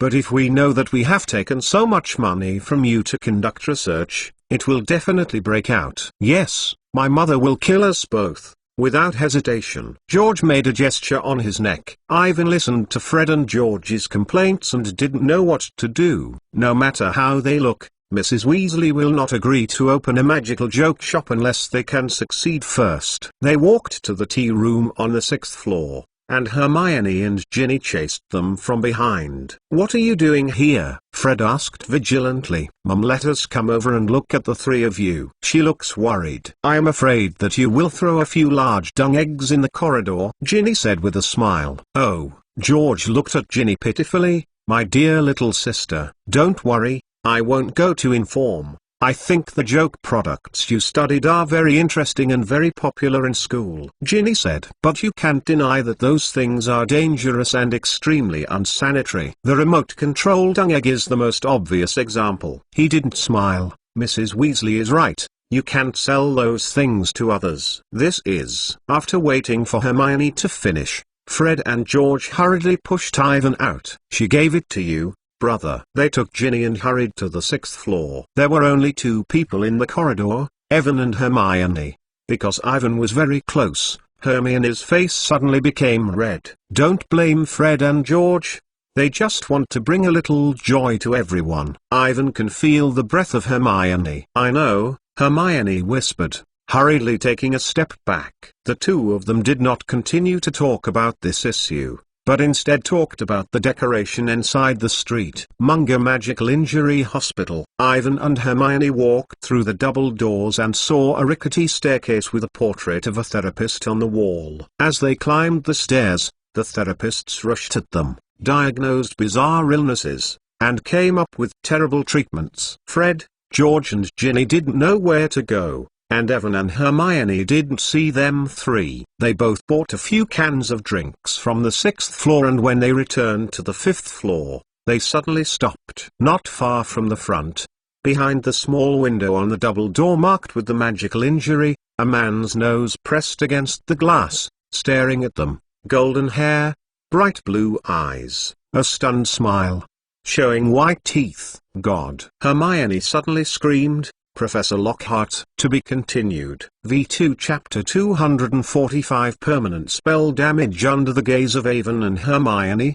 their former defense against the dark arts teacher stepped out and wore a lilac robes that looked the same as before. Hello, he said with a smile. You must come to find me to sign, are you? Ivan and Hermione shook their heads and motioned that they didn't need it. Looking at Professor Lockhart, Hermione did not have much sympathy. It just feels particularly ridiculous. She finds that she used to be too naive to actually worship such people. Because of the books of Loja's close-up, Hermione once thought that he was the greatest wizard in the world, and she even recited the contents of the book. But all of this is fake, and Lockhart is just stealing someone else's experience. In the secret room a year ago, he was also prepared to erase the memory of 4 people, including Irving, Harry, Ron, and Hermione, with a forgotten curse. Fortunately, he used the magic wand that Ron had failed. The curse finally hit himself. In short, Hermione now fully recognizes the true face of Lockhart. To be honest, Ivan missed the days of Lockhart. He may not be a good professor, but he did give himself a lot of convenience. Whether it is the difficulties encountered in the operation of the newspapers, the approval of the library area, the punishment of escaping from Snape or Filch, or the addition of Gryffindor, no matter which angle, Lower Special has provided a lot of help to Ivan. Of course, in his opinion, Ivan is also his most loyal reader. Are you alright? Eowyn hesitated and asked softly. I am fine, thank you for your concern, Lockhart said enthusiastically, taking out a worn peacock feather pen from his pocket. How many signatures do you want? You know, I can now write a ligature! Exclamation mark. Oh, we don't need it now, thank you. Hermione hurriedly waved her hand. At the end of the last semester, she threw all of Lockhart's signatures she had collected into the stove and burned it, leaving nothing left. Professor, how do you wander around the corridor? Shouldn't you be in the ward? Ivan looked around, and Lockhart's ward should be nearby. You called me a professor. Have we met before? The smile on Lockhart's face faded away. He stared at Ivan and Hermione for a while. I have seen you taught us at Hogwarts, remember? Teach you? Lockhart said puzzledly. Is it me? After getting a positive answer, the smile returned to his face almost instantly, and it suddenly became scary. I know. Is it to teach you all the knowledge? Lockhart said with a smile. In this case, how many signatures do you need? How about a whole dozen? You can give all the children one without leaking. Evan and Hermione looked at each other and the two men quietly stepped back. We have to go, Professor, said Ivan. You know, the two of us just came out to buy drinks, and the friends are still waiting for us. Are they also Hogwarts students? Lockhart said happily. I can go with you, maybe they will need my signature. No one will want his signature. With the temper of Sirius, we'll definitely throw out the crazy low hat. Just then, a head suddenly screamed out from behind the door at the other end of the corridor. Gidro, naughty child, where did you go? A mother-like therapist wearing a filigree wreath on his head hurriedly greeted Evan and Hermione with enthusiasm. Oh, Gidro, someone is coming to see you. That's great. The treatment room said kindly. Do you know that I have never visited him for more than a year? Poor little lamb, I can't think of why. He is so cute, right? Both Ivan and Hermione know why this is. They want to tell each other that with Lockhart's notoriety in the magic world, no one will visit him. Now when you mention Lockhart, People usually add the word scammer for Lockhart. This is always the best result. We are signing. Jidlo smiled brilliantly. They want a lot. Don't give up. I hope I have so many photos. He was very famous before. We hope that this kind of signature hobby will make his memory recover. The therapist pulled up Lockhart's arm and looked at him pettingly, as if he was a precocious 2-year-old child. Please walk in here. He lived in a closed ward, and must have slipped out when I took the gift in. The door was usually locked. Don't worry, he is not dangerous. I noticed the expressions of Ivan and Hermione. She hurriedly lowered her voice and said, it may be a little dangerous to himself. God bless, he doesn't know who he is. He can't remember how to come back. It's great to see him. If it wasn't for the problem with the wand he used at the time, now this is the 4 people like Evan, Harry, Ron, and Hermione. They had just finished fighting with the snakes, all of them were at the end of the strong, and there was no ability to resist. Thinking of this, Evan and Hermione disappeared without a trace of the sympathy that Lockhart had just risen. I'm sorry, we just happened to pass by. Hermione shook her drink. We are looking at Ron Weasley, he is in that room. I know Ron, a cute red-haired boy. I heard that he helped the famous Sirius Black to wash his grievances. It is amazing, the therapist said with a smile. Although you are not specifically visiting Jidro, but before you go back, can you sit in his ward? He looks familiar with both of you. It can't be too long, which may help his condition. It's too unsightly to hear the other person say this and then refuse. Evan and Hermione can only nod, followed by Lockhart and the therapist in the opposite direction to the Ron ward. At the end of the corridor, the therapist pointed his wand at the door of the Janusik ward and Riedelaho cave, and the door opened. She led the way and grabbed Jidero's arm with one hand until he was seated in the armchair by the bed. Compared with Ron's ward, it's cold and clear. Everything is white, even the temperature is a few degrees lower than the outside. There is no entertainment in the ward, only cold treatment equipment. Ivan can't imagine how terrible it would be to live here. This is our long-term ward, the therapist whispered to Ivan and Hermione. The permanent curse hurts. Of course, relying on intensive treatment and a bit of luck can make the condition better. Jidero does seem to some consciousness has been restored, but most other people have no signs of improvement. To be continued. V2 Chapter 246 Desperate Hero Evan looked at the ward, which seems to be the home of the patient. The private items around the bed were much more than Ron's side. Jidlo's headboard was attached with his own photo, and as before, he smiled and waved. Many photos have a childish signature on his strokes. When he was just pressed into the chair by the therapist, he took a photo, grabbed the feather pen, and signed the name enthusiastically. You need to put them in the envelope. I will mail them to my admirers. He threw the signed photos one by one onto Hermione's lap, as I did when I was at school. I not forgotten. No, I still receive letters from many admirers. Gladys Guggen writes every week. I really don't understand why. He stopped and seemed a bit confused. Then he smiled and signed his name. I think it's just because I look handsome. Ivan's gaze looked into the distance. In addition to Lohat, there were 2 patients, a man and a woman in the room. They were lying in the corner of the room, staring at the ceiling and talking to themselves as if they were not aware of the things around them. That's the Lombard couple. I noticed Ivan's gaze, the therapist explained. They have been here for a long, long time, for more than a decade. Before I came here to work, they are here. Ivan suddenly, it turned out to be the parents of Neville. They are Aurors and are also the initial members of the Order of the Phoenix. During the First Wizarding War, there was a heroic struggle with Voldemort and the Death Eaters. After Voldemort failed and fled, they were captured by Bellatrix Lestrange, Little Barty Crouch and other Death Eaters. When people thought the war was over, the Death Eaters frantically tortured both of them with a heart-throat, hoping to get information about Voldemort and the places where they might flee. In the end, they were tortured to madness, did not recognize their family, did not even know who they were, and had been treated at the Street Munger Magical Injury Hospital. Undoubtedly, both of them are heroes, but the ending is very tragic. You just said the Longbottoms? Hermione said in surprise, as if to notice something. Yes, they are Mr. Frank Longbottom and Mrs. Alice Longbottom, said the therapist. The old mothers of both of them, Mrs. Longbarton, came to visit them every day, and there was a round-faced boy. I remember it seems to be called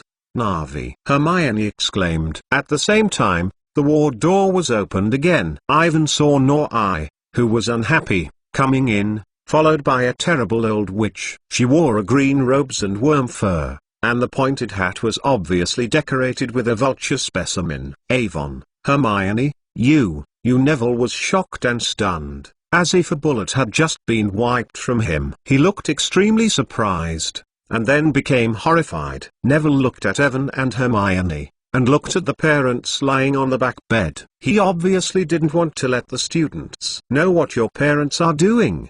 The atmosphere was too much, and Ivan hoped that I didn't come to the ward. Is your friend, Neville, Xiaoyan? Neville's grandmother said kindly, and came over to Ivan and Hermione. Neville didn't speak, and his face was purplewood. He didn't dare to touch everyone's eyes. He seemed to prefer to be anywhere in the world, just not here. Are you Evan Mason? Mrs. Longbottom carefully looked at Evan and held out a dry, eagle-like hand to hold him. Yes, I know you. I was in the newspaper a few days ago. I've seen your photos and related stories, and said that you and Harry Potter saved the little boy at Black's house and did a very good job. Mrs. Longbottom patted Evan's shoulder and turned her eyes to Hermione. As for you, it must be Hermione Granger. She and Hermione shook hands and continued. Navi told me about you. You helped him through some difficulties, and Neville commented on you too. Very high. Neville didn't look at them,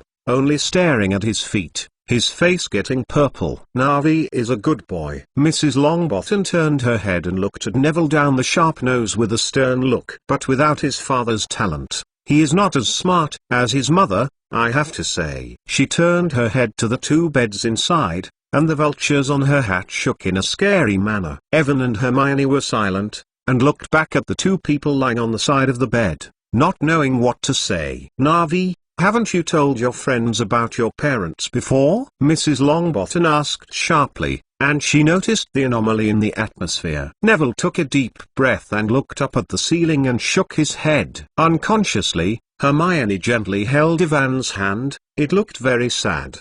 She was worried about Neville, but did not know what to do. Oh, this is not a shame, said Mrs. Longbottom angrily. You should be proud, Neville. Proud. They sacrificed health and reason, not to make the only son ashamed of them. I didn't feel ashamed, Neville said weakly, still didn't look at Ivan and Hermione. The way you behaved is very strange. Mrs. Longbottom looked at him, then turned to arrogantly and said to Ivan and Hermione, my son and daughter-in-law were tortured by mysterious men. They used to be errors, very respected in the magic world. Hermione covered her mouth with her little hand, and she looked back and looked at Neville's parents. Hearing the noise, Neville's mother sat up from the bed. Her face was thin and sloppy, her eyes were very large, her hair was white, and it was messy and dry. She didn't seem to want to talk, or couldn't say it, just sitting on the bed and slamming at Neville. Seeing her movements, the therapist hurried up. Hey! Mrs. Longbottom sighed, and looked at Neville again, walking steadily to his son and daughter-in-law. In her old back, there is a kind of unclear. Neville didn't move. He took a deep breath and jerked his head up and looked at Evan and Hermione as if they were ready to accept the ridicule of both of them. Ivan has never encountered anything more difficult than this in my life. His eyes moved to other places and he did not look at Neville. Beside him, Hermione's tears swirled in her eyes, watching Neville worriedly. The two of them finally didn't know how to leave the ward. In the corridor, Hermione said with tears, I never knew. Ivan did not speak, and the heart was equally heavy. Neville's life is similar to that of Harry. In a sense, he is even more pitiful than Harry. Although he can often see his parents, they can't recognize him. He doesn't even dare to friends mention them. For Neville, this is an endless pain. Ivan sighed and once again recognized the cruelty of the Death Eaters and the cruelty of war. In the face of a dangerous future, Only the strength to strengthen itself is the only guarantee. To be continued. V2 Chapter 247 Dwarf Peter's verdict. In addition to forgetfulness, Neville's problem is that he is too inferior. Because of his parents' affairs, Mrs. Long's long expectations, his own bad magical talents, he has been suffering from self-doubt and self-doubt. The hidden courage. But as time goes by, he will grow up slowly. Ivan and Hermione did not mention the parents of Neville to others. If they could understand, he would tell everyone about it. Ron was discharged from the hospital the next day. Avon, Harry, and Hermione also lived in the house that afternoon. The Weasleys welcomed them very much. For the rest of the Christmas holiday, Awin had a great time. Since the Sirius incident, he has not been as relaxed as it is now, without conspiracy, no black wizard, no vampire, no threat of death. In the warm and bright residence, he worked with everyone to complete holiday homework, play wizard games, go to the backyard to clean up the goblin, or discuss the mole machine with Mr. Weasley, and sneak a new way with Fred and George. Joke product research. On the first day of the new year, Sirius also took them to see the match between Pudmore United and the Wimbledon Hornets. The game was held in the mountains, and everyone planned to sleep in the wild for one night, but the players of the Pudmore United team only caught the golden snitch in 20 minutes. Although the game time is short, the process is very exciting. There is no need to say that the Quidditch teams have a high level of difficulty and high level of confrontation. The performance of the two team fans has also made Ivan's eyes open. The fans of the Wimbledon Hornets all wore yellow and black wizard robes, and a wasp was sewn on their chest and back. Whenever a player scores a goal, they will make a wavy line action, making a rhythmic snoring that looks spectacular. When the players of the Pudmore United team caught the thief and ended the game, the entire Quidditch venue rang their team song Children, playing back the ball and throwing the ghost ball. The cheerful tunes rang through the audience, and Ivan also sang a few words. For fans like Harry and Ron, the game that ended in a hurry is obviously not enough. Ivan doesn't care about this. He pays attention to the setting of the Quidditch venue, the advertisements placed around it, and the souvenirs, badges and the like of the two teams sold by the staff. He is considering whether it is possible to talk about this in the Hogwarts Quidditch match. In addition to these things, Ivan spent the main time in the shop in Diagon Lane, and everyone worked together to clean and decorate the store. This matter is mainly handled by Lupin, Sirius and Mrs. Weasley. The domestic elf Dobby and Cretcher are assisted by the side. After they have finished their breakfast in the house every morning, they will pass the flying powder to the right corner lane to help. According to Ivan's plan, the first floor of the store is mainly used to sell Weasley joke products. Therefore, Fred and George are the most active. They design and decorate according to their own ideas. If it wasn't for Mrs. Weasley, they would definitely stay in the store for 2 nights. Although Ivan did not do it, he was not idle. He and Hermione wrote a lot of propaganda articles, and in the Hogwarts Ministry of Magic used 2 sections for a week to promote the opening of the store, and even advertised in the Prophet Daily. With the efforts of everyone, the store opened on the last day of the Christmas holiday. The first floor of the store is full of exquisite goods, numerous and diverse. They were all made by the Hogwarts Little Wizard, and Ivan contacted and collected the owls and the house elves in the past few days. Among them, Fred and George produced the most joke products. Under the efforts of Mr. Avon and Weasley, Mrs. Weasley finally reluctantly agreed to let Fred and George continue to make the study of Weasley magic, provided that she had to check these things and could not affect them. Their 2 studies. Mrs. Weasley quickly found a helper. She and Hermione joined forces to rigorously screen the joke products that Fred and George were preparing to sell, such as remote control of dung eggs, quick-moving school skippers, canary biscuits, and the like. All of the things are listed as prohibited. Most of the joke products currently placed in the store are mild, not dangerous, and very hygienic. For this matter, Fred and George have not only complained to Ivan once, they said that this affects their mischievous inspiration. However, They did not give up the development of other mischievous products that they themselves called real value, but moved underground. Fred and George are ready to work hard to save money and then open a joke shop on their own. In addition to the various things made by the little wizards, in the corner of the first floor, Ivan also deliberately opened up a small place to sell mulls, such as light bulbs, cameras, game consoles and other wizards' products that are rarely touched. Ivan doesn't know how it works. He is ready to try to sell. These things are very practical, should be very interesting to some people, and I understand the wizards in Ivan. They will not buy in the mull world. On the side of the first floor, there is a spacious wooden staircase that leads to the second and third floors of the store. It is the headquarters of the Hogwarts Magic, which is mainly responsible for Lupin's daily operation and advertising place. In order to celebrate the smooth opening of the store, Ivan also specially printed a special issue, which has the truth of the incident and the experience of Sirius when he fled. He even got inspiration from Lockhart to persuade Sirius to start a signing sale in the store to attract more popularity. Although the preparations have been made, when the first day of the opening, the number of customers waiting in line outside the store still makes Ivan a few unprepared. Many wizards gathered outside the store, and there were thousands of people. There were even many foreign wizards who came to Sirius. You know, the case of Sirius Black and the little dwarf Peter is the hottest topic in the magic world, especially since it was related to Voldemort's secret, and everyone is very interested. 2 days before the store opened, Wisengamo passed a long trial and finally ruled on the little dwarf Peter, who will be imprisoned in Azkaban for the rest of his life. The rumor that Awin heard from Mr. Weasley, most of the members of Wisengamo originally intended to make a Dementor on the little dwarf Peter's verdict,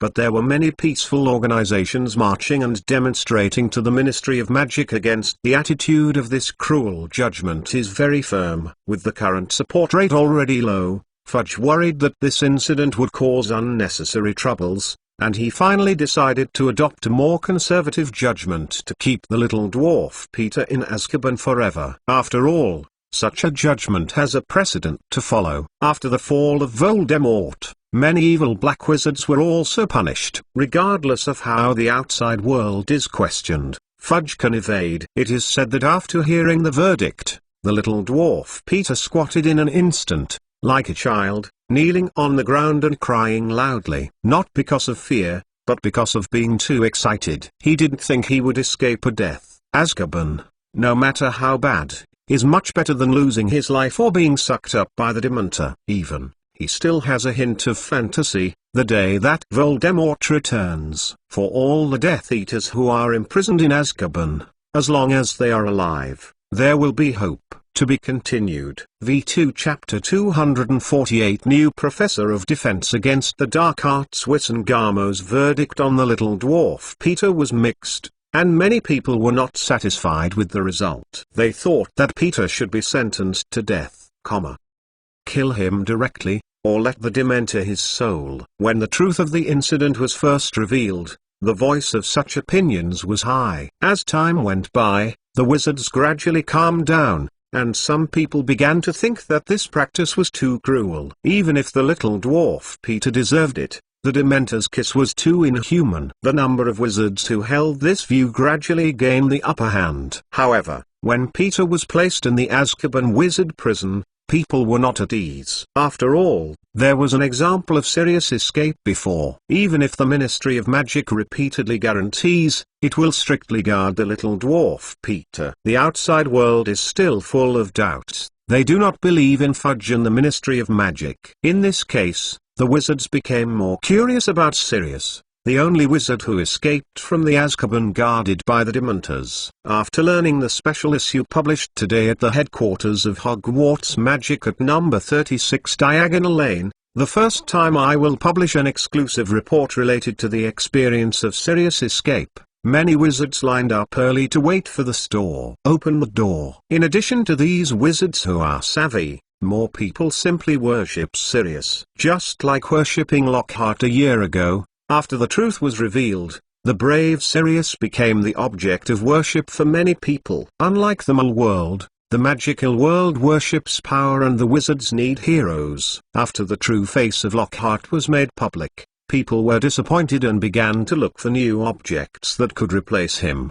The appearance of Sirius filled this gap. He is a well-deserved hero, a fighter who fights against the forces of darkness. Especially the new hero looks very handsome, everything becomes even better, and many female wizards like Mrs. Weasley are madly admiring him. The signing today was the first public appearance after Sirius was acquitted. Although it was the last day of the Christmas holiday, his admirers spontaneously gathered here to see Sirius and get his autograph. In the crowd, there are also many young wizards who are still under the age of. They are not coming to Sirius, but to buy the Weasley magic tricks that will be sold on the first floor of the store and other interesting magic items made by other Hogwarts wizards. In the newspaper, Ivan has promoted almost every item. His strategy was very successful and almost mobilized the entire magic world. At this time, a long queue was arranged outside the store, and it was always on the corner of the street. There was no end to it,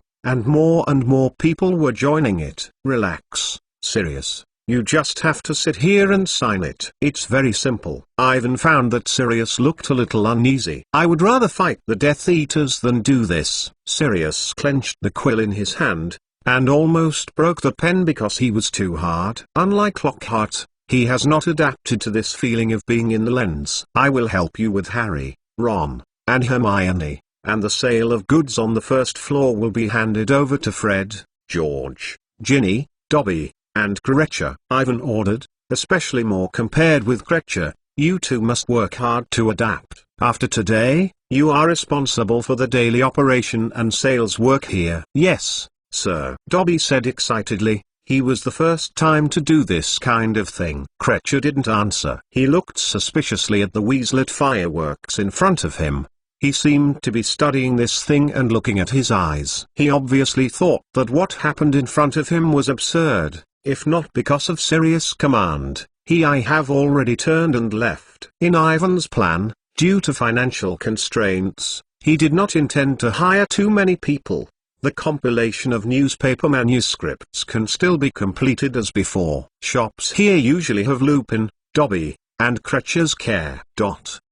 As for Sirius, he was also prepared to go to the store to help. But this morning, he received a letter from Dumbledore, inviting him to replace Lupin as a new professor of defensive classes at Hogwarts. He accepted the invitation and everyone was very happy after knowing the news. Especially Harry was the most excited.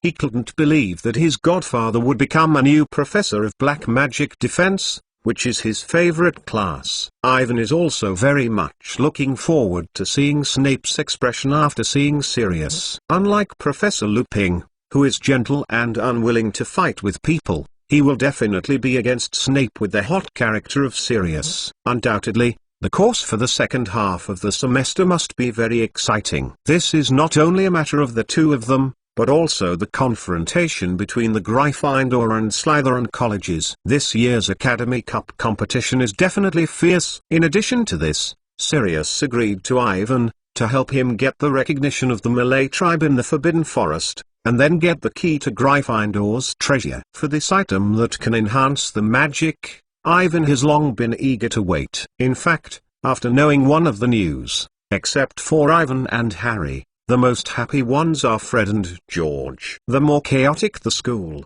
the more opportunities they have for mischief. Many of the mischievous products that Mrs. Weasley and Hermione think are dangerous and banned from selling each other can also be sold out. A few of you are ready. The time is almost the same. We have to open the door. Ivan went over to help Lupin open the store door. The domestic elf Dobby was nervous and stood behind the counter on the first floor, watching the crowds pouring in like the tide. They excitedly talked, and the Sirius that went straight to the center of the hall rushed over. Just like the previous Lockhart on-site signing, the wizards bought a special issue of the Hogwarts Magic, and Sirius signed it and took a group photo with them. Sirius smiled stiffly and struggled to deal with this matter. While queuing, the wizards curiously looked at the exquisite goods on the counter. Many of them were very interesting and practical. It is hard to believe that these are the works of the little wizards and see the things of interest. After that, I will buy it." In front of the counters that Fred and George were responsible for,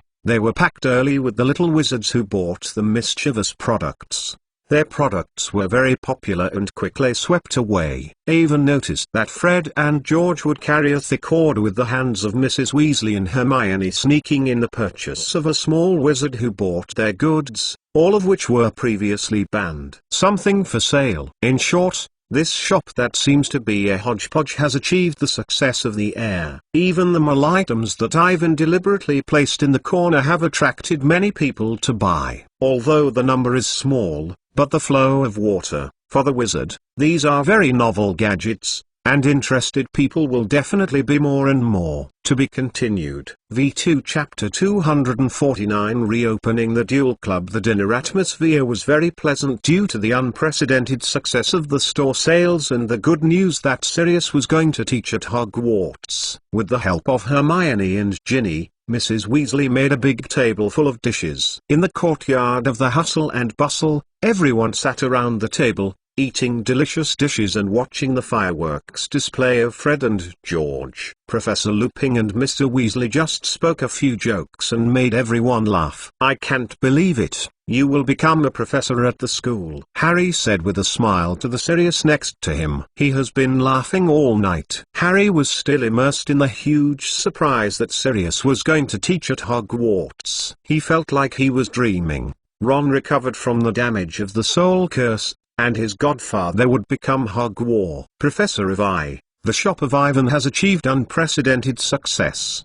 He received the coveted fire arrow as a Christmas gift. What happened recently made Harry feel the happiness he had never had before. "I didn't think that a few months ago. I only wanted to catch the little dwarf Peter revenge, even if it was death," Sirius said. "But this is also very good. Ivan is right. This may be the best result for me." Sirius's face was filled with a cheerful smile, which made him look younger and more like the image of a high-spirited man who was studying at Hogwarts more than a decade ago. "Since this is mentioned," Hermione asked curiously. "Sirius, I always wanted to ask, what are you going to do about the course of the Dark Arts Defense in the next semester?" "I just talked to Remus. I am going to continue with his teaching progress so that you can see other dark creatures. In addition, I am going to teach you some real combat skills," Sirius said with a smile. "I have seen you a few battles, and the combat experience is relatively scarce. In the case of Ivan,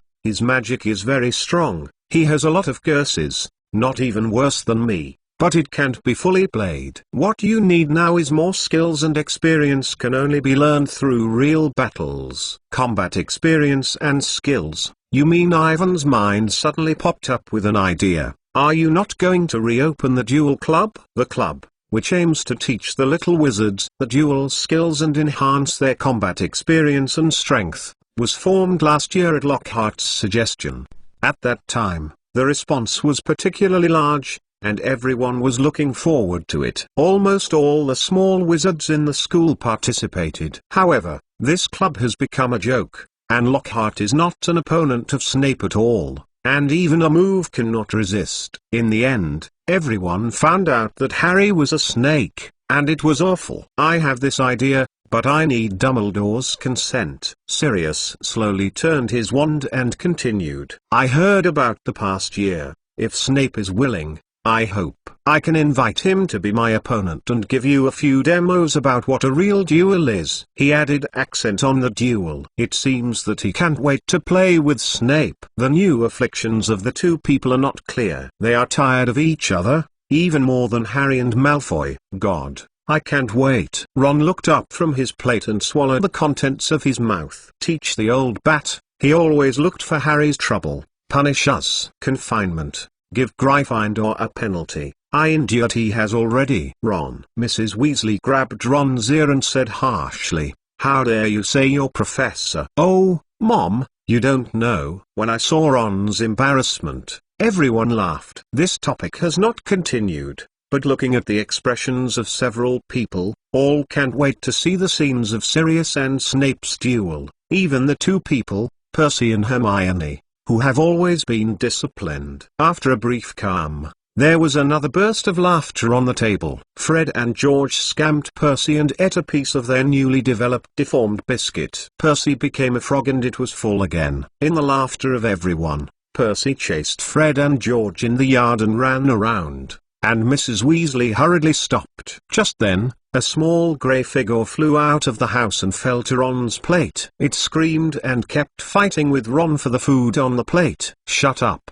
Piglet," Ron said, hurriedly waved his hand and rushed the little owl in front of him. "Don't move the things in my plate." "Why are you calling him a pig?" Hermione asked curiously. She had been busy with Avon in the store recently and had no time to care about Ron's name for the owl. "Because it's a bit silly." Ginny, sitting next to her, grinned and said, "Ron had given it the name of Zuwikian." "Yeah, that name is not stupid at all," Ron said sarcastically. "I thought about it for a long time with Harry, and I came up with the name of Zuwikian, which is very well matched with Hedwig. But wait for us to call it." When I found out that Ginny had already got a name, "Do you not feel that this name is particularly cute?" Ginny asked. "I don't see anything cute. I want to change this name, but it's too late. The owl only recognizes this name and calls it something else. It ignores it. So now it becomes a pig," Ron said with a wrinkled nose. Zuwikian happily squatted beside him, making a harsh tweet. "The name of the pig is pretty good. It's really cute." Hermione used the breadcrumbs to bring the owl over. It flew to Hermione at once, making her laugh and giggling. The dinner continued until more than 10 o'clock, and finally ended in laughter. The next day, because Sirius had to go to Hogwarts, the Rush did not return to the school at Hogwarts Express at 9 3/4 of the station. Instead, he took the night's bus back to Hogwarts. They rushed to have breakfast, put on their coats, put on their scarves, and prepared to go on the road. In the early morning of January, the weather was grey and the chill was attacking people. At 7 o'clock in the morning, a bright purple Thrustery bus descended from the sky and appeared on the doorstep of the residence on time. The Weasleys stood at the door and waved them away. "One stop on the Cavaliers' bus is Diagonal Lane, and Sirius is already waiting for them in the car." Ivan climbed into the car. Like last time, he saw a variety of chairs on the car, and did not talk about it. He was surrounded by the window. To be continued. V2 Chapter 250 Tit for Tat. The chairs on the Cavalier bus seem to be found on different mall streets. Several wizards are sitting on the floor and looking for a comfortable posture. Because the parking was too strong, I don't know whose shopping bag slipped to the end of the carriage, and the frog eggs, cockroaches and custard were scattered. We have to sit separately. Today is the first working day after the holiday. There are a lot of people in the car, Sirius explained. "Harry, you sit in the empty space next to me. Others sit behind me. Percy, you can take care of it." "Do not worry, give it to me," Percy promised with a sigh of relief. He raised the badge of the president of the Boys' Student Council on his chest and led Ivan to walk behind. "I always wanted to sit here," Ron said happily, sitting in the back of Harry's position, excitedly watching the west and looking around. Ivan and Hermione continued to move backwards, and they found two vacancies at the end of the carriage. The two had just sat down.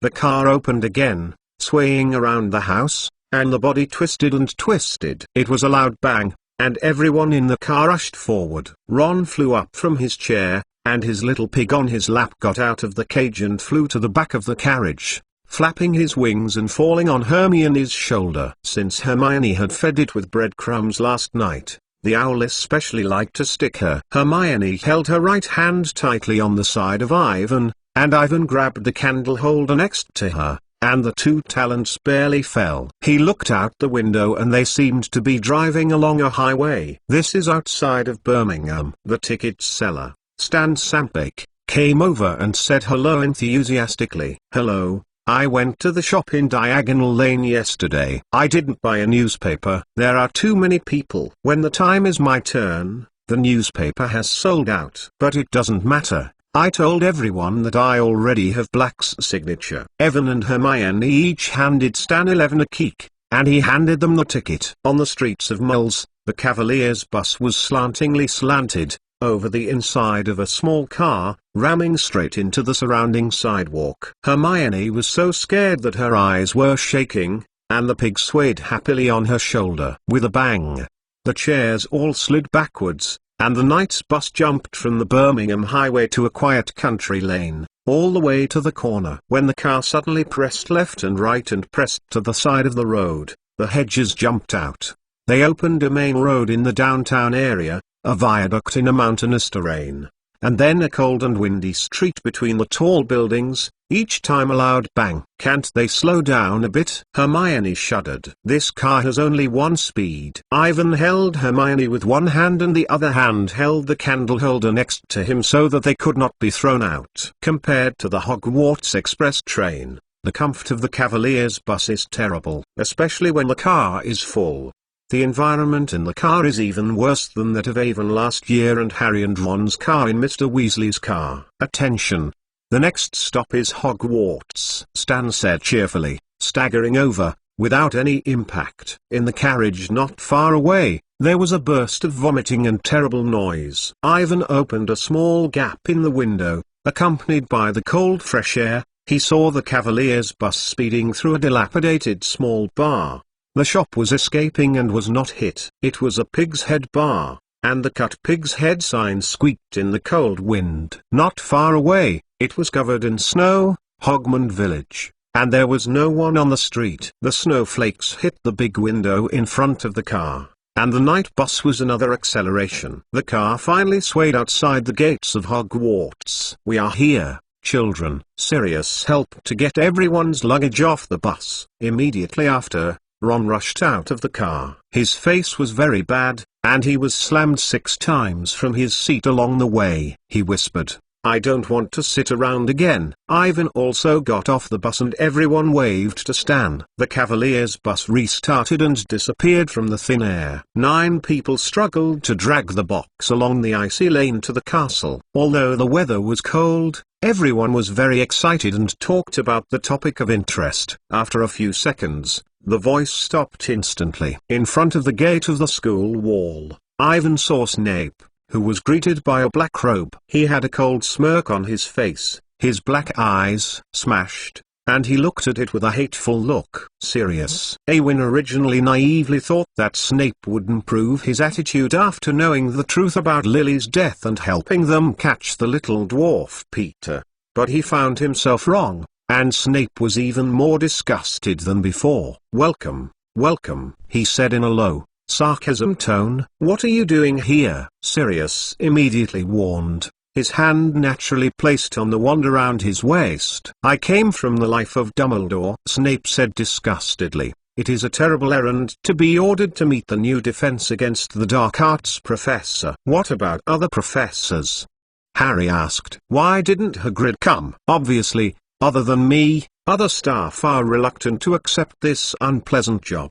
They have a lot of opinions about a murderer becoming a professor at the school," Snape said. The voice is getting more and more poisonous. "But it's no surprise that the principal has always liked to hire some strange guys." "Go away," Sirius shouted. "I don't need you to greet me. I can't help but disappear from my eyes before I can't help but slap you." "That's just right. I didn't intend to waste too much time here." The sneer on Snape's face became more apparent. "I don't like you. There is no limitless free time." Snape turned and was about to leave. "Wait a minute," Sirius suddenly shouted. He frowned and said, "I have heard a lot of things recently. I am not in the school. What you did to Harry at school. I have to remind you that if you dare to find an excuse to bully Harry, I will find you." "How moving. Dear Godfather cares about the godson," Snape sneered. "You must have found Potter to be like his father." "Not bad," Sirius replied proudly. "Then you should know that he is arrogant and criticizes him like a slap in the face," Snape said sleekly. "Hey!" Sirius pulled out his wand and he strode towards Snape. Snape also showed his wand and the two were in an open frame. Sirius' face was blue,